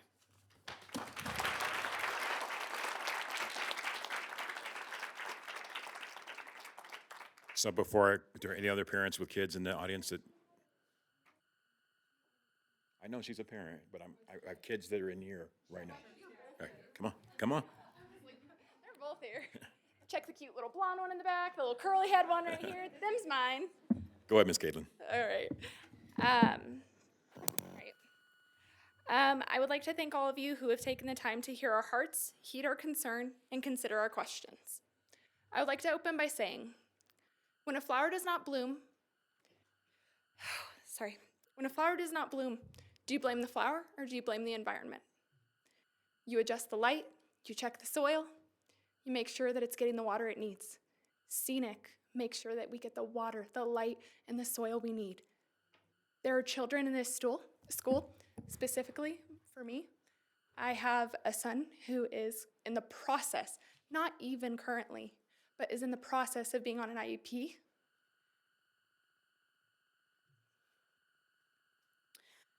What does his future entail? I saw where you guys had a slideshow that, touched this topic very briefly. This is not a brief topic. This is a heavy topic. This is nights and days of trying to adjust habits and ways that you've done things for years, discovering that your kid does not process things that way. Scenic has provided us a culture of support, love, teachers who, for example, Miss Eatwell, my son has a bad day. She looks at him and she says, "Hey, what's going on?" And if he says he doesn't want to talk about it, she's like, "Hey, can I give you a hug?" That is embedded in them. That is not taught, that is embedded. These teachers mean more than just teachers. They are olive branches to be seen as more than children who need a good quality education. They will get that. Scenic will guarantee they get that, but they will also guarantee quality, heart, soul, culture, and that you are seen as a person and not a data point. Everything we have discussed this evening is a data point, and it is so beyond that. In business, which is what I do not go off of finances. I go off of pour more into my people and replicate myself so that we can do better and the finances will come. Thank you for your time. Thank you for your consideration. And please ask yourself the tough question about the IEP student and ensure, don't just say maybe or we'll think or we'll try or we'll reach out. Give us a plan because these children cannot be left behind. Thank you.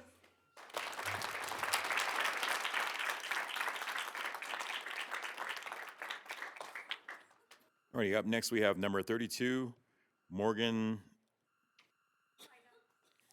And on deck, number 34, Jen Bentley. Hi, I am Morgan Lida.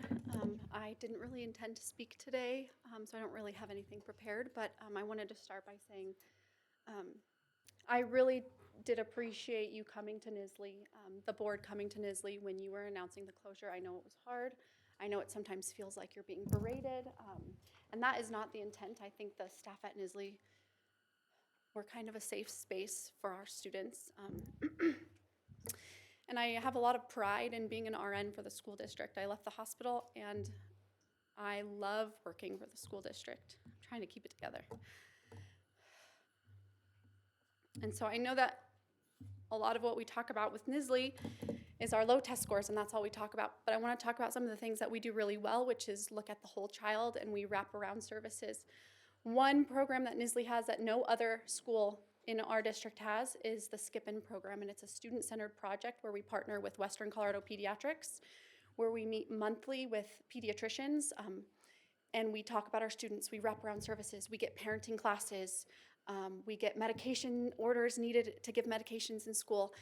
We get counseling. We skip lines to get students counseling services that they so desperately need because we all know that there's wait lists.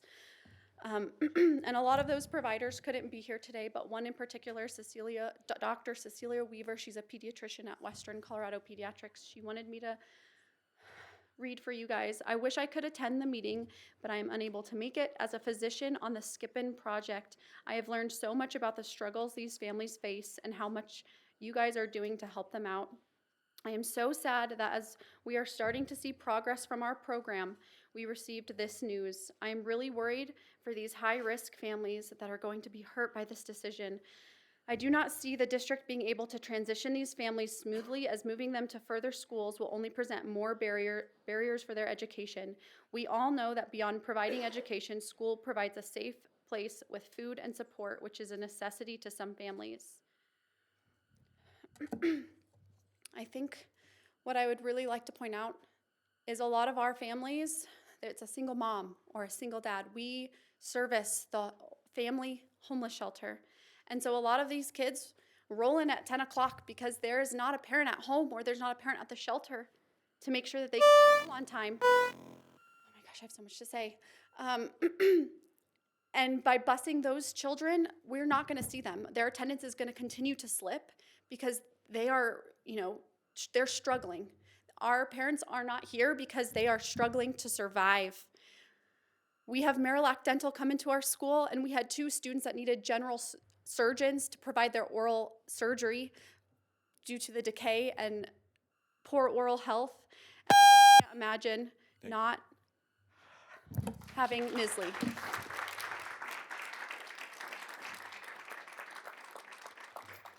Up next, we have number 34, Jen Binkley. Binkley.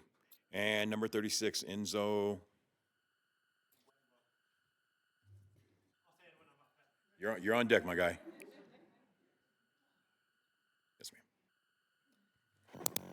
ma'am. I would just like to acknowledge some of the difficult decisions that I know that the board and the superintendent is facing in terms of the budget.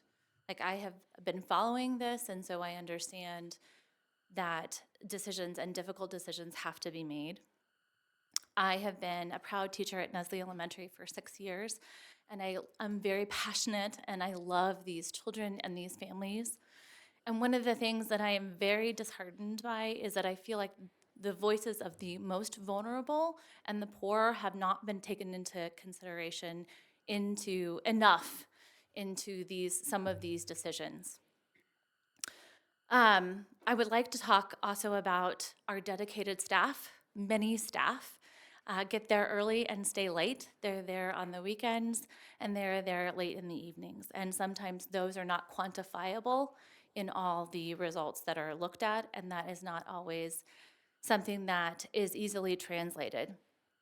I also want to give and talk about our families who are absolutely amazing and that do some of the best jobs at what they know to try to provide for their families. And I'm very concerned that their voices are often not heard in these decisions because they are often left out of these, the poor and vulnerable families are often left out because they're busy trying to survive.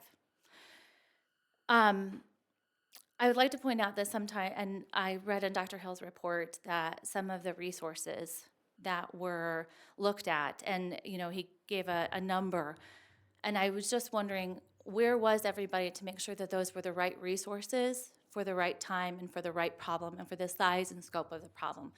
If things had been looked at earlier, would we have gotten to year 5? And why weren't staff members interviewed by the district to investigate what was going on with some of the issues?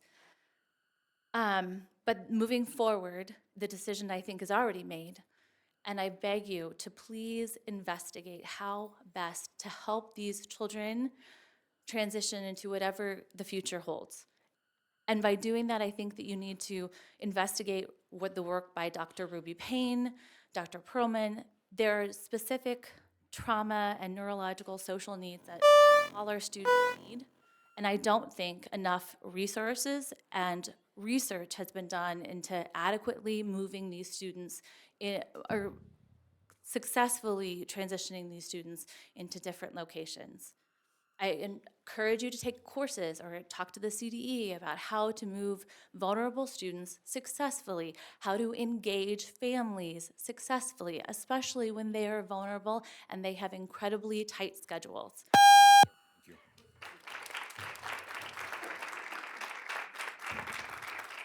Alrighty, up now, number 36, Enzo Wendler. And on deck, number 37, Miss Elizabeth. Hi, I'm Enzo Wendler. I'm here to talk about the school closures.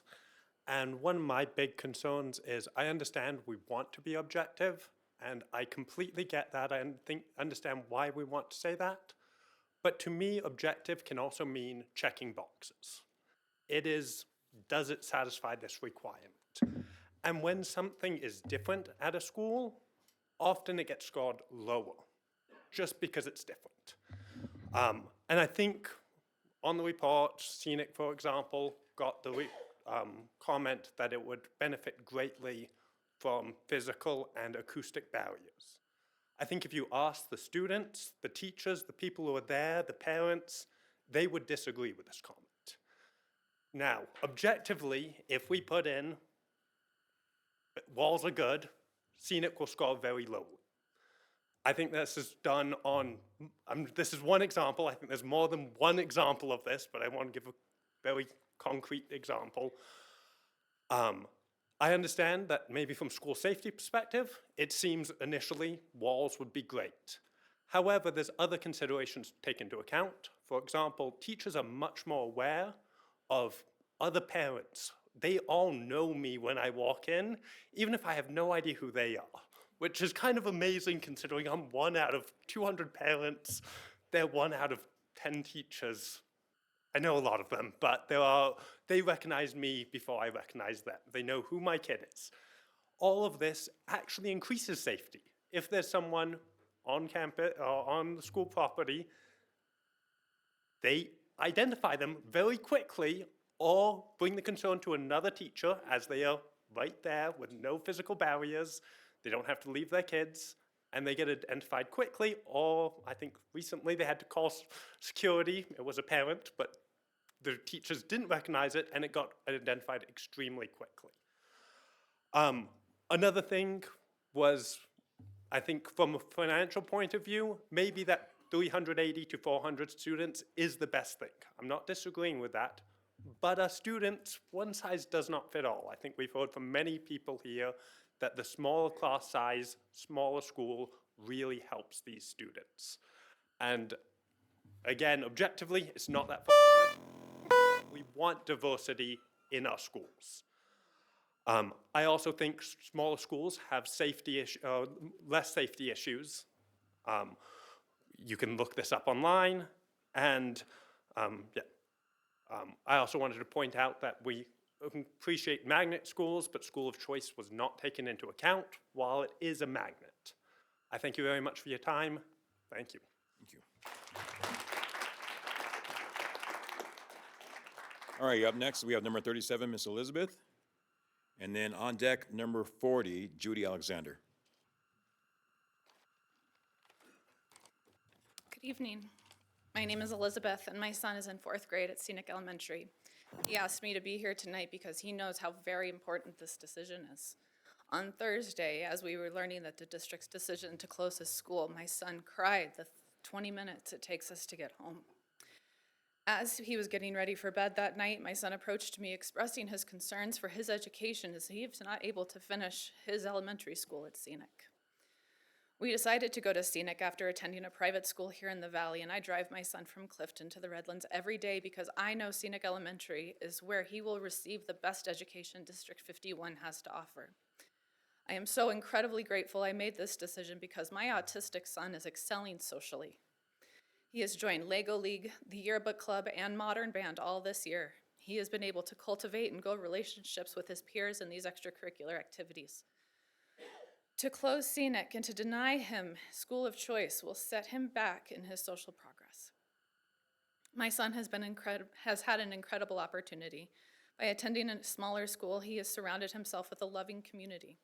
When we are out in public, we have administrators and school employees, not just his teachers, approach us and tell us how amazing he is. Even tonight, I had a teacher who my son has never attended her class tell me how incredible my son is because the school is so small that we have the opportunity to grow relationships with each individual there. A school of 400 students would not provide a familiar enough environment for such relationships to blossom. My son had his 2nd grade teacher who was able to push through to get him onto a 504 plan before he was diagnosed with autism in February. Without such a small class size, she would not have had the time to advocate for this individual student. Also, because the school is smaller, I have been able to work to keep him in enrichment.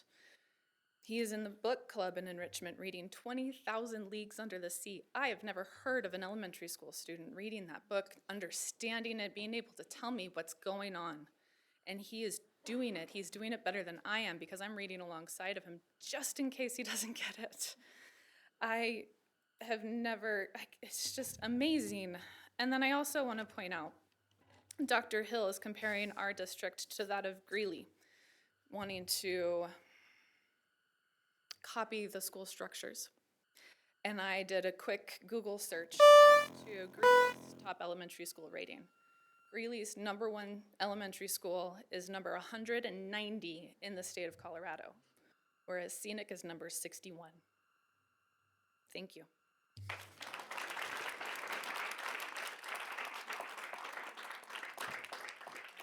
Alrighty, up now we have number 40, Miss Judy Alexander. And on deck, number 41, Miss Kay Sindstrom. Hi, all. Appreciate you all. I am a retired teacher, and I'm a grandmother, and I work at Clifton Elementary with the hub, which Susan mentioned, where we go early in the morning, like 7:15, to be there for parents who work, who have nobody to take care of their kids. And then in the afternoons, they're with us until 6 o'clock at night. I can't even tell you what it means to me to walk into that school And to the teachers, the principal, everybody has such a love for the kids and the parents. I go to the programs and parents with flowers for their kids, and people look at Clifton and say, oh, you know, pretty shaky. We have problems. We do have problems. But I've found such loving people there, and I've found such loving children. And to me, our priority, and I know money is big and we have to consider that, but our priority is our children.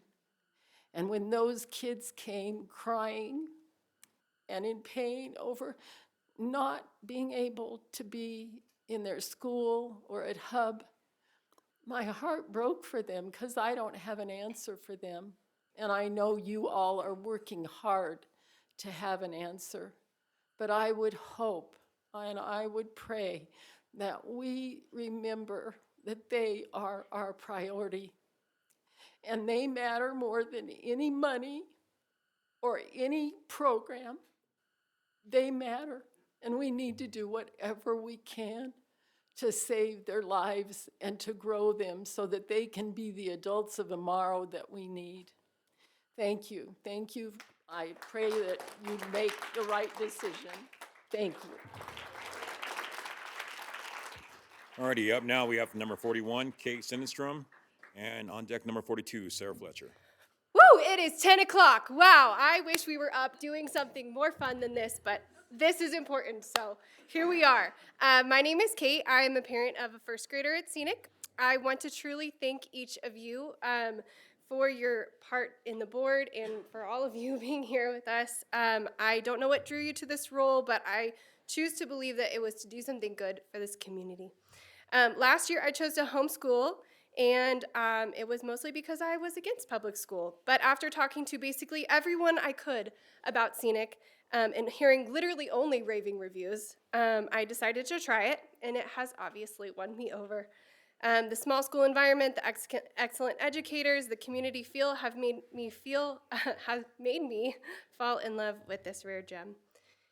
Hearing that you're closing Scenic because of various reasons just doesn't make sense to me. I personally have seen in my tiny little neighborhood 9 kids in the last year move in. People are aging out and established families are moving in, and I'm zoned for Scenic. In my opinion, getting rid of your top school will only exacerbate your decline in enrollment for families like me. On your website, you claim to be a community dedicated to fostering academic excellence, continual improvement, and a sense of belonging. You want to embrace diversity and empower each student every day. Yet, you are choosing to close a different style of school with academic excellence and wonderfully run as a community behind it, unlike anywhere else. You want more kiddos in your district. Parents want this type of school. Closing this school will only confirm my doubts in the public system. My family and I will not go to an overcrowded school where there is no place to keep our children safe and meet their academic needs and their independent needs. The district will lose a family like mine, and I am just getting started. I have 3 kids. This is my first year. I urge you to remember that you are elected to be our voice, and it is your duty to listen to our voice. Thank you for listening to our voice, and we are saying that we love Scenic. I know that your job is not easy and that you guys are real people, but your decision is important, so please consider our voices. Thank you so much.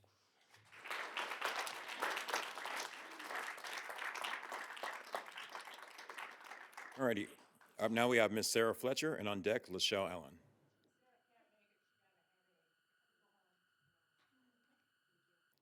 Okay, it's me, Michelle Allen. All right, so up now we have Miss Lachelle Allen, and on deck we have Jessica Murphy. Hello, I'm Lachelle Allen. I'm a staff member for D51. This is my 27th year with the school district, teaching at Clifton, opening Rocky, opening Chipeta, D51 online, and now Grand River Academy. This information is important because I've taught the majority of my career at heavily impacted schools. We all understand the importance of making financially sound decisions. Earlier in the meeting, we heard Mr. Jones inquire about students who have different learning plans. As you move forward, We hope you not only consider students with IEPs and 504s, but also students with behavioral plans, READ plans, and students who are CLD. Please consider all of these facts when redesigning classes. Students who have one of the plans I just listed need smaller class sizes, not larger. Please address class size for all of these schools and their families before making any of these decisions. Parents and staff are eager to hear more about how all of the great needs of these children will be met without increasing any class sizes for all of these impacted schools. Remember, our community is not like the Denver area, and we don't want to be. This community would really rally around a different path if you pursued other options, like trying to get more money from the community. This is a great community to live in, and they would be willing to do other things. Thank you.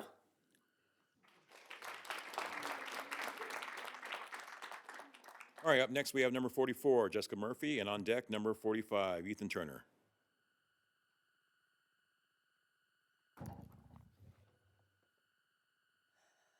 I know it's late and none of us want to be here this late, so I thank you for listening to each and one of our concerns. I am a mom of 3 great kids. One who has already graduated Clifton was on a reading plan, and an IEP. Her 5th grade year, she jumped reading levels by bounds. My son, who is also on an IEP, who's been on an IEP since preschool and is now in kindergarten. Those around him can finally understand his speech. My husband can finally understand his speech. Being a parent whose own partner can't understand her son is extremely difficult, and being one of the only ones that can understand him. And now you want to send him and 300 other students to schools that are already large class sizes. You talk about sending him to Rocky Mountain, Chatfield, or Thunder Mountain. They're all schools that have issues, high student to teacher ratios. It just doesn't make sense. You talk about having to add 3 buses to ship students from Clifton to these 3 schools. What happens to the parents that are walking to Clifton and their student gets sick? They can't take a bus home. How are they supposed to go get their kids if they don't have transportation? And they're now at Thunder Mountain, at Chatfield, at Rocky Mountain, when they walk to Clifton. We have so many low-income families at our school that don't have transportation needs. They're walking. We have Marillac Dental come into the school. We have a vision program that comes into the school and offers screenings and gives students 2 pairs of glasses for free, and you're gonna take that away. Not only are you taking away our family, you're taking away other jobs as well, from our rec program, our Eureka program, the hub. There's so much you're taking away from our community by closing Clifton, and I beg you, please reconsider. Thank you. Thank you.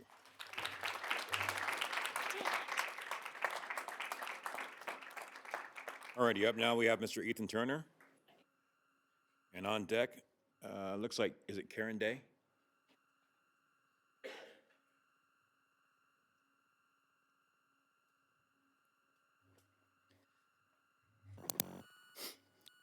Good evening.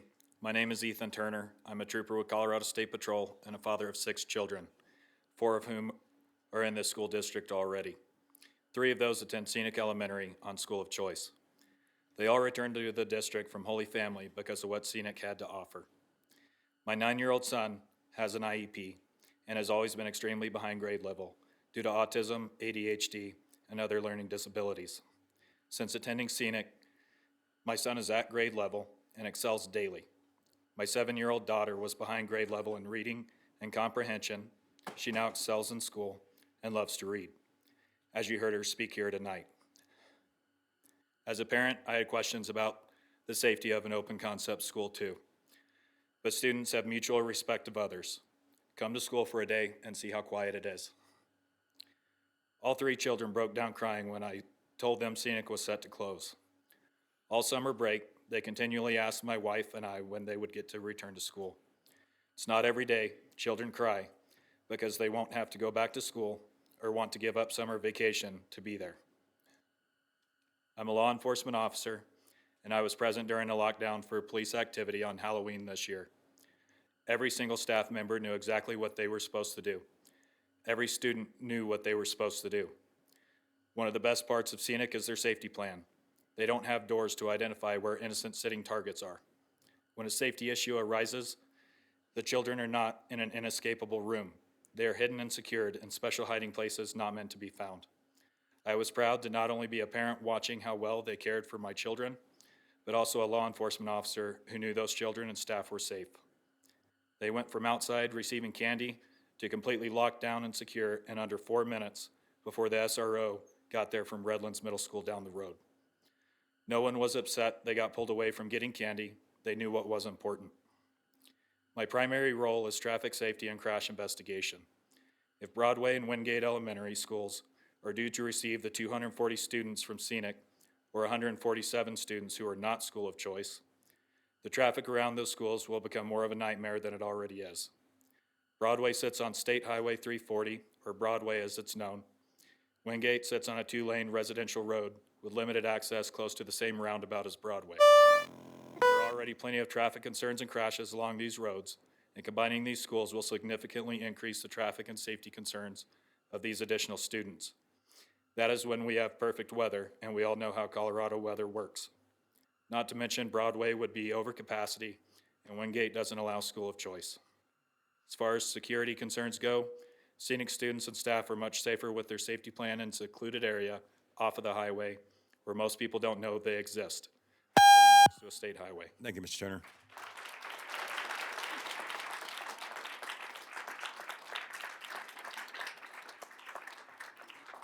All right, up now we have number 46. Is it Karen Day? Number 46? All right, number 47, Miss Deb Moreland. And on deck, number 48, Nova Turner. Tucker.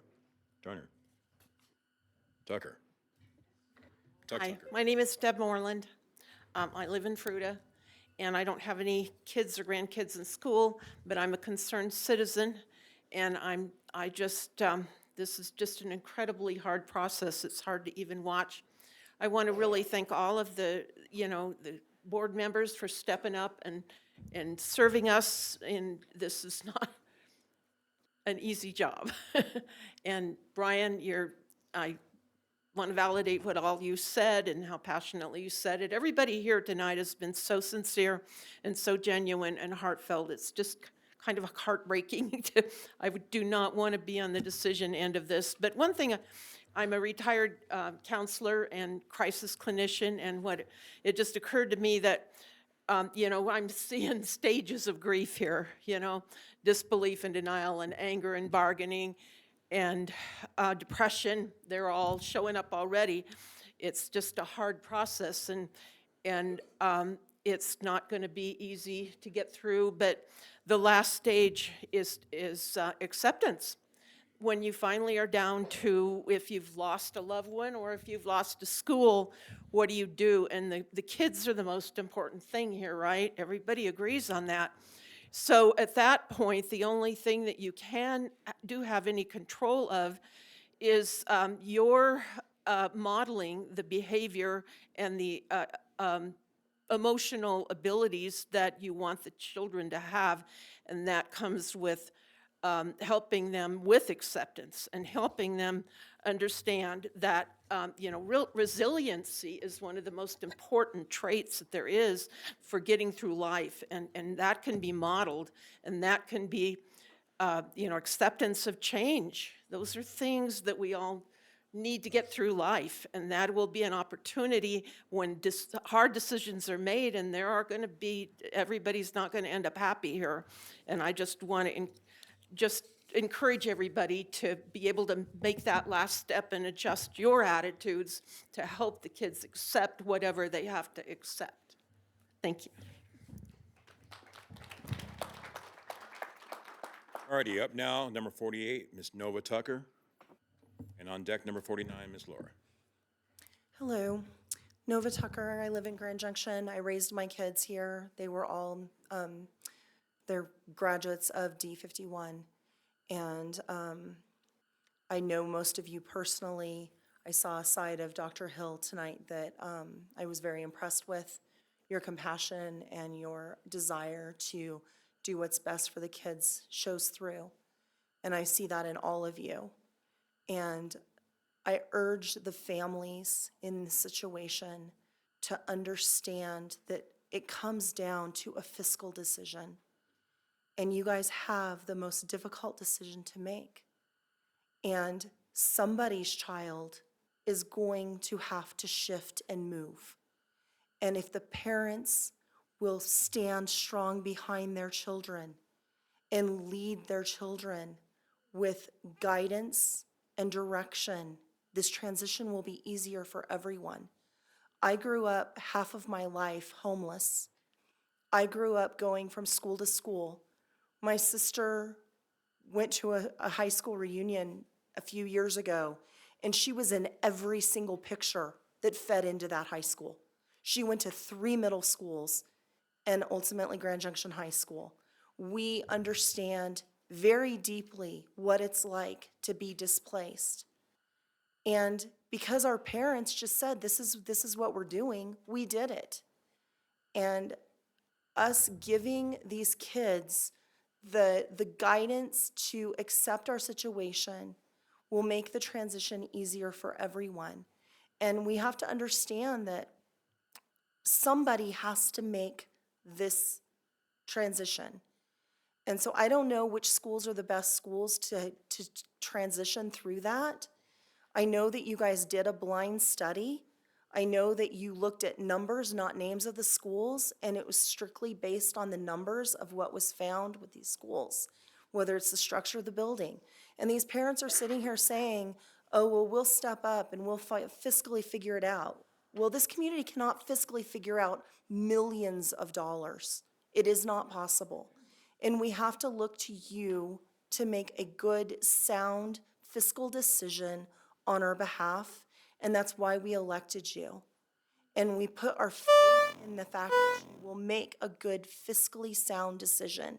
And I hope that the parents will stand for their children and stand behind their children as they transition, and know that the services and the things that are available at their schools are also available at every school in the district. Those programs will find a new home. No, you guys cannot talk while someone else is speaking. I said this earlier. You have to give respect whether you disagree or not, because they all gave you respect when you were up here and were quiet. No, but you could. Was that a minute? Just a few seconds. But you know, I'm trying to help the parents understand that they're the ones that can give their kids the guidance that they're going to need to transition through this.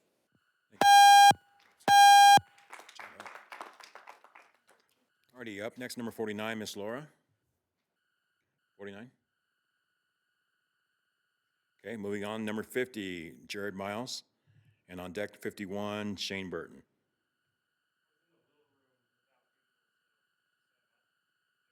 Yes, sir. No, you're good. I just said it. Yeah, I think I voted for some people in here, so that's cool. Thank you for being here. Just go? Yep. All right. I work in IT, so I don't know how to speak publicly now. I have had all 5 of my children attend Scenic Elementary. My oldest son, Zane, now 19. Zane only spent 1 year at Scenic, his 5th grade year. He was behind in every skill they could test for. He could barely read due to changing his school so often. By the time he left Scenic, he was recommended for honors math. Scenic in 1 year was able to not only catch him up, they propelled him ahead.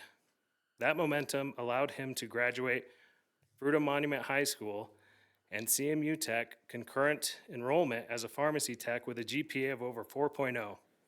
He was awarded a full tuition scholarship to CMU, where he is studying pre-med to become a medical doctor. Perhaps one day your doctor.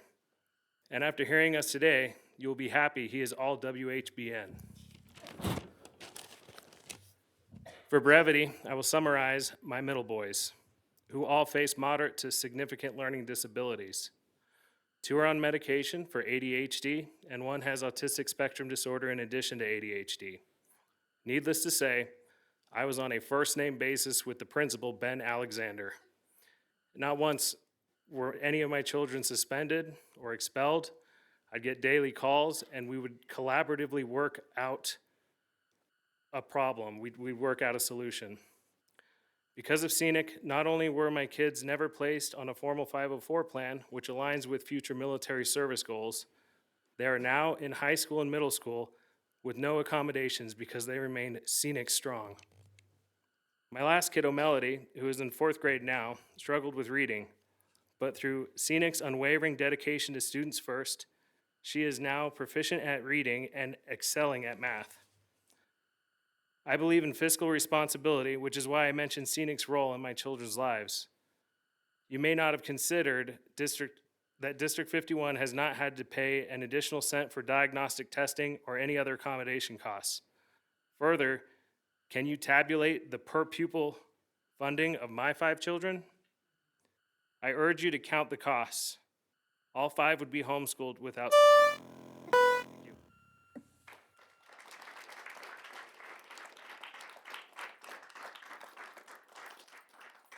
Up now, number 51, Shane Burton. Moving on to number 52, Roberta Baker. And on deck, number 53, Andrew. Good evening. My name is Roberta Baker. I am a grandmother of 3 students at Scenic and the parent of 3 students that previously went to Scenic. And I have a letter that I want to read. This letter was given to me by my son's 5th grade teacher. And it touched my heart, and I hope it touches your heart. It's dated September 4th, 1990. Dear parents, a few years ago when I was teaching 5th and 6th grade at Cherry Creek Schools, a co-teacher of mine told me of a small, wonderful school in Grand Junction.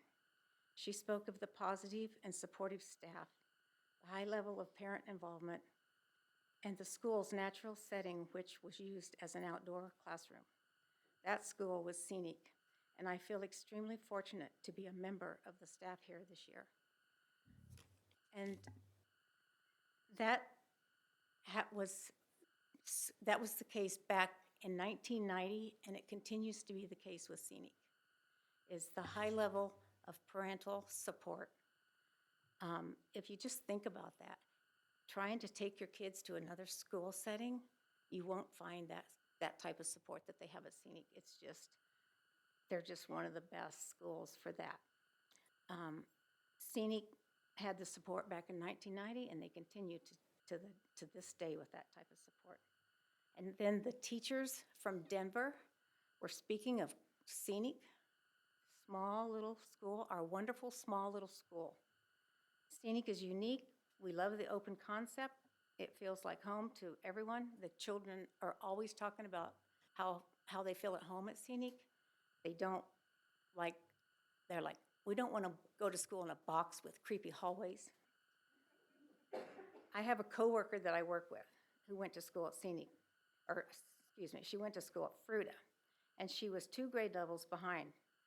She was going to be held back. They transferred her to Scenic, and within a year, they brought her up to grade level, so she goes around saying Scenic saved her from being held back. And, you know, I've heard it tonight. There's many, many stories about what Scenic does for the students in this valley.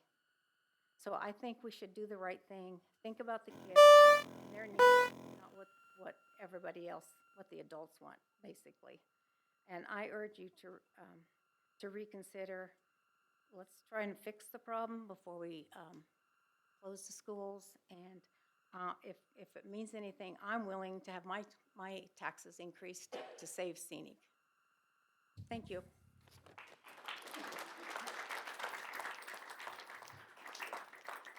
Alrighty, up now, number 53, Andrew, and number 4, Ashley Baker.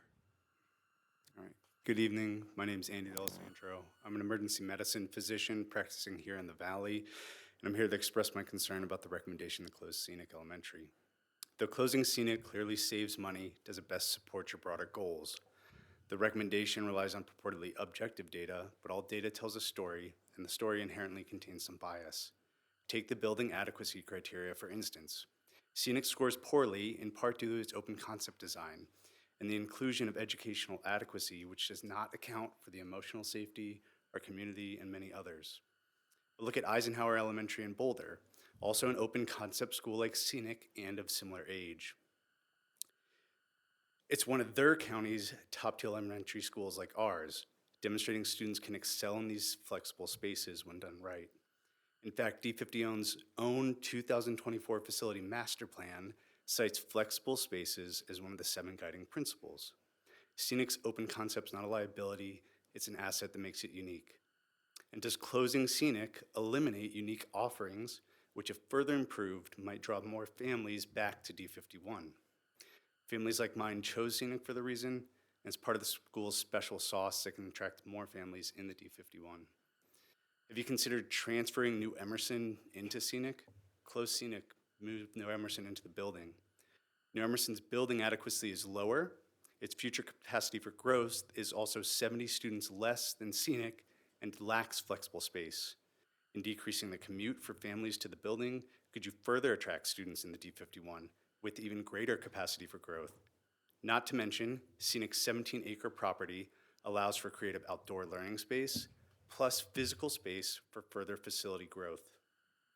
Financially, the estimated cost for Scenic's immediate safety and maintenance needs is $2 million, nearly fully covered by Scenic's anticipated share under the recent levy bill. What about the remaining $5 million in costs?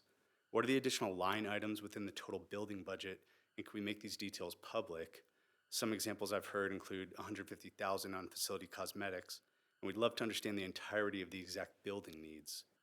And if $2 million's covered, what's the needed timeline on the remaining $5 million in the condition budget? Some final questions. When it's all said and done, the plan saves money, but does it best serve the community? Is there a better way to serve students within our financial constraints and move forward with more creative thinking, integrating and utilizing our flexible space? I implore you to look into and account for the multiple insights and opportunities identified by the community tonight. There's clearly an army of parents here willing to invest in this school. Use it to your advantage. And to the parents and everyone listening here, our school district's clearly struggling to find funding. Let's pass some more laws to get money into the schools.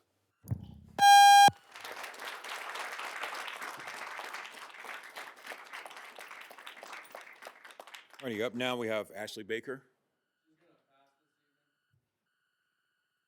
Moving on to number 55, Jessica Hearns.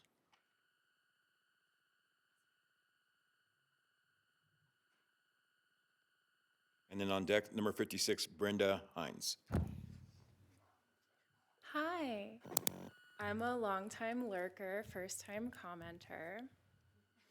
And really my comment tonight is just a comment of support for the board, for Dr. Hill, the leadership team, Amy, everyone at D51. I know many of you, and I know your dedication to the students of D51 above all else. I know tonight's hard. It brutally tugs at the heart. Families may be impacted and it's gut-wrenching. But I just want to thank you for your continued support in the public process.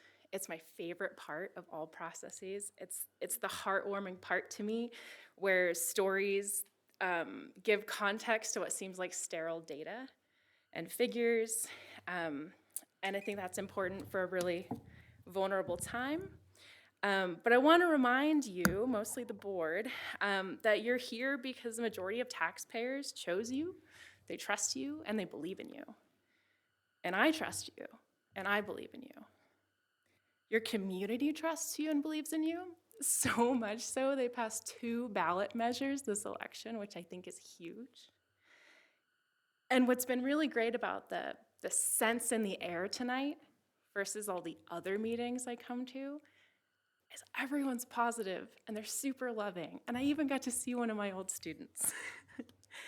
So I think that also shows that your community has trust and faith in the public process.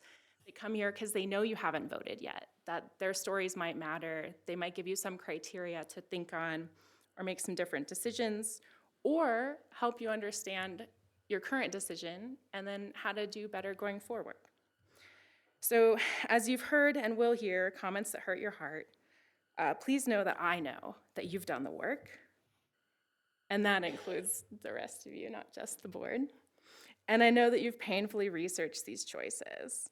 You've heard some new ideas, and however you vote, you're doing the best for our students. So thank you.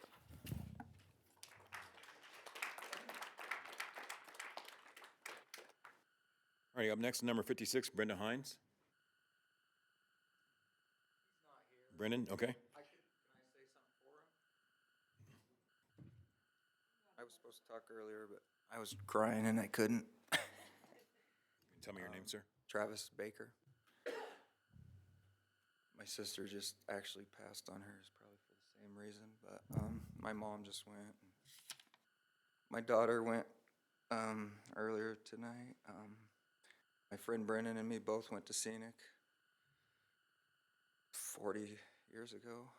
I can't really sit up here and talk. I'll just start crying. Both shocked that Scenic would even be considered to be closed. I grew up in the Redlands. I've lived here my whole life. And I'm one of the parents that if my daughter can't go to Scenic, I'm not really sure where I'm gonna send her. So that's all. Thank you. Okay, up next, we have number 57, Amira Dawson. Is Amira here? No. Number 58, Shasta Rosenblum. She left? All right, and our final one, number 59, Alicia Mabry. Thanks, guys. It's Mabry. Mabry. It'll help me out. Okay.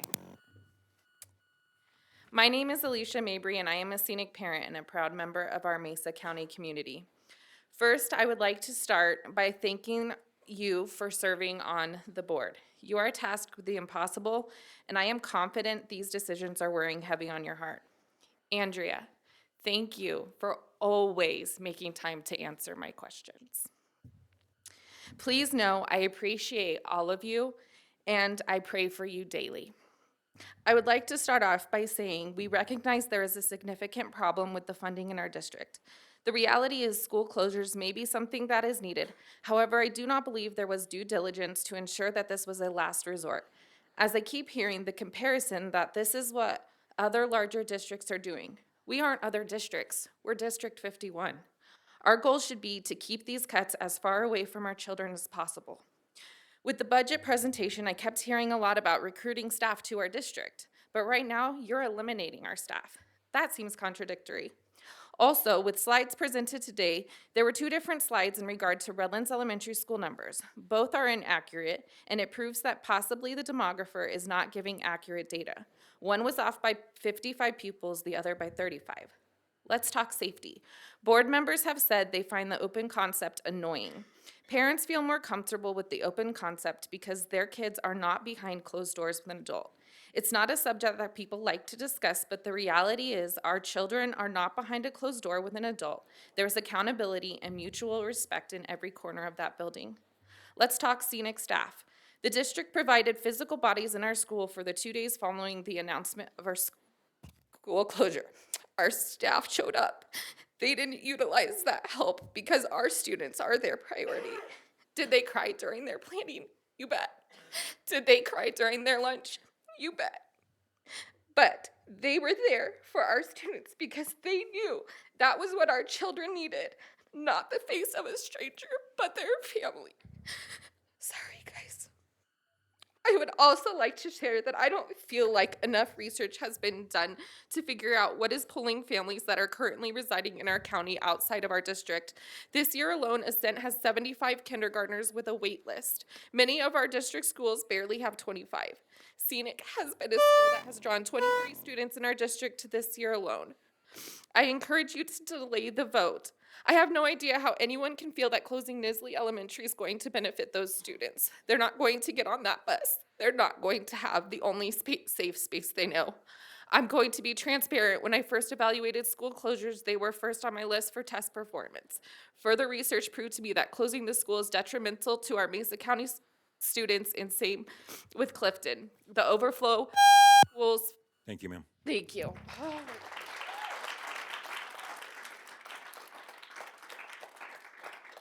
That includes our audience comment.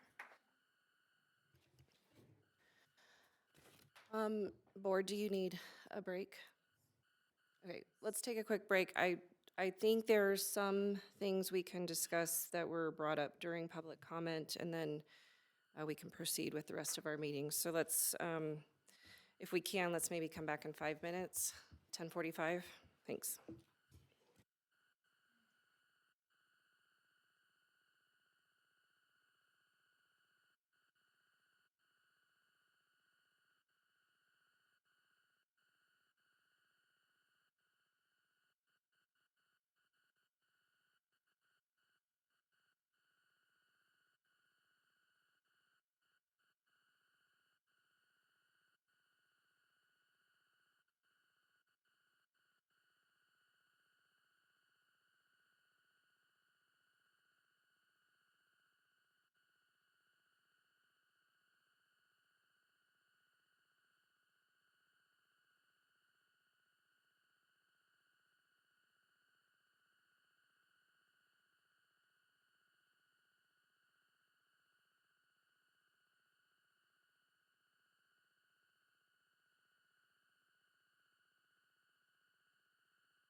Okay.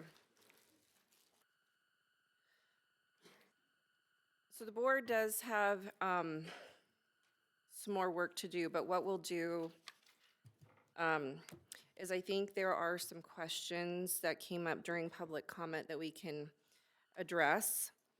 And we typically do this in our meetings. If there's some things that we can address right away, we do like to get those answered quickly after public comments. So I know I was not the only one taking notes, so board, I'll give anybody else an opportunity if you had some specific questions you want to try to present to Dr. Hill or any other staff that were presented.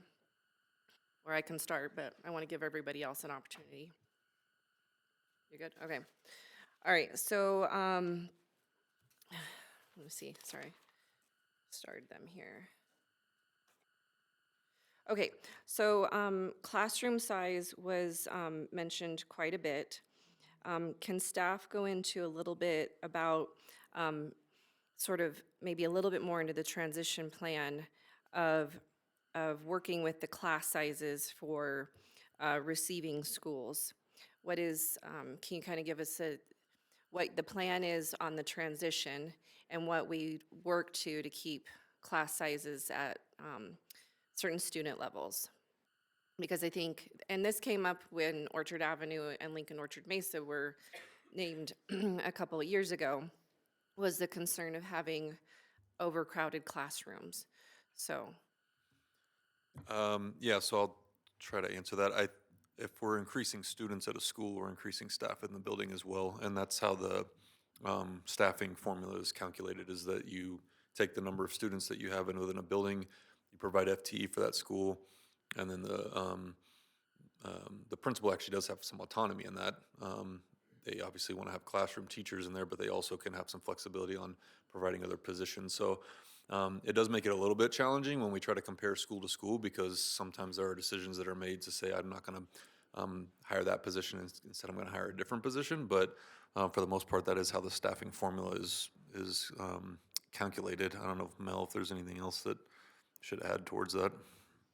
I think if there's a misconception that we're going to stick, 100 kids in a building and then not give them any more staff, I would definitely want to clarify that. So.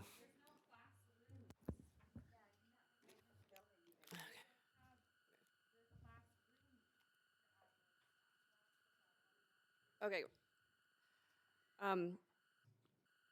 So I think the only piece I wanted to add to that, sorry, is just to talk about rounds. So the schools that are receiving students will be receiving teaching staff and support staff to go along with that, according to the set ratios.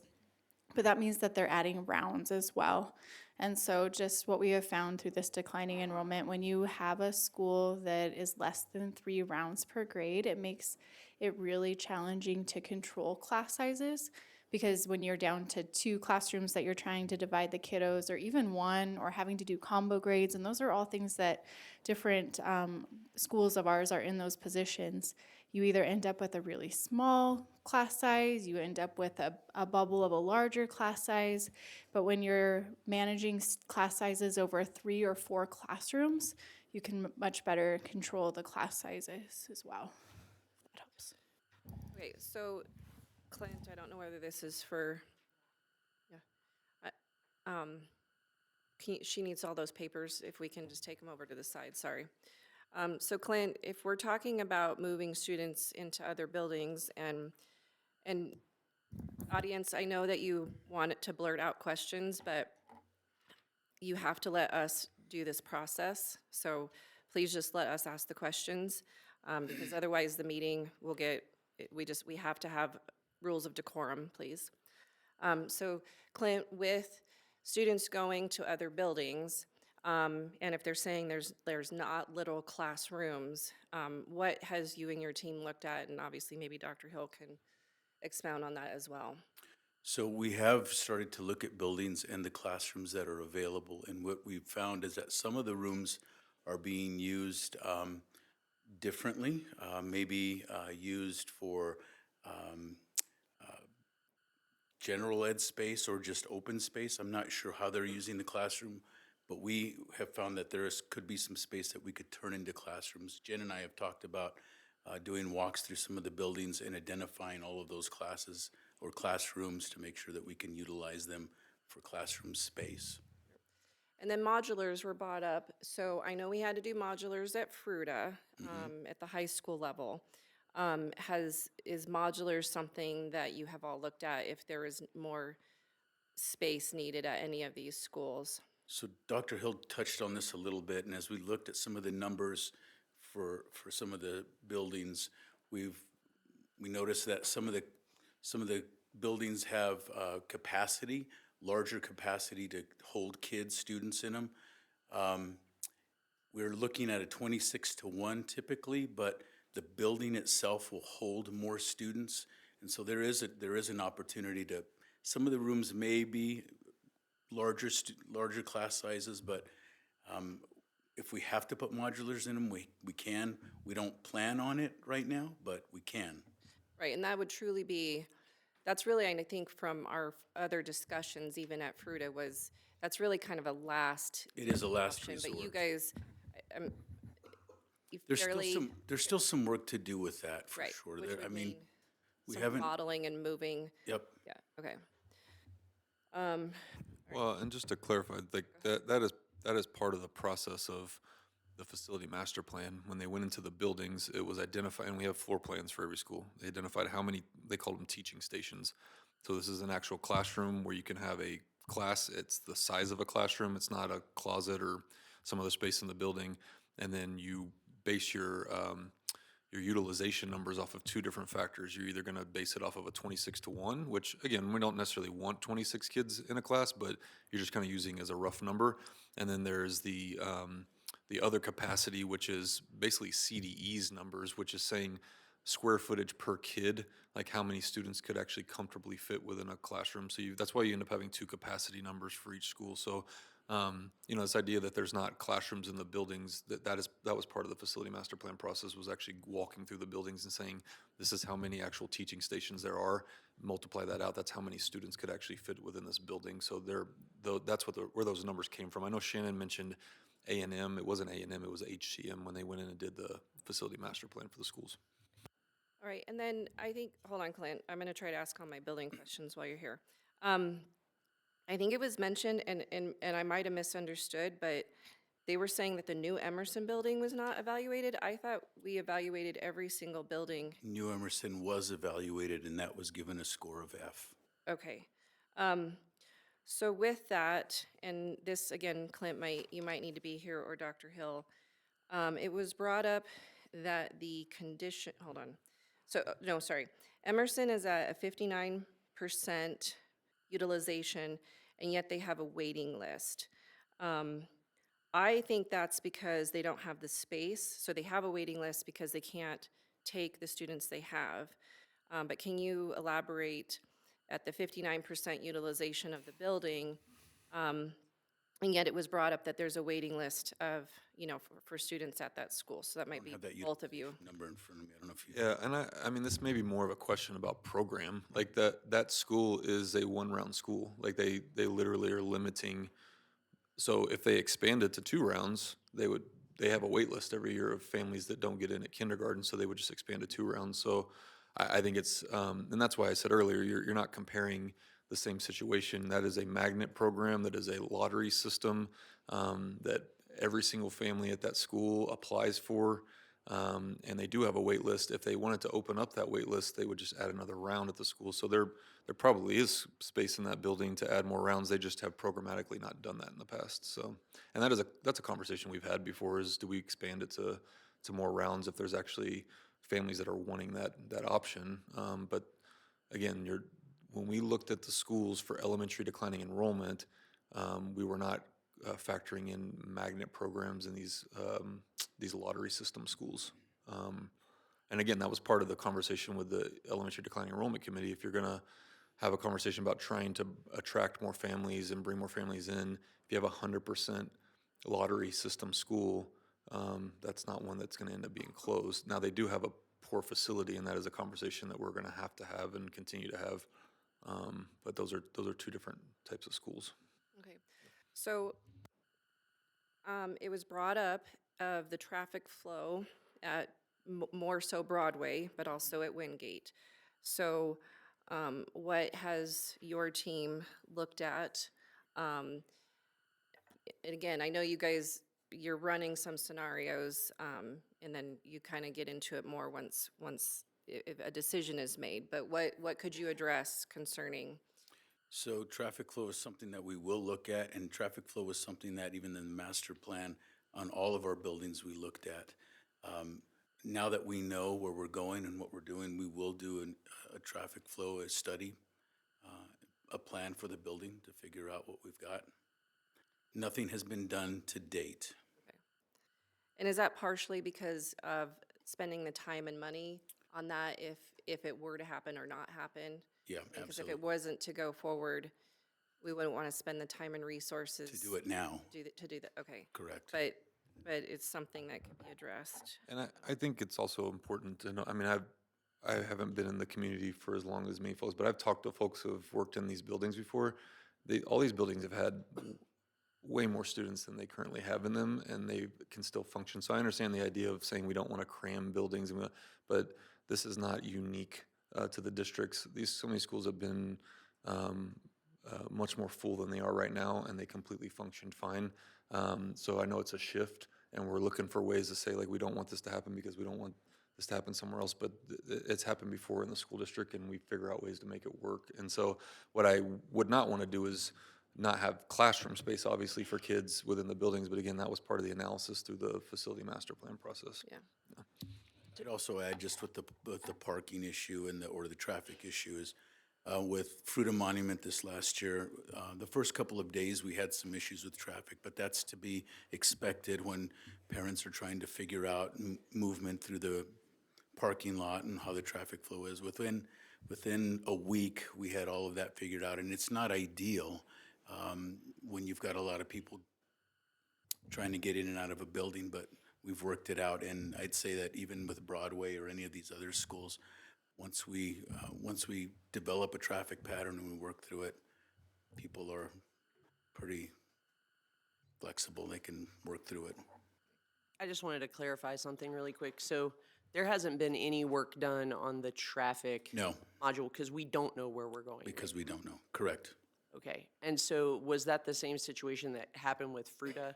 So we had the Fruita 8-9 and then the Fruita Middle School moved there. And then with the realignment of that, I mean, was there was the talk after the vote for that? Once we knew, we met with the city of Fruita, we met with PD there, and we worked through traffic flow and with the principals as well, developing a plan in and out of the parking lots for both buildings, with Fruita Middle and Fruita Monument.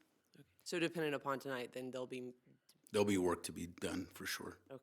And part of the problem, Barb, was the construction that was out front at Fruita High School and the middle school now. That was unexpected. That was. Is so then going over to Nisley, is one of the busing routes going to be closer to pick up by the homeless shelter? Or has that been looked at or addressed or thought of? It's been a topic that's been brought up. No decisions have been made.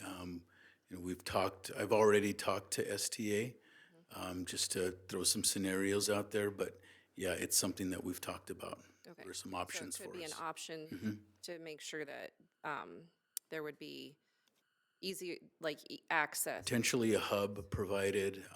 I mean, we have to look through some of the scenarios that would be able to transport students to the receiving schools. Does anybody have any idea how many students we serve from the shelter? 16. Okay. So 16 students from the homeless shelter? Okay. Okay. So less than 20 students. Okay, thank you.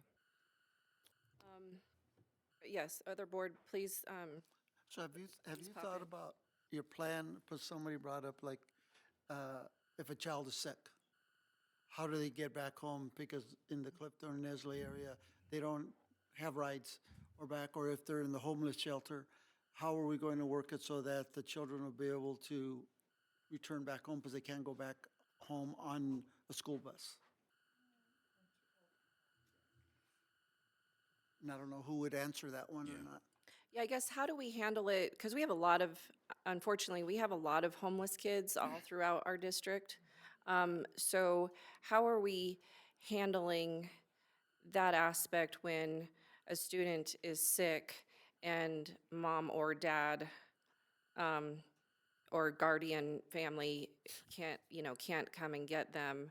I mean, I'm guessing our counselors and our other team, like, I would probably work assume with we these would put them families in the to. building till we, It's a case by case. Yeah, so obviously, these are things that we are already, addressing and working with, because I think when we looked at Chatfield some years ago, we actually had a high population of homeless students, there, and I think Dave was talking about how they were helping their students at Chatfield, and I'm sure that they were having to get back and forth transportation-wise. So my point is, it's not a new conversation. I think these are things we've been addressing in the district, correct?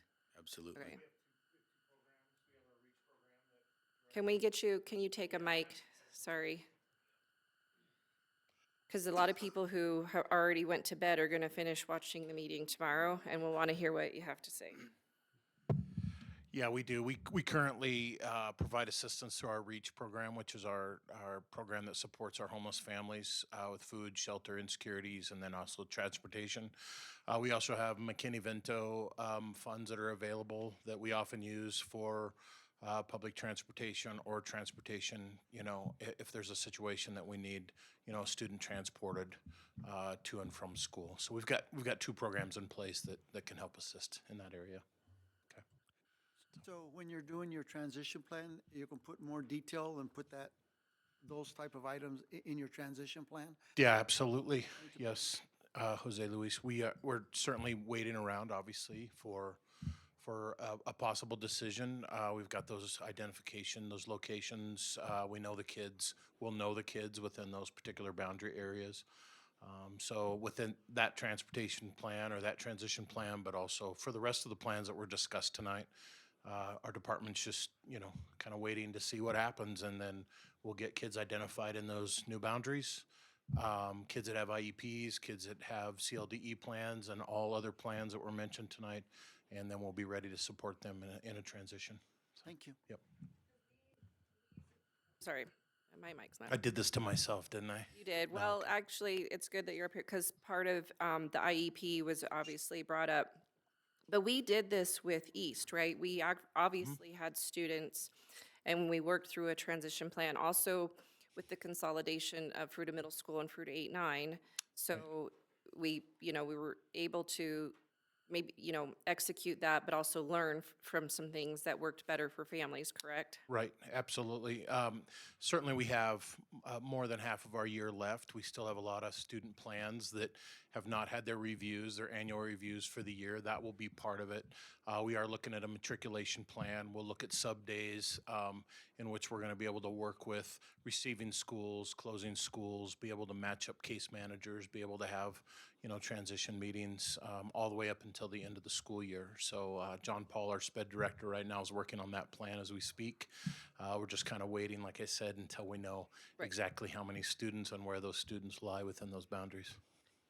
So going to Clifton, two things that were expressed of concern was REC, which is the Riverside Education Center, because they do a lot of work there with our families and students, and then the Clifton Hub.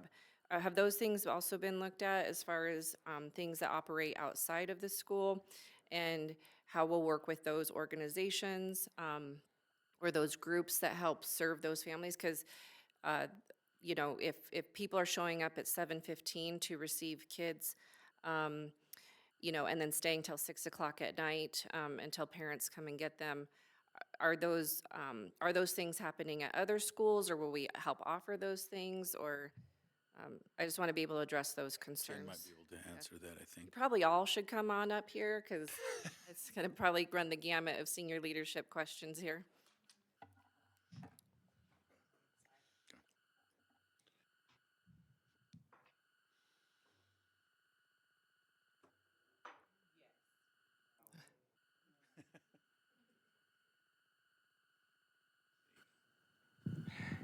Yes. I meet with our, the executive director at REC at least once a month. We've talked actually a couple of times, knowing that there were some decisions that were going to have to be made. So yes, we will continue to talk with Jack and that REC program. They too are they're under, considering on what their programming is going to look like going forward as well. So, yep, I've been in contact, and I will continue to work with REC and Eureka to identify those needs and where we need to continue or shift.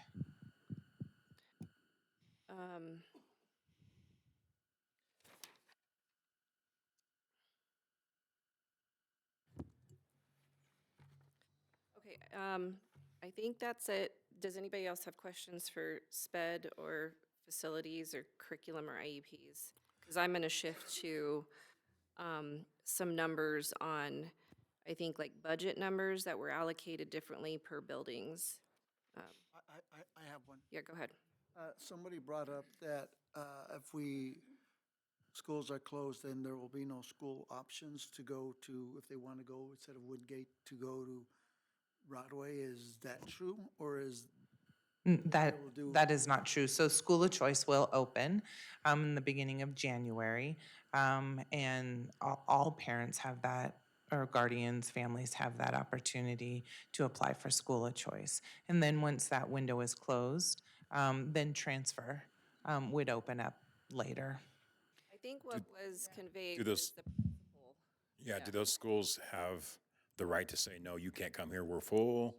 Or are we So saying it depended upon availability. So that, and that would be with whether we're closing schools or not. If you've got a school that doesn't have space to take school of choice, they're gonna, you don't have to take school of choice by law. So it's just whether or not there's actually available space to take school of choice kids. And that's why Jen was saying sometimes schools can't take school of choice, but they might be able to take transfer once the school year starts, because maybe some kids didn't come back and it opens up some spots. And those end up being year to year versus school of choice where they're there the entire all their years are at that school. So yeah, we'd have to look at that. I mean, it's sort of like Junction right now. Junction's probably not going to be taking school of choice because they've got a lot more students than we had planned to be there because they don't have the space to take it. But if a school has space, they'll take them. So we would be working on any incoming schools to make sure that we're I don't know. I'm sorry. It's late, but like coaching to make sure that they're working, because I get it. They're going to have a higher overall capacity, which Dr. Hill, you kind of touched on. I think I'd like to revisit that again, because I think those capacity numbers are a little confusing. But we'll work with the receiving schools to make sure that if there obviously are spots, that we're going to make sure that the school of choice can be. Absolutely. And when we look at the diagrams, it shows we are every year the class that is leaving, and especially including this year, that 5th grade class, and we look at the incoming or where our kindergartners are right now, there's a difference of a couple hundred. And so we know that as each class leaves the school, the incoming class is much smaller. Yeah, there were a number of slides that showed that, just at the high school in particular. But if we look at the 5th grade, we look at our 5th graders and our 12th graders. The 12th grade is the biggest class, but the current 8th graders that are going to be 9th graders, it's one of the smallest classes that the high school will have seen. And we're seeing the same thing then as the elementary. The 5th grade class is the largest, and our current kindergartners are the youngest. I mean, I'm the smallest. They are the youngest as well, but they are the smallest in numbers. So there seemed to be some discrepancy between some of the numbers that were thrown out regarding the 3 schools, Scenic, Wingate, Broadway.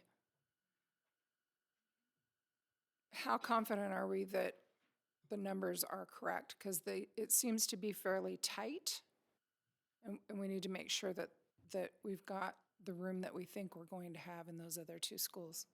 Well, Well, without having Shannon on, I know, we tried to get him back on yeah. and couldn't get him. I think the one that I would need to talk to him about is there was a question about whether or not some of the SOC students are actually already residing within that area. So I don't know if he factored that in or not. I can't answer that. So I would need to talk to him about that. But other than that, I mean, he's basing that off of historical data and what he's seeing as projections. And so, I'm not a demographer. I guess you can always have things be a little bit off, but that's the one question that was brought up tonight that I don't have an answer to, and without being able to chat with him, I wouldn't be able to give you all an answer tonight. Can I add some? So just from looking at some of the data that's been provided to us over the past 4 or 5 days, I mean, I was gathering that there's 230 current students at Scenic. Is that?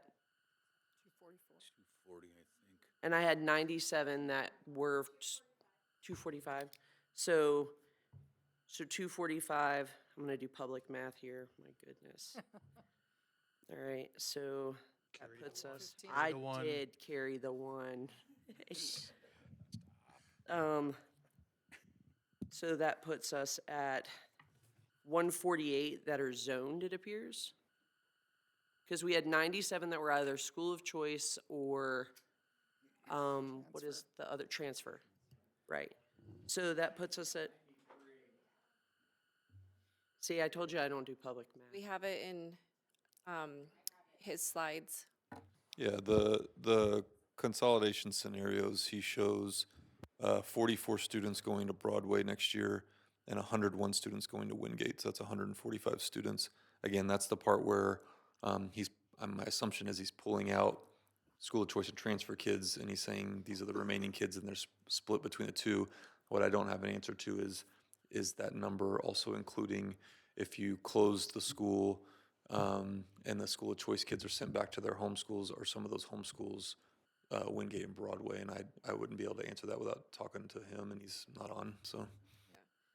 Yeah, I think that discrepancy where there was like 35 kids and then there was 52. So if we could get clarity on that piece. Okay, and then it was also mentioned, so that some schools had higher condition budgets to other schools. Clint, maybe you can speak to that, like how are we allocating funds to different buildings for certain things? I mean, From a facility standpoint? yeah, I mean, it was just mentioned that, I think what they're talking about, if I can answer it, so when they're probably looking at the facility master plan. The facility master plan is taking into account what's the square footage of the building, what are all the deficiencies within that building, and then they're taking the cost of replacing the building at the current size would cost X number of dollars, and then this is how much it would cost to actually fix all the problems in the building, and then there's a ratio there that says if it starts to get too close where it would almost cost the same amount to replace the building at the current size, then it dings your score. But again, what I shared in the slides earlier is we wouldn't necessarily rebuild a school at the same size. So when, I'm just going to pick on Scenic because it's a smaller school. I think it's like 29,000 square feet. Well, we're not building new elementary schools at that size. Like I think Monument Ridge was 40-something thousand square feet. So it's going to cost more to build a larger school. And that's why I threw out the $30 million number. So your condition budget is how much it would actually cost to fix all the problems in the building, but your score is based off what is that compared to the cost of replacing it at the current size it's already at. And again, I would assume that if we were going to build a brand new elementary school right now, we would not be building it at the same size as some of the schools that are currently in existence, and we wouldn't necessarily design them the same exact way that they're designed right now, so they're going to end up costing more money. So my understanding is that's how they came up with that. The percentage for the building condition was that amount of cost to fix all the problems versus how much it would cost to replace it at the current size. So yeah, you're going to get a school that, you might have a school that cost $8 million to fix all the problems, and another one that costs $8 million to fix all the problems, but they're completely different sizes, they're completely different buildings, and so you're going to end up getting a different score out of it because it's a financial decision you're basically making, like which one would you want to invest more of that money into, a larger size building that, those dollars are going to go further versus it's getting closer to the point where you could almost replace the whole building, but it's smaller. Hopefully that makes sense.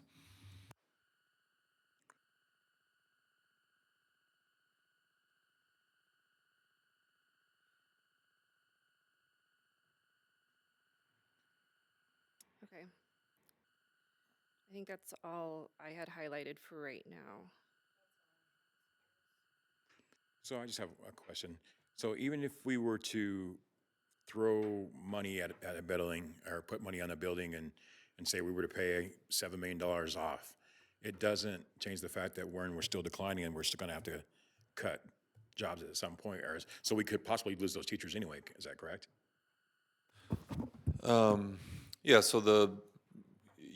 So the idea is that we have a set number of buildings with a set, amount of capacity within them, and as we're declining, we're underutilizing buildings across the district as a whole. You might have a building that is increasing in enrollment because of school of choice or whatever it might be, but that doesn't necessarily change the fact that the total number of kids in the district is down. And so that's why I mentioned earlier, like, what problem are we actually trying to solve? We're trying to solve for the fact that we are declining at a pretty rapid rate, and that is making it harder as a district to staff our buildings properly, and every building is going to be impacted differently. And so while we may want to focus on our one school building or this one area of town, it's impacting the entire community, and we're having to make decisions that are, in the best interest of the entire community. So yeah, I think, again, that if the problem was just how do we fix the buildings that we currently have because we need to use all the space in all of our buildings, that would be a different conversation. We're at 65% utilization in our elementary schools, so we're not even using all the space that we have. So the conversation of putting all the dollars into all these buildings just means that we're spreading out money that we don't even necessarily have across buildings that we're not even utilizing. And if the projections are that they're going to continue heading that direction, it's just going to get worse. We're going to have less utilization of these schools, buildings, but then we have to make some decisions. Then do we hold off on putting money into buildings so then we're not creating safe spaces for kids in the buildings? We're not taking care of the deficiencies in the building because we're not really sure if we're going to close it later. Like I financially, it doesn't make sense to take care of the $600 million worth of needs in the district when we don't necessarily need all that space that we currently have, if that makes sense. So I just think there are two different problems that we're talking about when it comes to that. So it was also mentioned that I think someone had brought back up like Lincoln Orchard Mesa when we were looking at consolidating that school a couple years ago and the utilization of Dos Rios and Mesa View. Maybe this is just more rhetorical, but I think it was mentioned that some of the utilization in those buildings was less than what Scenic has, but if the board was, basically implored to put a committee together, because some of us were ready to make a decision 2 years ago based off of a recommendation. But we were implored to do the committee, so we did, and you put the committee together. The committee obviously weighted different criteria with different weights.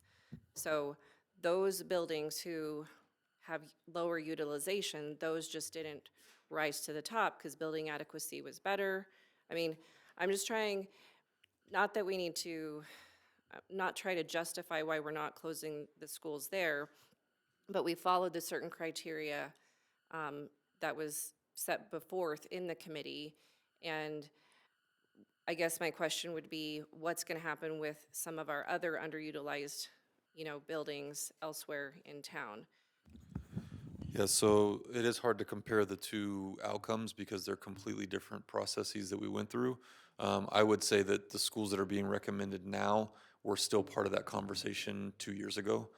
They may not have been the final recommendation from Shannon in the end, but they were ones that were considered. But we're using a completely different process with a committee this time and came up with criteria, so it's hard to compare the two.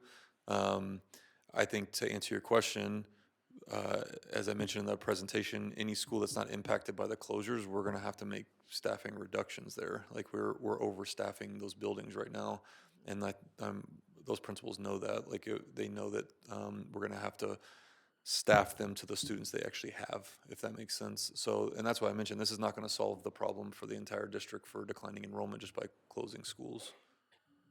And we could have gone deeper. We could have closed 4 or 5. And that does help a little bit more with that problem. But again, it became a conversation of potentially having to do reduction in force where we're going to have to lay off staff. And that was a concern of ours. So. Right, so when we did the process a couple of years ago, obviously you met with your team. Shannon had given us some projections and some information. And without having the long-range facilities plan and other things, obviously you guys were coming to some conclusions on your own. I think there were 10 schools identified in there that we kind of rated. And yes, the schools that are being named now were also on that list at that time. And then I know you and your team had to basically to assess the information and bring that back, which it wasn't blind at the time. You guys were looking at what the schools were and then brought that information to the board. So I guess sorry, I'm just trying to think about how to put this all in coherent thoughts because it's so late. I guess to just clarify, we had two different processes, you know, so we let the district, you and your team, basically take the information and make the recommendation 2 years ago. That was put on hold, and we were tasked with doing a committee. So I think what you're like, correct me if I'm wrong, but you're saying that like the process we used 2 years ago is obviously different than the process now. But in the end, that group of 10 schools all still waited. It's all still in. They were all still in there one way or the other. Well, and I would say 2 years ago, the recommendation came from Shannon. Like we tasked him with, he had his own set of criteria, he applied, and there was overlap with criteria we use now. I mean, he was looking at building condition. You're right, we didn't have the facility master plan done at that time, so he was using other data sources. I think he was using CDEs. CDE does assessments of the buildings every couple of years, but it's not as intense. Just for the public to understand, the process that we went through on the facility plan was in depth. I mean, it really got down to every nook and cranny of these buildings. So like you were saying, what we were going from on before was just a completely different process than having, excuse me, this master facility plan that really assessed all of our buildings and assessed them equally at the same time. Right, and 2 years ago, we tasked him with coming up with a recommendation. So he had the recommendation based off his criteria.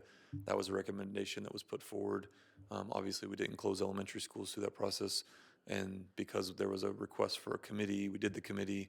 The committee came up with the criteria, and then we applied it. So yeah, they are not the same exact process both times, but there was some overlap with what the different types of criteria that he looked at that the committee also felt like was important in the end. So.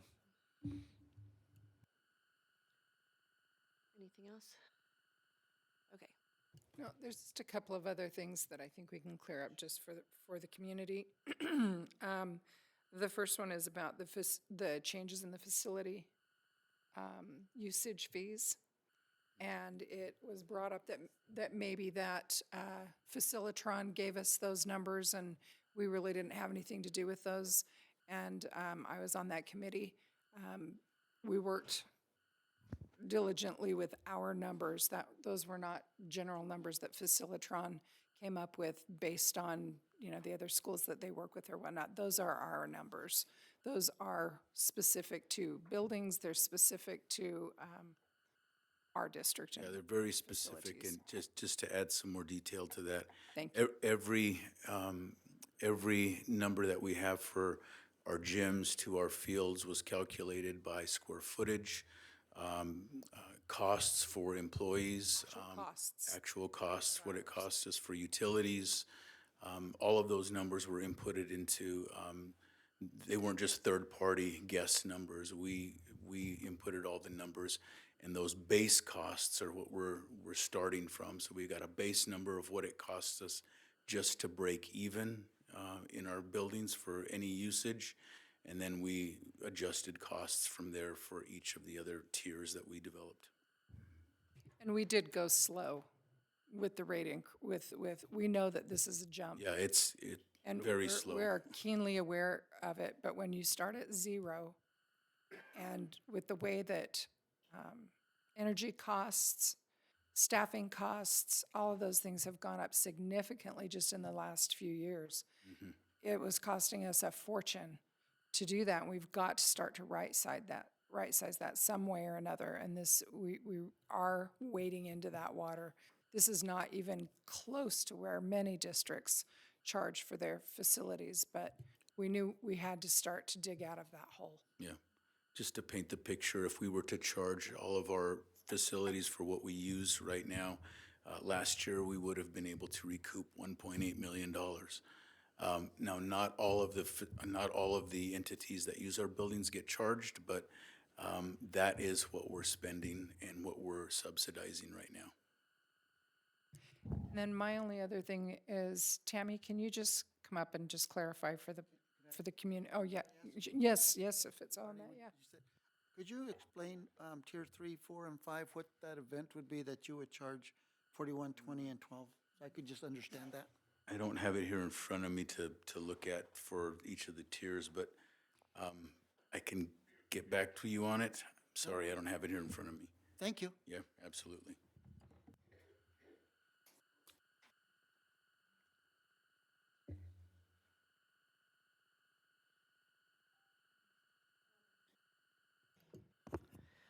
All right, here's where I'm struggling. Yeah, I'd like, go ahead. Can you just wait a second? Sorry. Sorry. I know we're doing this a little out of sorts because normally we make a motion for something, we second it, and then have discussion, and then, so here's where I'm struggling.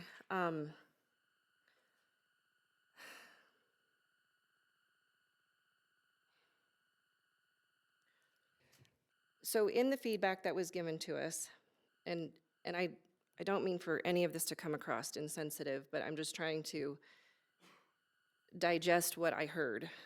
And then I'm just gonna kind of just speak from my heart here. We were given data from a Yale graduate who says, don't close schools at all because it's gonna be detrimental to kids. So like, don't close any of the schools. So my question back to the community, and you cannot answer, is what would you propose for us to do? Because in the emails that we've received, and again, I'm not trying to be insensitive here. I'm trying to work through this thought process. Is if money grew on trees, this would probably be an easier discussion. And I appreciate the people who have come up here and said, I'm willing to do whatever, I'll vote to do a tax increase. I would love to say that I'm confident in the rest of our community that they would follow you in that, but I'm telling you, the mill levy override, it passed, but it passed with less votes than the bond. And that was just asking for them to take the sunset off. We weren't even asking for more money. We did a robust survey prior to going out to the community to see if there was even an appetite for people to do that. And we had a lot of people who said, if you take, you can't do anything, you can't do a mill here without a sunset. I'm so thankful that we voted to keep the $6.5 million so we can have the 5 contact days and everything else that mill provided, which by the way, in today's dollars is $7.4 million. And so we have to actually subsidize, or not subsidize, but we backfill that with like specific ownership tax and things like that. So again, those dollars could actually be used for other things, but we have to use that because when we go out for a mill or a bond, we actually are dedicating ourselves to what the voters voted on, and we have to follow through on those items no matter what they cost. So the $6.5 million in 2017 costs us more now, and we have to do those things. We can't just be like, nope, we don't do them. So again, it's rhetorical, but I'm just saying, like, if you're saying don't close schools at all, and I get it, like my heart, I'm a mom, I get it. I know many of you in the audience, I've either worked with you or I know you very closely, and this is very hard. Then on the other hand, I hear don't close our school. There's other schools that seem like they should be the ones to be closed. And I'm gonna tell you that when this rolled out last time, and I'm not saying anybody here did this, that language gets very dangerous because that is an us against them.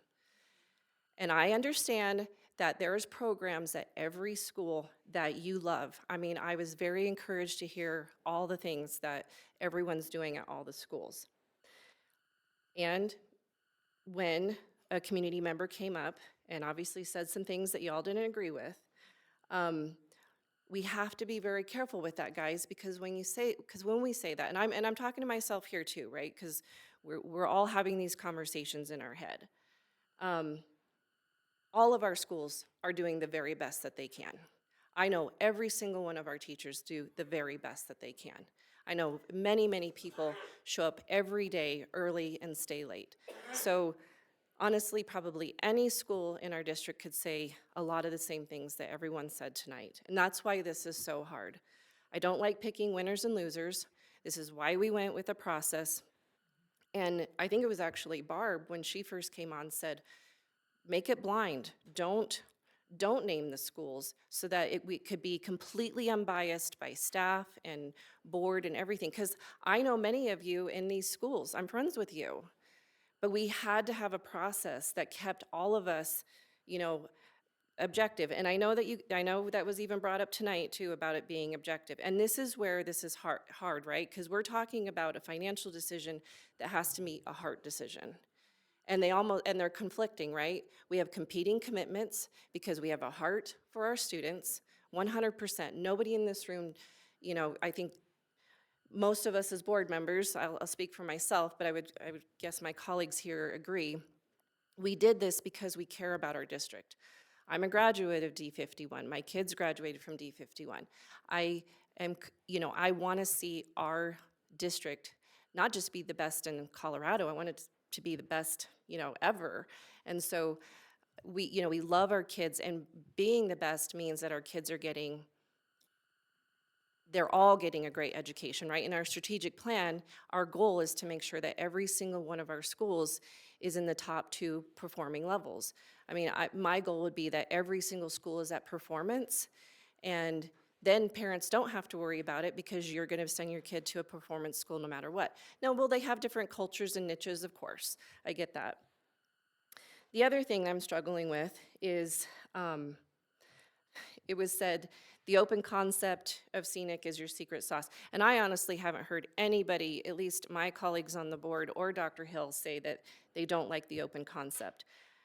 I think the challenge that we have nowadays is that when that school was built at that time, that was a completely acceptable building. And we all know that school security and safety has changed over the years. I mean, I was newly in college when Columbine happened. And I think that unfortunately changed the way that we had to look at how we built our schools. I like the open concept. I think it's great. I think there's better collaboration.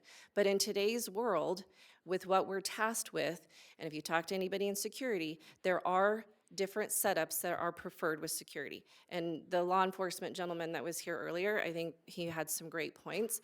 But there's some different things that from a board level and a district level that we have to work with, and I'm sure Director Evanson could speak to that. So on one hand, I hear that the open concept building is the success, but then another person came up and said something that like the open concept had nothing to do with performance. So the only reason I point these out is because you guys, this is what's hard, right? There's no one great answer for any of this. And there's even conflicting opinions amongst, all of us, right? Even the same parents in the same building. And this is the stuff that the board just has to think on and digest on. I understand that, you guys were notified 5 days ago. We got flack for the way that we presented that. I will tell you that when this was announced a couple of years ago to the other schools, we let all 3 schools know at the same time, and then feedback was given to us that they wanted the board there and they wanted the superintendent. They wanted district leadership there when the school was told. So that's what we did this time based off of the feedback that we got from last time. So And in that, you and I spoke to every principal, every elementary school principal, and got feedback on that, and got feedback of when this comes down, how do you want this? And that's exactly what the district and Right. we joined them. And even in saying that, none of this is perfect. No, this isn't going to be perfectly executed at all. It's just, this is just, in some sense, a messy process. I'm tired. I don't know that I don't feel I'm clear-headed enough to make a decision, but I'm gonna tell you guys, I don't know that we can give like weeks and weeks of time to come up with other options, because here's the other crux. Like we've talked about, and it's competing ideas, right? If it was just the building, I get it, it's just the building. The issue is, it's putting people together so that we can pay for the resources that are needed for our students. I mean, many of the teachers and principals we talk to, they need reading interventionists, they need math interventionists, they need art teachers. I know Pomona has to do fundraising every year so they can pay for an art teacher. Now, some schools might be able to do that. Some of our schools in other parts of town, their families don't have that kind of disposable income to pay for those types of resources or individuals at their schools. So, and I'm thankful for the people that are able to do that in their schools. So I want to have you all pretend that you're sitting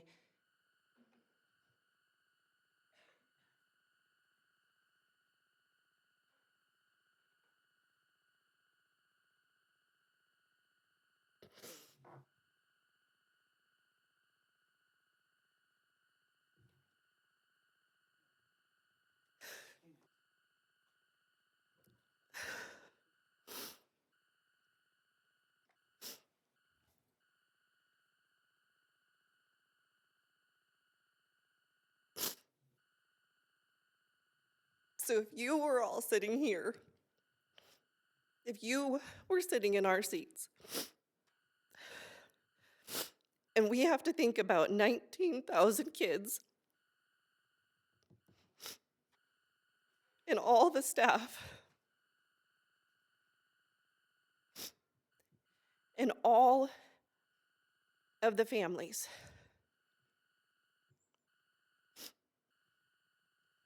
Some are blessed to be able to drive their kids across town for options, and some are not.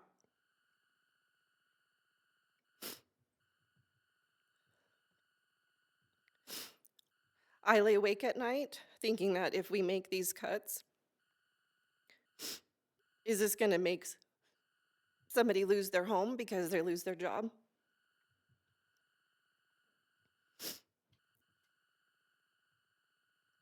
Which is why when Dr. Hill said he could have suggested 5, that's more than bending the system that would break the system.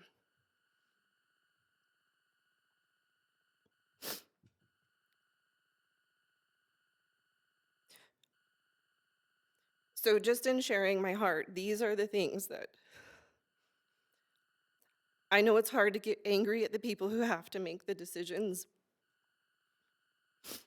But I want you to know that the time and the effort and the emotion that it has taken to try to really digest and assess this information. I read every single email that anybody ever sent me. Some of you guys obviously have my personal cell phone or messaged me, and I tried to get back with everyone as much as I could.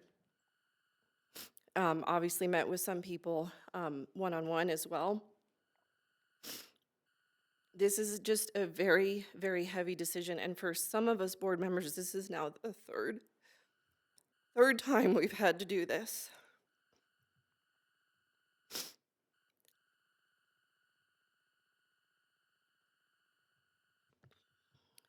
So I'm just going to leave it there for now, and I would like to come back in a couple of days to make the vote because I'm tired, and I'd like to digest the information. And unfortunately, the one caveat for me, though, I think we can proceed on the vote for Nisley unless other board members, because that one is, if we don't do something there, the state is going to come in and take over that program. And I feel that as a district, we have better programming and options in our district than letting the state come in and take over that school. So I will let the other board members say if there's anything they want to share. I would say that I was part of the committee, of the declining committee, as a community member, and I attended that committee with Senora Lima here. And so one thing that we discussed regarding how to decide about how do you measure schools and weight them, one of the biggest discussions was performance and why one school is better than another school. I am able to argue the scenic side easy enough, but I work with the Clifton community, and I could argue just as passionately, maybe even more with passion regarding the Clifton community and what their needs are in the Nestle. That's emotion. That's where your heart is. That's what you work at. That's what you want to resolve. So when we were in that committee, we ended up deciding if we just discuss those emotions, we weren't going to get anywhere. We were going to be there for years, and I didn't want to stay there for years. So what we decided is to look at the conditions of a building and go on that, because that's more easier, it's made straightforward, it's more toward how much money we have, budget-wise, can we afford this or can we afford that? And it was more cut and dry. And I appreciated that much more than doing emotions and talking about the great school and the great teachers of one school versus another school, because I don't think that's healthy. And I can't say that, and I won't say that the Clifton teachers are worse than what Scenic teachers are, because that is incorrect. Every teacher cares deeply for their students, and they want them to be successful, and they want our community to be successful. And we can listen to emotions all day long. And I could process it, and I, like you, didn't sleep at night, did a lot of stuff, walked around, went in the hills, did stuff by myself to think of different options. Would this work, would that work, would this work? And I just worked it all down and going, nope, yes, nope, nope, all the way down. So I understand that you're willing to not vote and for a couple days, totally understand that. But I know the information that I have, and if I move away from the emotion part of that, and I look at what we have money-wise, and I look at what you said, all the students, the 19,000, that's what we're looking at. And as we went to each school, they said, our job is to take care of all students. And I was hoping they meant all students, not just their students of their school, but all students. And if I'm going to do that, I'm okay voting tonight. That's just where I stand. Because I believe that I could argue, like I said, emotionally, why Clifton should stay open and not close. I'm a Clifton community leader. I work with the Clifton community. I work with those kids. And I know what they are and what they do and what their needs are. Same as with Nestle. It hurts me to say that we may have to close Nestle. We may have to close Clifton. It hurts deeply. And the same part is, it doesn't hurt any less to say we may have to close Scenic. It's the same to me. It's the same hurt and the same degree. So that's just where I'm at. I think for me, I'm okay with giving it a couple days just so we can get those answers from Shannon that we may need, and I don't want to make a rash decision. I mean, East, we knew what we had to do, but then we all agreed later on it was kind of fast, but I agree with Andrea. We can't wait weeks, so I'm okay with waiting a couple days. But I just want to make it known that, I mean, a lot of people have come forward with emails and letters and they've seen me, and I've been in this community for a long time, and we're all about kids. I mean, I do everything with kids for this facility, for this community, coaching football, various things, and just the things that have been emailed to me and sent to me and saying that I don't care. And my own kid goes to school here. And if it had been my daughter's school, I understand I'd be right there with you. I would understand that. But to say that people don't care and you should be fired and things like that, I understand you get frustrated and get mad, but to get nasty and dirty and like that, it's not right. I mean, Dr. Hill gives everything for us, this community, this city. I mean, he's at every function he can be at. He gives away time from his own family to be at everything he can be. And it's just, I understand frustration, but when we start demeaning people's characters and things like that, it's really, really frustrating. And I just want to say, I mean, yeah, I know you elected me to be here in this position, and I'm here because I want to be. You know, it's not a high-paying job. You know, I know there's rumors that we get paid, but we don't. You know, and I'd love to do it. It's something I've enjoyed doing this past 4 years, or 3.5 years, or 3 years, or whatever it is. But we do it because we love our kids, and we love your kids. Yes, we understand that your kids, but they're our kids too. So when we say we have 19,000 kids, that's exactly what we mean, because they're our kids together. So we're all in this together, whether we're here or not. And just for the fact, for me, it's so hard because even if you don't close schools, we have to lay people off. So those people have families. So what do we do with those people? You know, and that's what I'm not hearing. I'm hearing a lot of, okay, we can throw money at it, but what about the families that we have to lay off now because we fixed the building, but we haven't fixed the problem? So nobody's coming forward with, hey, what are we going to do with those families? How are we going to take care of those? How are we going to look a teacher in the face and say, I'm sorry, you don't have a job now because, you know, we did what we had to do. So either way, it's hard, whether we save a school or we lose a teacher. That teacher, you know, that your kid's favorite teacher could be gone. So it's not a guarantee that even that teacher that's touched somebody's life is going to be there next year. So all these are difficult decisions. So I just want to make sure that long story short, just make sure we give it a couple days. And Right, I think, Director Jones, you make a good point. It's saving the positions and knowing that we would retain those teachers versus saving the building. Because, like I said, when I shared my concern is that we've been very confident and very fortunate to be able to place everyone who's wanted a position in the district. And obviously offering the early retirement option will help create more positions as well. Director Evanson and Director Lima, what are your thoughts? So I'm kind of with Director Jones. I agree that, you know, I mean, so that we can get some answers from Shannon, I think it would be beneficial to wait a couple days. I'm not willing to go into weeks, but I think a couple days would be good. You know, and just like he said, I wrote this down because you guys know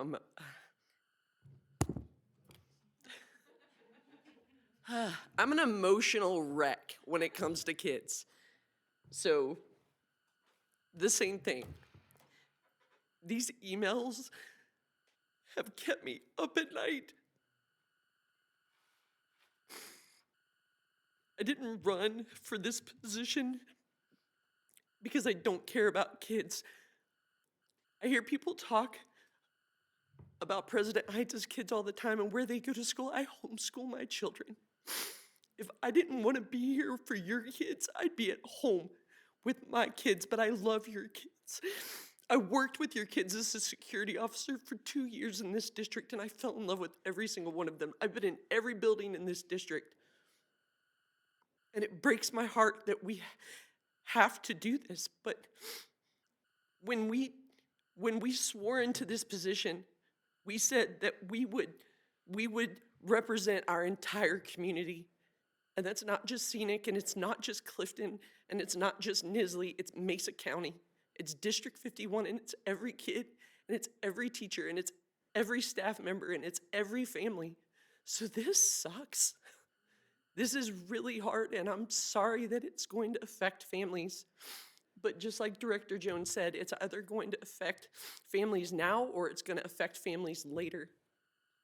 And we have so many good staff members right now, and if we make decisions now, we have the opportunity to put those staff members in positions throughout the district. There will still be openings in this district, but if we don't do something, we're gonna slowly, we're gonna slowly destroy the district. Like, we're going to lose, quick, yeah, I mean, within a year, this district, I mean, we will lose so many positions. And then all of those amazing staff members that deserve to have jobs here will be gone, and we'll be searching for positions elsewhere. And we don't want to see that happen. So if we can save those positions now and get those staff members elsewhere within our district where they can continue to touch the lives of children and do what they love, then that's what we want to do. But on the short note, yeah, I'm good waiting a couple days if we need to. So it's been brought up a couple of times that, it shouldn't be about the money, and I agree, in a perfect world, it certainly would not be about the money. And it's not about the money in the way that negates caring about the people. And at the end of the day, we have to take care of the money piece. We don't have a choice. We won't have buildings, we won't have heat and air conditioning, and we won't have people in them. Certainly not in a way that is going to positively impact the students in this district. The only reason I would like to wait that couple of days is I think we need to get those numbers. We need to be certain about that. And until we can talk to Shannon, we're not going to have those. I am not suggesting any more than no later than Friday. And thank you for everything the rest of you said. I concur with everything that was said at this table, so that's what I'd like to do as well. Okay. Are you wanting to wait on all, because we have two separate resolutions. We have a separate resolution for Nisley because was on the turnaround clock. And then we have the resolution for the two schools named under EDAC. I'd like to take care of everything except for the resolution from the EDAC. From EDAC, Yes. okay. Mhm. We can take care of the policies, we can take care of Nisley, and then we can focus just on that one additional piece, and then that will happen later in the week. Okay. I can concur with that. Okay. All right.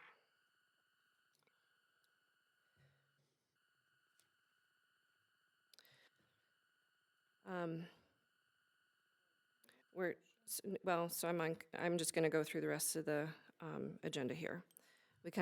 We're a little out of sorts, but so we're at the consent agenda. So the consent agenda contains personnel actions and items, acceptance of gifts that are routine and can be approved by a single motion.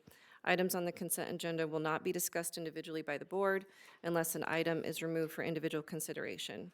Is anyone requesting any items to be removed from the consent agenda? Okay, seeing none.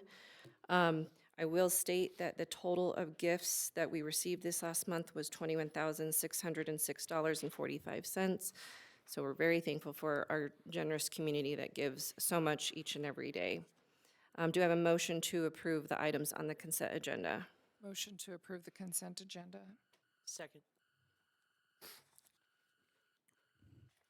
Mr. Chavez. Approved. Mrs. Evanson. Yes. Mrs. Heights. Yes. Mr. Jones. Yes. Ms. Lima. Yes. Right. So next up, we have our first reading of many policies. And as Director Lima pointed out, we had a couple comments on policy KF. Did we get contact information for the public comment, if getting back to those who had questions on those? Because I know Clint answered a little bit on. I'll tell you who they were. Okay, It's on- well, we can get with that. So we just have first readings, there's no vote on first readings, and then there's several policies that they're repealing or removing because there's just some redundancies and we're trying to clean up our policies. So board, between now and, is this the 3rd that we'll vote on the policies, or is it the 10th? Whichever, okay. So this is a lot, so I would say maybe by the 10th, because these are a lot of policies for the board to work through. Would be the second and final readings for these. So please, get with Tammy with any questions you have on these policies. All right, so then we're moving to J2. We have a resolution. So do I have a motion for the resolution to close? Yes, motion for the resolution to close Nisley I'm Elementary sorry, School. I can't do a resolution to close. I went to Nisley.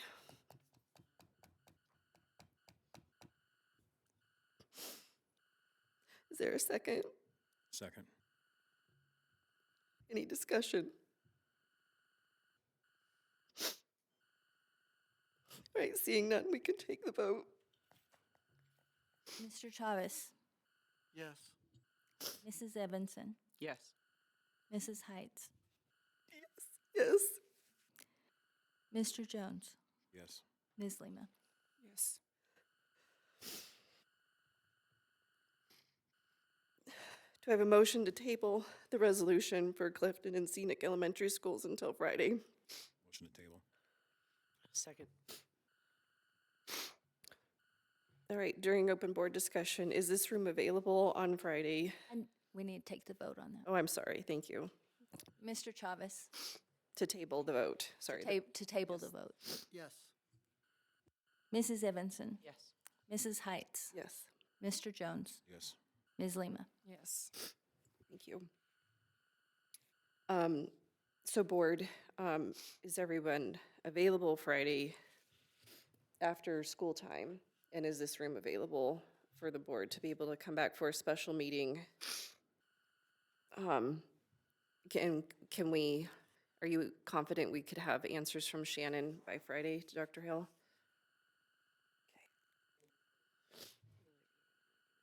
Okay.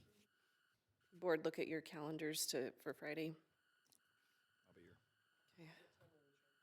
Well, we usually try to accommodate after school, so if anybody wants to attend, we're not doing it during school hours. So, Elementary gets out early on Fridays. oh, that's right. So we could do earlier. Right. I think the issue that we always run into is that you may have folks that like want to come to the meeting and they don't get out for early release, so. Right, so if 5 we o'clock? can accommodate 5, I think it's probably better, but if not, then I can do 5 on Friday. Five's fine. And board, if you can't be here physically, you do have the remote option in. Okay, so 5 o'clock on Friday?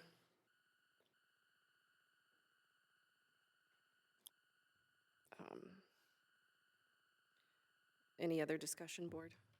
I did want to say one thing. I don't just homeschool my kids. It's my husband and I. He's a rock star. I'd be lost without him sometimes. Give credit where credit's due, right?